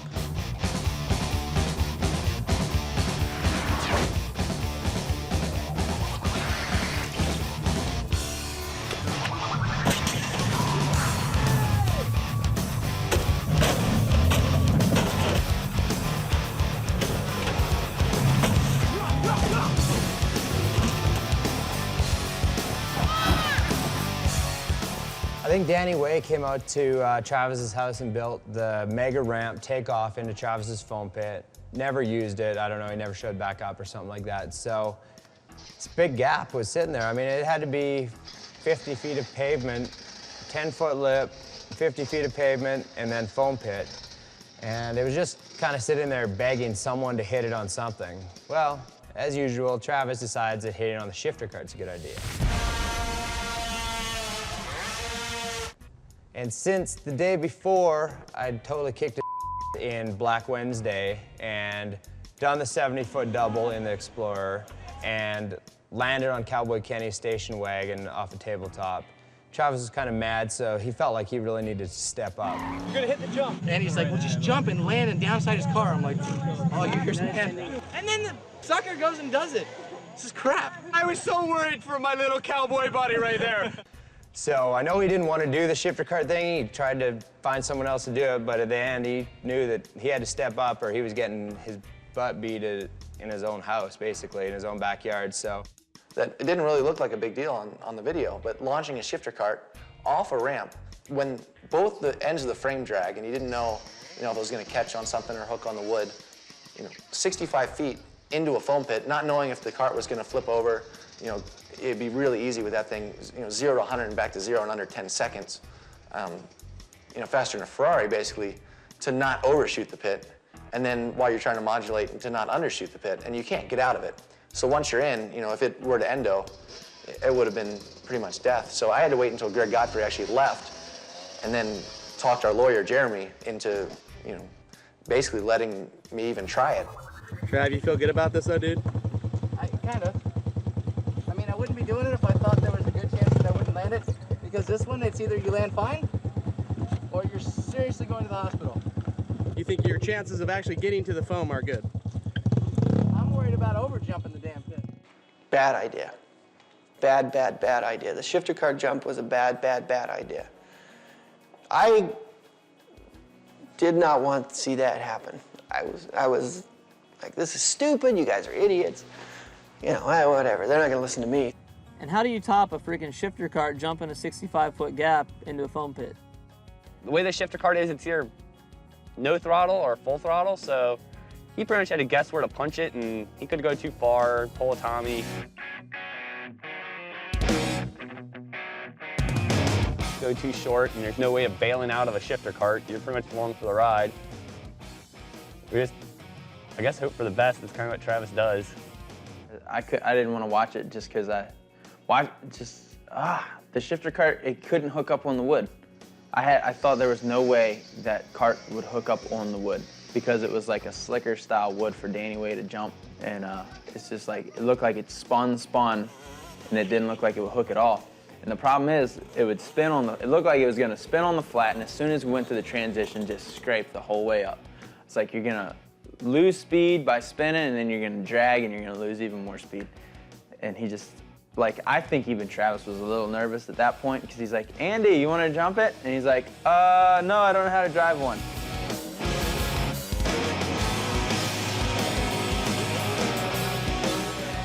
So I came up on the shifter cart and it's like, oh, please God, just, if anything works, let this work. And it worked perfect, so we did it again. Let's do it again. Did no-hander, and you know, after that it was free game, and no one else actually went for it, which was kind of funny.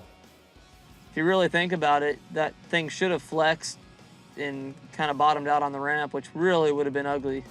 It's amazing when you do stupid stuff for a living, you realize what crash you can walk away from and what crash is going to hurt you really bad, and you tend to weigh out, you know, the factors. Okay, I can crash in this one and it's all right. It might be a cool crash and I'll get up and walk away. I'm not even going to try that one because that one's going to hurt. It doesn't look that hairy because he stuck it, but if he wouldn't have made it, it would have been a catastrophe. But he pulled it off. Oh!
When Thrillbillies continues, we're going to introduce you to some Fembillies here on Fuel TV.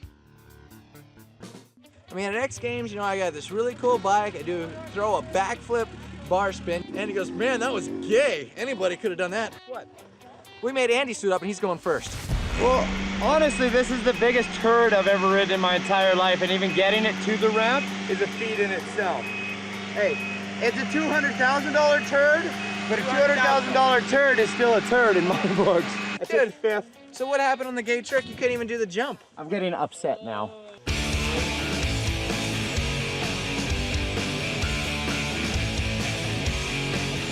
I didn't say the gay trick was easy. I said it was gay.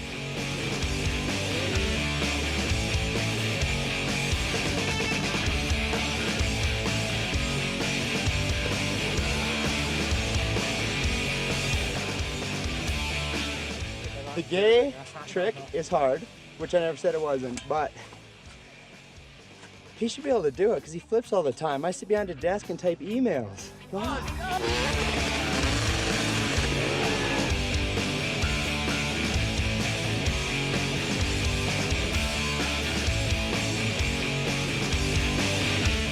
It's still gay, but... You ever seen a girl do a backflip? No, because that's a fembilly. Watch this. Sprocket.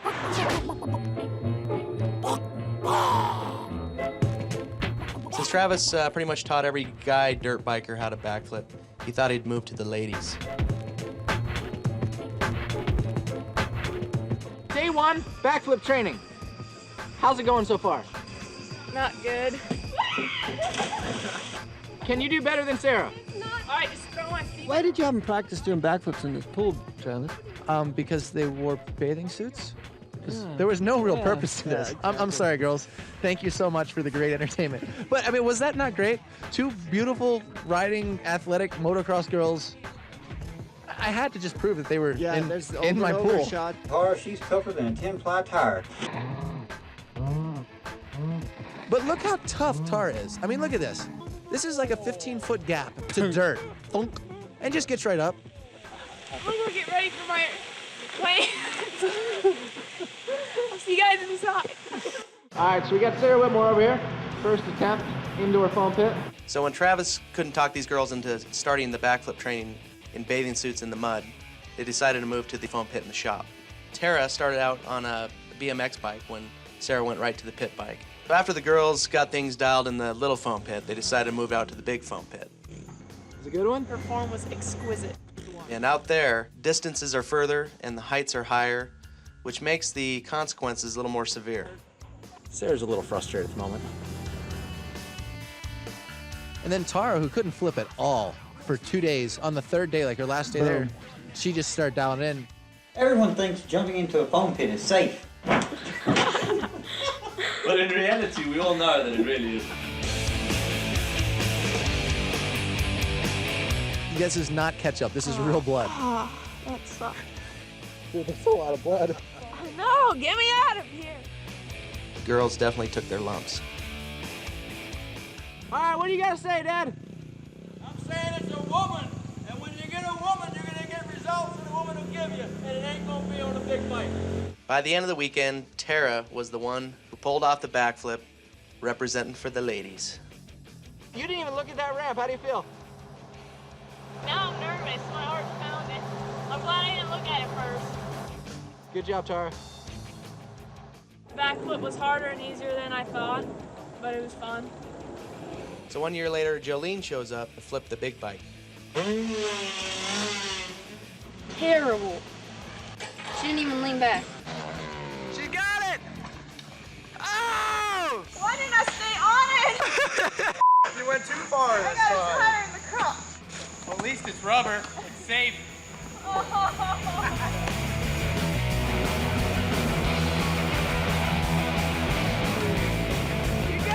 Once Jolene got it dialed on the pit bike, she had to step it up and go for the big bike.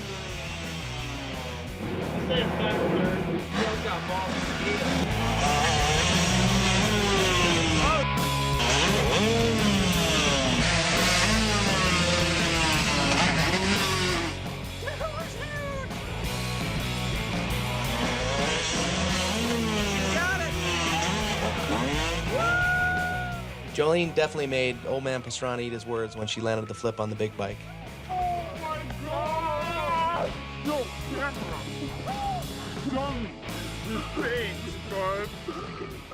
We hope you enjoyed another episode of Thrillbillies.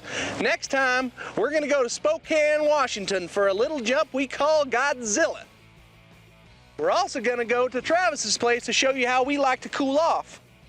Then we're gonna go to Italia to jump off some cliffs. We'll see you next week for another episode of Thrillbillies on Fuel TV. Yeah,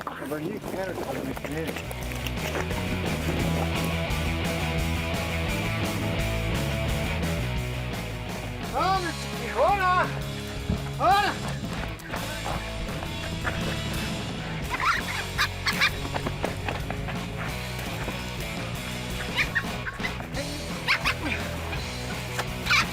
Howdy, partners. What you're about to see are real-live Thrillbillies, performing all kinds of Thrillbilly stunts. These are trained professionals, and they've practiced real hard and taken all the necessary safety precautions so that no one gets hurt. Bottom line, don't be a doggone fool and try any of this stuff on your own. Remember, safety first. Howdy, and welcome to Thrillbillies.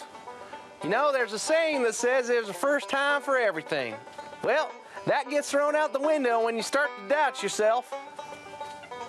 Hold that chicken still, I'm working. But the unknown is what fuels a Thrillbilly's fire. They say it's all about overcoming fear and doing what you don't think you can do. That about sums it up for a Thrillbilly. Cock-a-doodle-doo!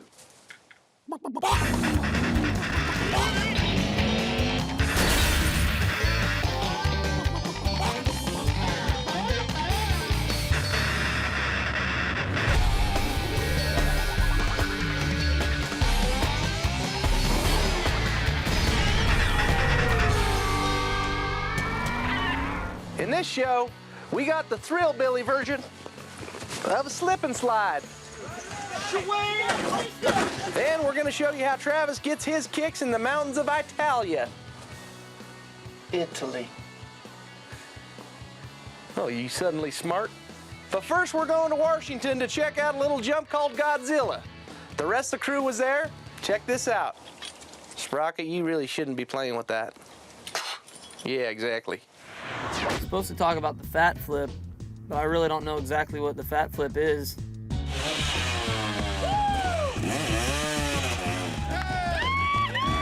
All right, so I'm fat, I work behind a desk, but I still did a flip. You actually shouldn't be doing fat flips if you're fat, but maybe it's something you need for your self-confidence or self-esteem. You know, just if you're fat and you're flipping, it's not necessarily gonna bring you chicks. I mean, the whole freestyle rider groupie thing, that's all a myth, believe it or not. We don't get no chicks.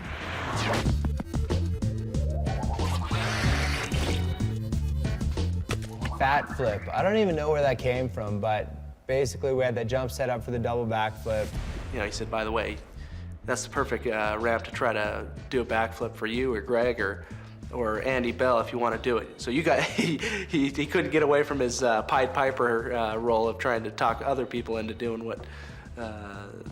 that type of stuff as well. But We were all sitting around the campfire having some sodas the night before, and everyone was, you know, kind of getting pretty loose and happy and getting their soda buzz on, and they were talking about, you know, attempting backflips the next day. All these guys who hadn't done it yet. Andy and Godfrey and Fisher.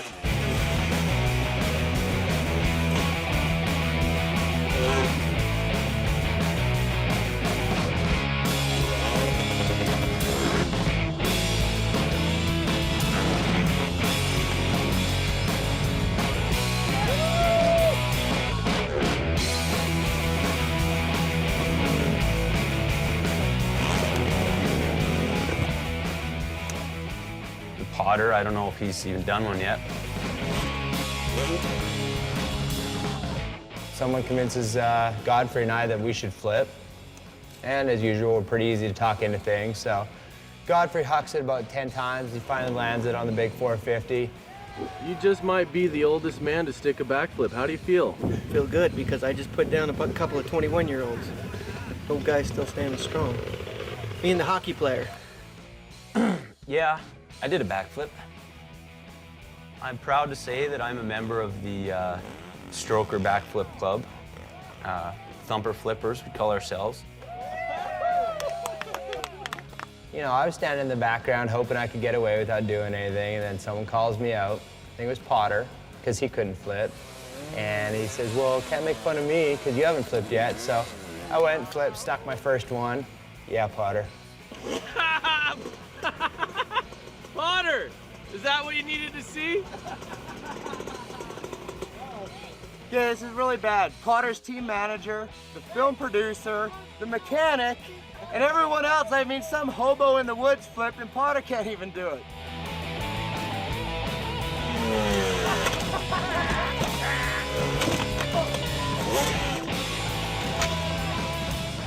I didn't even pull when I went off. I didn't even pull. You're fat.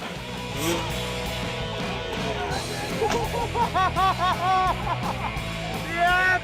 All right, that was way easy for 2. He could have done 2 so easy. Why is he so angry? Because I haven't landed one. Is that why he's in the militia? Because he's so angry all the time? That was a good one.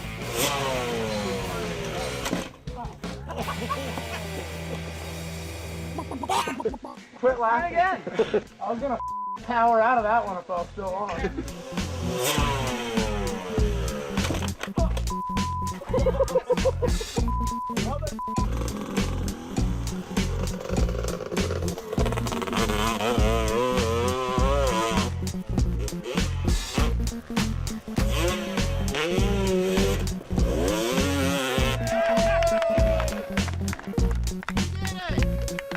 Only 15 tries, but you got it.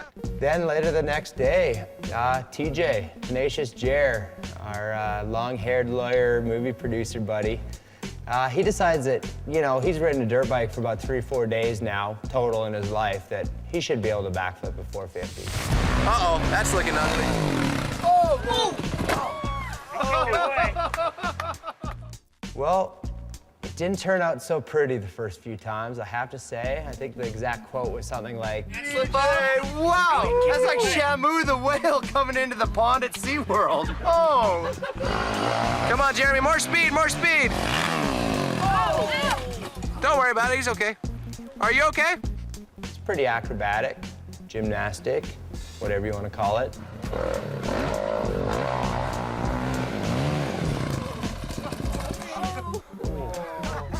Was that another Shamu flop? Let's see this thing.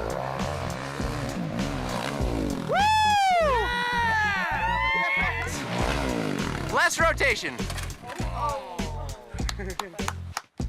You got some dirt, like just not so much here or here.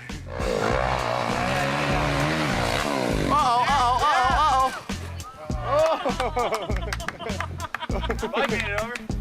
Come on, buddy.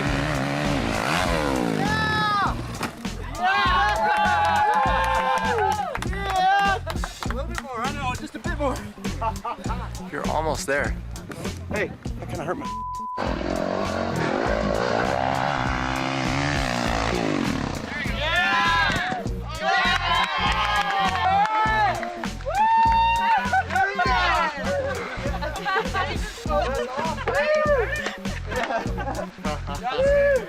He stuck it out and hit it about fourth or fifth time, I think. He actually landed it and kind of rounded out with the fat flippers. Myself and Godfrey and Jeremy, all well over 200 pounds, and none of us are really ride very much anymore, but it's kind of cool. It's good to show the little punks what's up.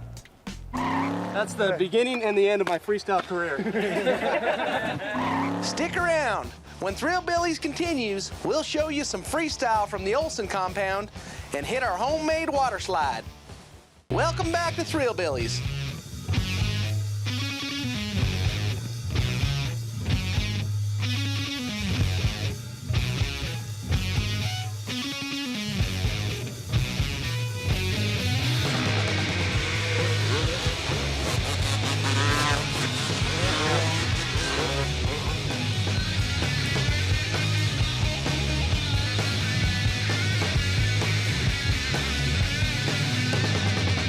This morning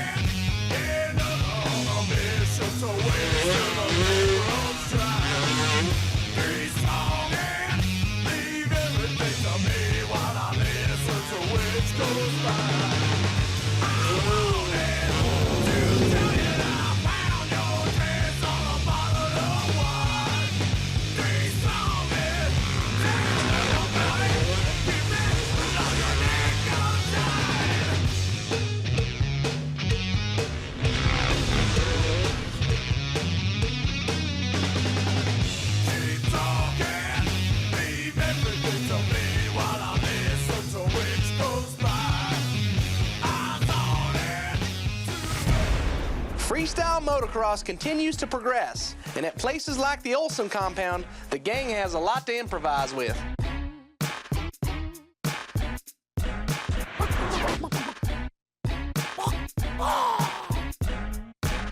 I just want to talk about my house for a second, if you don't mind.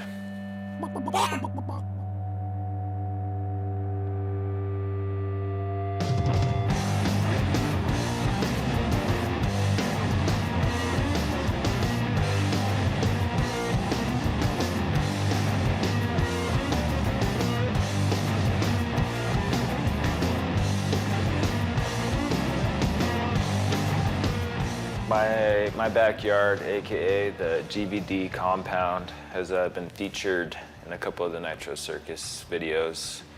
And it was missing from Nitro 3, but I'm pretty sure it'll be back for the new video. Hopefully new and improved, and some new gibberific tricks you might see. Some extended wall rides, maybe a quarter pipe. It's looking really snowboard kind of train parkish right now. A lot of manuals to gaps. There's crash cars. There's a semi-trailer out there that's gonna get used here pretty shortly. Nothing super life-threatening in my backyard, just a lot of fun stuff to ride, and I think that's why the riders enjoy coming to my house and riding. So they don't feel pressured to do anything insane. They can have a good time, and it all looks really cool on film when it's all put together.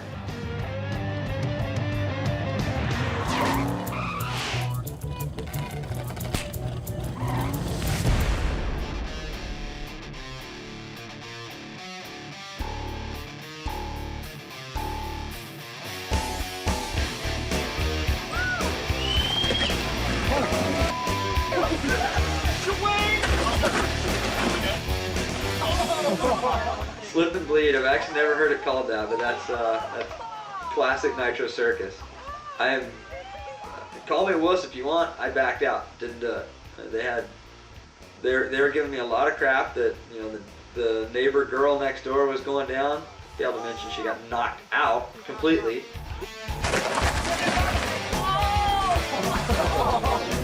Yeah, Hubert. Yeah, Hubert.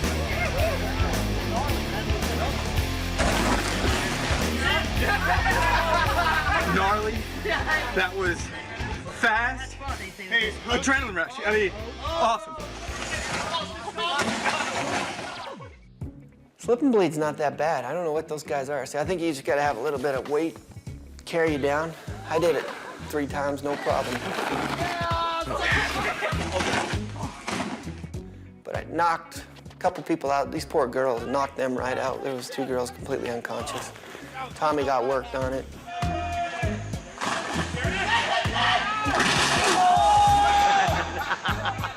I think he went out of the pond. Backbone. Ow. No, I'm very happy to say that I wasn't involved in any of the slip and bleed events. Therefore, I have nothing to comment on that other than it looks really retarded. Although Travis thinks it should be an Olympic sport. Andy got worked. Hasselhoff was the lifeguard, saving everybody down in the pool with his little lifesaver and his nice bathing shorts. But slip and bleed was, it wasn't that bad. Form was everything. So if you lubed yourself up really good and stayed stiff, you know, rode on your shoulder blades and your hands and your heels, you're good to go. Yeah, Greg, we have a winner. But if you come out of your form at all, you're done. You're gonna get hurt. You're gonna get broken somewhere, one way or another. So you better not lose your form on the slip and bleed, or you're gonna end up in trouble. Oh my God!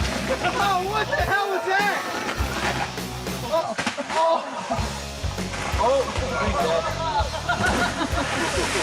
This is so awesome. Everybody that came up there, they had done it the day before, was like, oh, my back's sore. You know, the backs are all scratched up and bruised. And I'm like, it just doesn't look like any fun.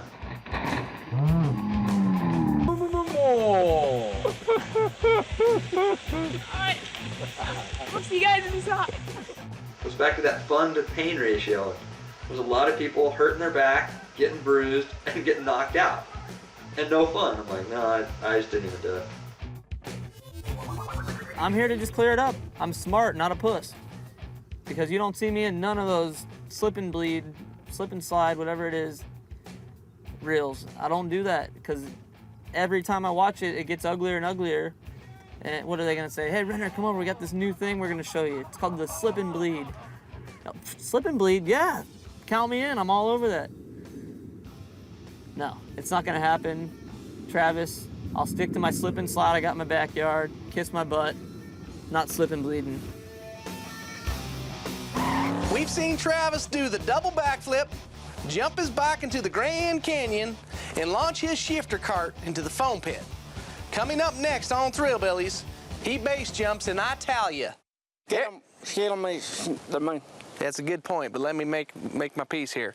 Welcome back to Thrillbillies. You're planning to come out of this unharmed? Yes, I always plan on coming out of it unharmed. So everybody know who they're following.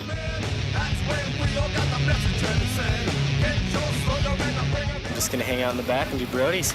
Shaka Bahala. That's how it's gonna start, and it's going downhill from there.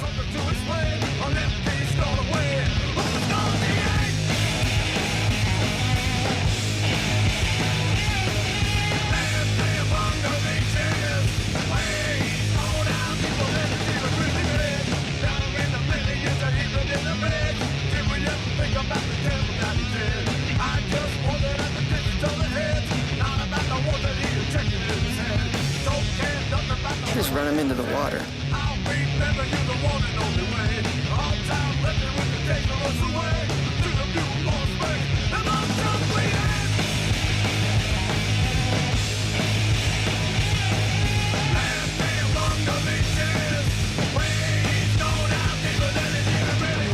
Go get another car.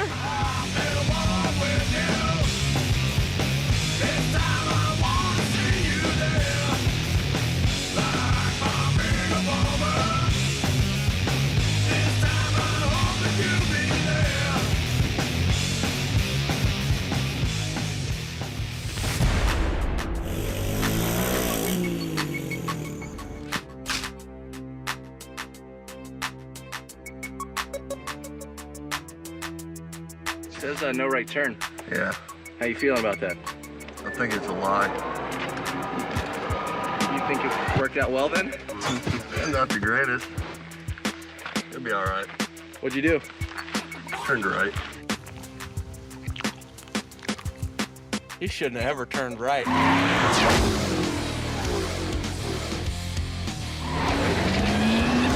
We're over racing this Erzberg race, and you know, we just wanted to do some different things, and I called Hayes Wheelis at Red Bull and asked him if there was any base jumping that we could do, because I know in the Alps they do all kinds of base jumping, and he said sure. So he tied us in with some guys from their skydiving crew, Stinky Pete to be sure. We had to climb like, I don't know, it was about 6 miles of walking or something stupid up through, you know, the frigid mountains getting to the spot. That's after we, you know, finished driving to the furthest road that we could. And he's on crutches. Stinky Pete is on crutches. You know, his foot is pretty much disintegrated off from base jumping and everything else that he's, you know, near-death experiences. And he's like, don't worry, I packed your chute, you're good to go, man. You jump first. Thanks. So we're thinking, is this the right guy to be having us base jump? Well, I'm kind of freaked out because this guy's our guide on this situation, and he's roped me in to hang off the side of the cliff. Well, it's a 2,000-foot cliff. You're done if you fall off the side of this thing. And I'm freaking out because I don't trust this guy with the rigging he's put me in. I'm not even jumping off the cliff, but I'm scared. Mom, for some reason I don't make it to the bottom. I died happy. Jump off. It's kind of the weirdest feeling, actually, is when you get up there. And we were there at maybe 6 o'clock in the morning, and the sun's just coming up, and it's so peaceful and just the most amazing, you know, experience that you could probably ever have. And you're sitting on the edge of the cliff, and then, you know, Stinky Pete's like, jump. Like, what? It's like, yeah, jump. All right. And jumped off, and now the wind rush is amazing because it goes from quiet, you can't hear anything, to just, and it gets so loud, it's like a train wreck about halfway down. So I'm kind of being a wimp about hanging over the cliff. Well, Travis just goes for it. You know, the first time he just jumps off it, normal, does it right. We hike back down, get in the cars, we're going down to get lunch, and Kenny and I are rally racing down this road in the Alps in Italy. And all of a sudden we come around a corner and there's a logging truck. it's a guy with a horse and a carriage pulling these logs. And Kenny shoots off down the only exit path off this thing. And so I got to go up through the woods, and I go right into a tree. Rips the whole bottom end out of the car, and Kenny wrecks the car down the other side. So we got 2 wrecked rental cars. Second time we get up there, he goes off the thing, does the gainer, and I can kind of see him for a little bit, and then he does another gainer, and then I see him go into a 3rd gainer. Well, the plan was to do 1 gainer. I had the scariest experience of my entire life. Was going to do 2 gainers off and then track away from the cliff, which kind of comes out, and then do a front flip and then pull the chute. Well, I did 2, over-rotated the second back flip, was probably only about 20 feet away from the canyon. I ended up facing it somehow, the wall's coming towards me. Everything was going wrong, and then I landed in the trees. And you know what? Godfrey, you freaking wimp, wouldn't even get on the edge to film this on the way down. Would have been the most exciting footage that we had. Land in the trees, miss the cliff by a couple feet. No, he's afraid of heights. Greg Godfrey is afraid of heights. He said if he had a parachute, he wouldn't have been afraid, but I still don't think he would have got to the edge. Well, that's it for another episode of Thrillbillies on Fuel TV. You know, if you laughed or you cried or maybe you even filled your pants with something, then I think we done our job well. We'll see you next time.